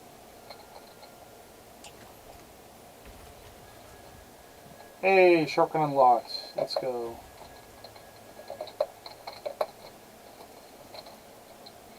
The weird love thing between her and Kylo Ren felt cringe and out of place. I don't agree with that. Okay, hold on. I need to catch up with chat. You guys went ahead of me a little bit while I was bragging about killing the baton guy. I wish Rey was more like Cal, where he feels like a shonen protagonist who just gets random power-ups. She's basically Naruto. I mean, she is very powerful, but I don't think that bothers me too much, because Luke kind of had a similar thing. He was just as powerful enough in the Force as he needed to destroy the Death Star to get through the Death Star and then destroy the Death Star. Like, he didn't learn random powers until he was taught them most of the time. But if you guys remember, when he was in Hoth, he did just randomly learn how to pull his lightsaber towards him, right? Because he needed to in the moment. Luke is also just as likely to randomly learn powers the second that he needs them, right? So I don't think Rey is unique in that regard. And I think that the romance between her and Kylo Ren would have been a lot better, actually, if he didn't get his redemption arc. If Kylo stayed evil the whole time, their romance would have been a lot more interesting, because it would have been raising questions like, well, what if love isn't enough, you know? What if someone's dead set in their ways and it doesn't matter if you love them, it still won't stop them, you know? There would at least have been some interesting questions that the setting could ask with that. Like, it would have been kind of interesting.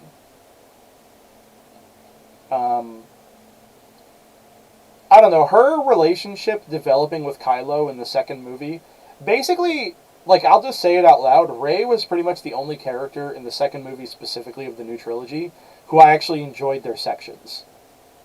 Poe and Finn, despite being two characters that I adore, both had really weak sections in the second movie, for the most part. But Rey, being with Luke and having all these disappointing moments and kind of having to train herself, and then also developing a romance with Kylo,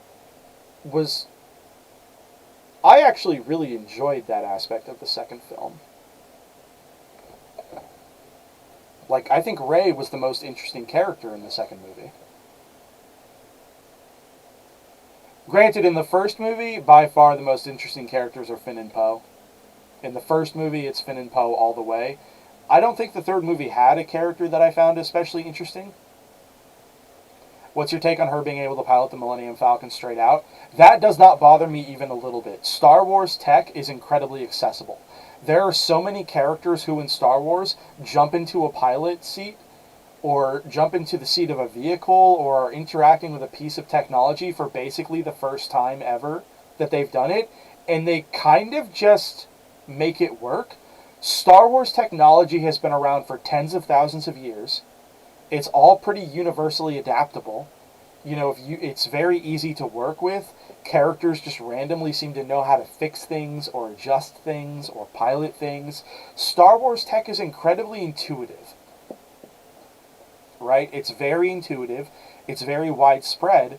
And she's been a junker for her entire adult life. She's been taking apart and working with ships and like pieces of ships. And she's been going through all these massive cruisers and probably junking starfighters. Like, she lives in an AT-AT husk. Like, Star Wars tech is very intuitive, and Rey has been living in an environment where she's been exposed to that tech her entire life. So her being able to just pick up and pilot the Falcon doesn't bother me even a little bit.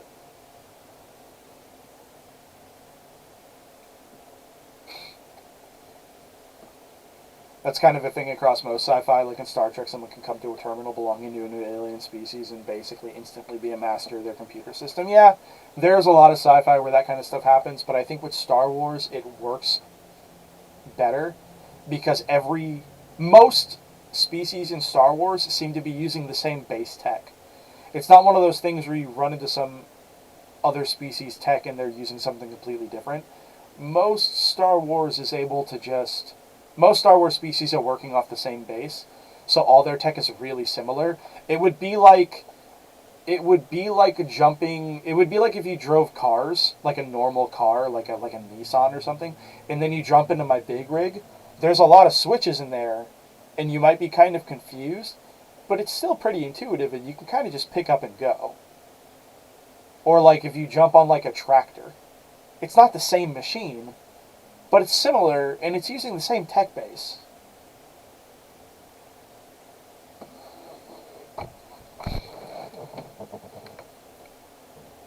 Yeah, like Anakin being a deadly pod race pilot, like a crazy good pod race pilot, and just kind of making it work and it not being a dramatic thing because he's strong in the Force and has been working on that kind of stuff for his entire life.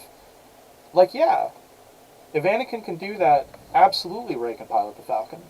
Like, it all kind of matches up to me. Like, if there is one genuine hard piece of criticism I have about the new trilogy, it's that it's way too quick, or it goes out of its way to like crib on the movies that came before. Like, it doesn't feel very original, right? But in some cases, like lore explanations, it kind of works to its benefit. And yeah, Star Wars is kind of pulpy and does handwave a lot of things and just kind of expects viewers to take things on good faith. Sorry, I didn't realize I was sitting on the meditations point that entire conversation. That will probably be very boring content for someone to watch. Hopefully me just going on about lore will like be entertaining enough for someone to like forgive how boring it might be to watch.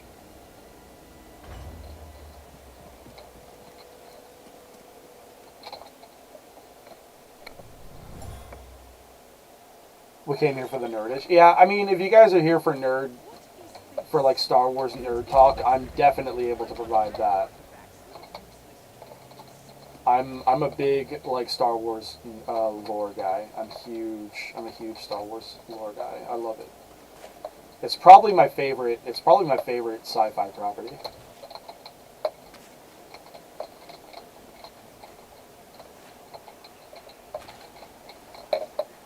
Although, to be fair, if I do like any sci-fi property at all, I do get this, like, big nerdy about it. Like, I feel just as comfortable talking about, like, Halo lore, for example. No! That was a very silly second tap of the space bar I didn't have to do. Tim. Han Mabugi. Tim Mabugi, what are you doing? I'm sitting here saying, doing the, like, Huttese, like, phrasing. Could you guys imagine how fucking wild and crazy it would be if I unironically could, like, speak Huttese? Not, like, just straight up as, like, a nerd. Just like, oh, yeah, I know Huttese. Like one of those nerds who speaks Klingon. I've only seen the original trilogy and the new trilogy. Oh, really? You should definitely check out the prequel trilogy. Have you guys stopped to think about the fact that war crimes probably don't exist? No. Hold on. War crimes exist in the Star Wars galaxy. It's just that nobody's enforcing them. Let's be very clear with each other on this one. War crimes do exist in the Star Wars galaxy, but no one's enforcing them. Because what makes a war crime isn't that, like, the Geneva Convention says it's a war crime. What makes something a war crime is that it's bad and that it's horrible to do and you shouldn't do it.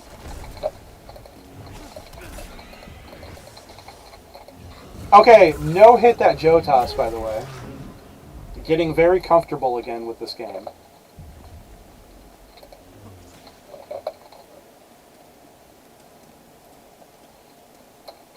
Naomi, you missed it. Naomi, you missed it. Really early on when I got to Pagano, I no-hit Ogdo Bogdo at the very beginning of when I had access to him before I even got stims. I no-hit Ogdo Bogdo. It was very cool. An Imperial officer was trying to hide a relic down here. It was a cave-in. He became trapped. There's another stimmy over there when you get the pull power, by the way, guys.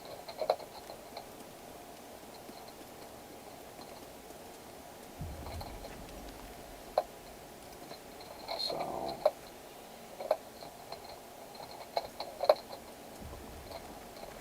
yeah, it was nice. I was very proud of myself.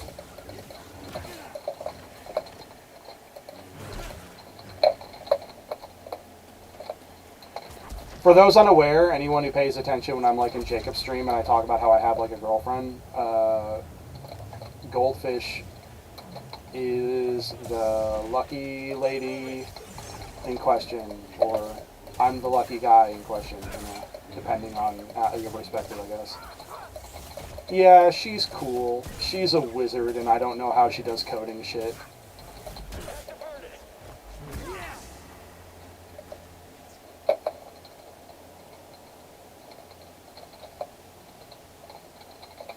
So, is that the one that I want? No, that's not the one that I want.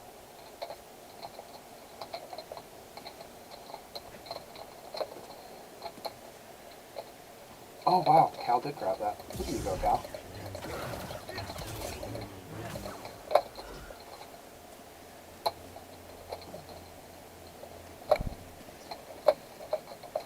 You guys know how I met this chick? She fucking... We played Destiny together, and she was better at the game than I was, and I was like, oh, you're dope. I think that's actually about how that went. Clones use flamethrowers, Anakin and Ahsoka straight up torture people, Obi-Wan and Anakin fake surrender all the time, the Republic trains Saw. Okay, you also gotta keep in mind that the Jedi are using slave soldiers, and Ahsoka is a child soldier. In Star Wars, they break the rules of war all the time. They do really wild shit, none of which makes any sense from like a legal perspective. It's not that...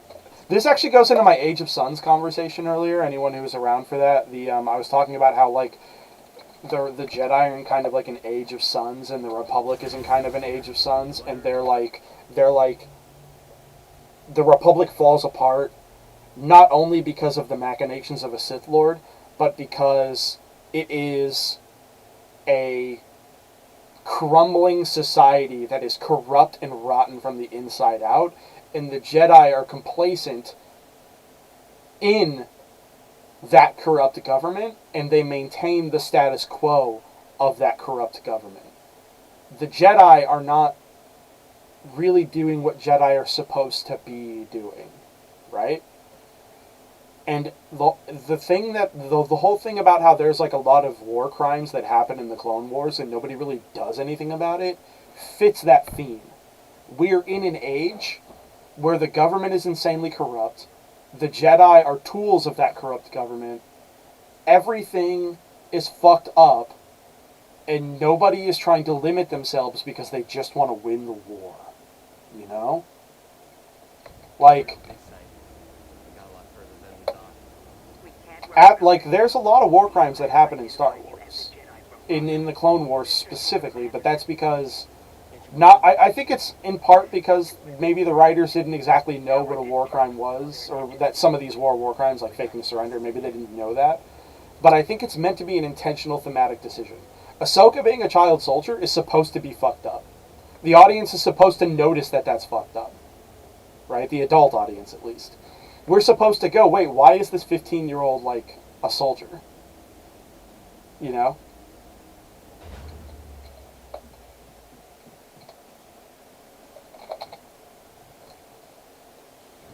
They used inbred, indoctrinated slave child soldiers. I mean, inbred's a really weird way of saying clone. But they are indoctrinated slave child soldiers, yeah. Could you recommend any good Star Wars lore channels? Ooh, I don't know. Most of what I got from just reading the stuff and watching the stuff myself. Eckhart's Ladder used to be pretty cool. I don't know if he's pretty cool anymore. I haven't watched his stuff in a long time. They're not teenagers, Braddock. Clones are only like 10 years old. Clones are only like 10 or 11 years old over the course of most of the Clone Wars. They're not even teenagers. They're children. They're adults, but they're children. But yeah, no, Carrion, I'm not sure. Eckhart's Ladder was pretty cool. That's the only lore channel I really watched as far as Star Wars goes. Most of the Star Wars stuff I know from just reading it. Like, if I was smart enough to get into content creation when I was younger, I could be one of the lore channels you're talking about right now. Because I actually just read the shit and, like, played the games. Really, this conversation now, this is a conversation about how Tim missed the opportunity. Bro, you're still streaming? How long are you going to keep going for? Well, I need to do a boss fight right there by the ship. And then I think that's where I'm going to cut it. I'm going to cut it, and then next time I stream Fallen Order, whether that's tomorrow or whatever, or whenever, we'll start Kashyyyk.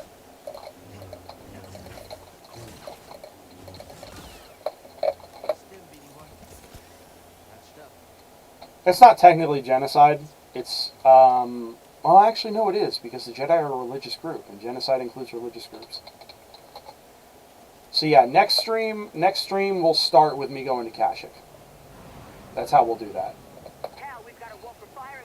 Because we've been going for like 4 hours and 15 minutes.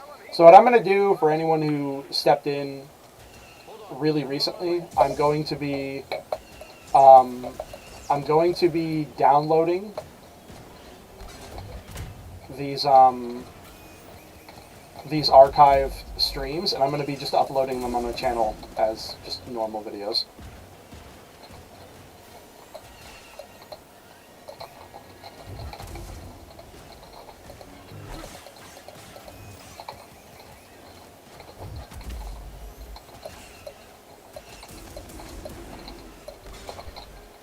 Oh, I didn't have any force power left there.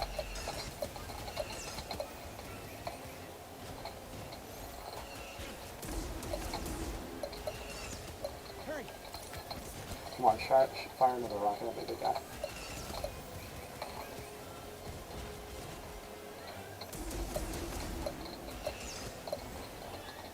The red crystal, in like the old lore, the red crystals were artificial. I don't think they're artificial anymore. I think I think they do the whole like crystal is corrupted by the dark side. Also, what Cal just did there in killing that guy, that's also a war crime. Killing crews of vehicles as they get out. In order for me to avoid that being a war crime, I'd have to wait for him to shoot at me first. For the record. Red lightsabers used to be artificial in the old lore. They were artificial, but now they're not. Now they're like tortured by the dark side or something like that, which is, you know, whatever. It's just as strange. It actually kind of fits it better. Nice work out there, kid. Hey, Because kyber crystals are meant to be really like mystical. just tell me that this visit wasn't for nothing. I found the tomb of the Zepho Sage. They definitely used the Force. advanced civilization of force feeders who mysteriously vanished. Yeah. Any crew leaving a vehicle that's like damaged or whatever, if they don't shoot at you first, it's technically a war crime to kill them. Cordova had a Wookiee friend named Sparkle. Maybe we can find him. Shit, things are really bad down there. This is the yeah. I did just talk about that earlier, Bailey. You might have missed that actually. You might have come back after I talked about that. But this is definitely the era of just getting away with war crimes. I think this lifestyle suits you. Fighting that waffle seems to give you more confidence. So, how are you holding up? And with the Force, Yes, with the force. I know you said it could be overwhelming. Haven't gotten myself killed yet. I'd rather not talk about it. Well, I understand. More than you realize. I like Seer a lot as a character. I think Seer is really well written. I think all the characters in this game are really well written. When the purge started, and our home troops turned against us, my Padawan and I took several young ones and we went into hiding. We didn't last long. Imperial Patrol was about to discover our location, so they tried to lure me away from my Padawan Trilla. Cal is a refugee. They caught me. And they tortured me. Cal is definitely a refugee. I wanted to know about the others and how many were left. Cal is a refugee. He was a child soldier at the point of the Clone Wars. And then I also believe at this point in time, what we're doing now throughout this entire campaign is technically terrorism. But like, I saw my it's opportunity. against the Empire, so it's easy not to think of it that way because obviously the Empire is a horrible government that you should be rebelling against. And I am not the I same wonder if the as I prequel trilogy is technically more iconic than the OG. Or Padawan. It's definitely a lot more mimetic. Jacob has this idea that the more memes there are about something, the better it is. Like, because it manages to stick in people's heads. So even if something isn't that well made, if it gets memed on really hard, it at least means that everybody enjoyed We it. can't let the sacrifice of those closest to us. If he's not a soldier, would killing that dude count as a war crime? Well, technically, if he's not a soldier, it's just murder. Then so, if you want to get technical, Cal is not a soldier, but Cal is an insurgent.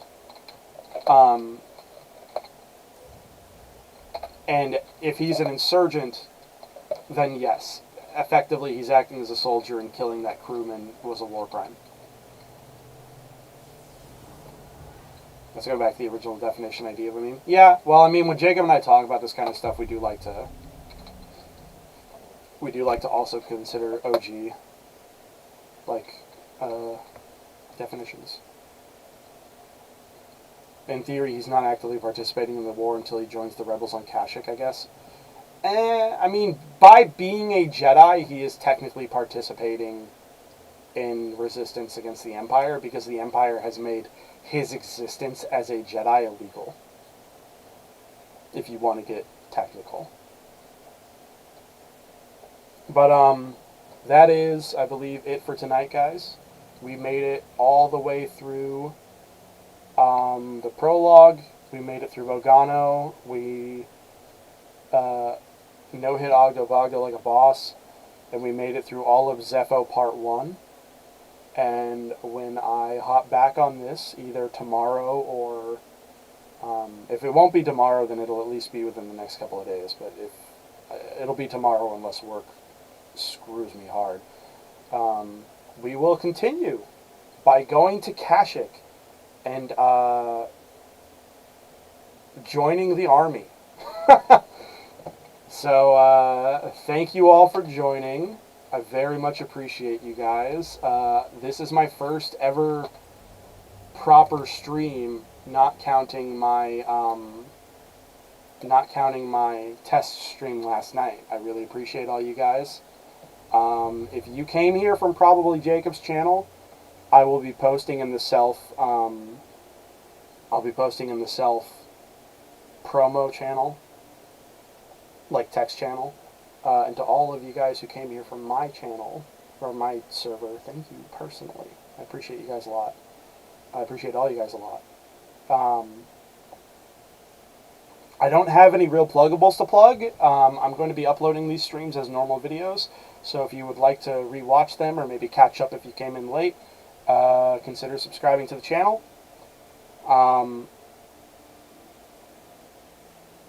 I appreciate being able to nerd out with you guys. It's super fun.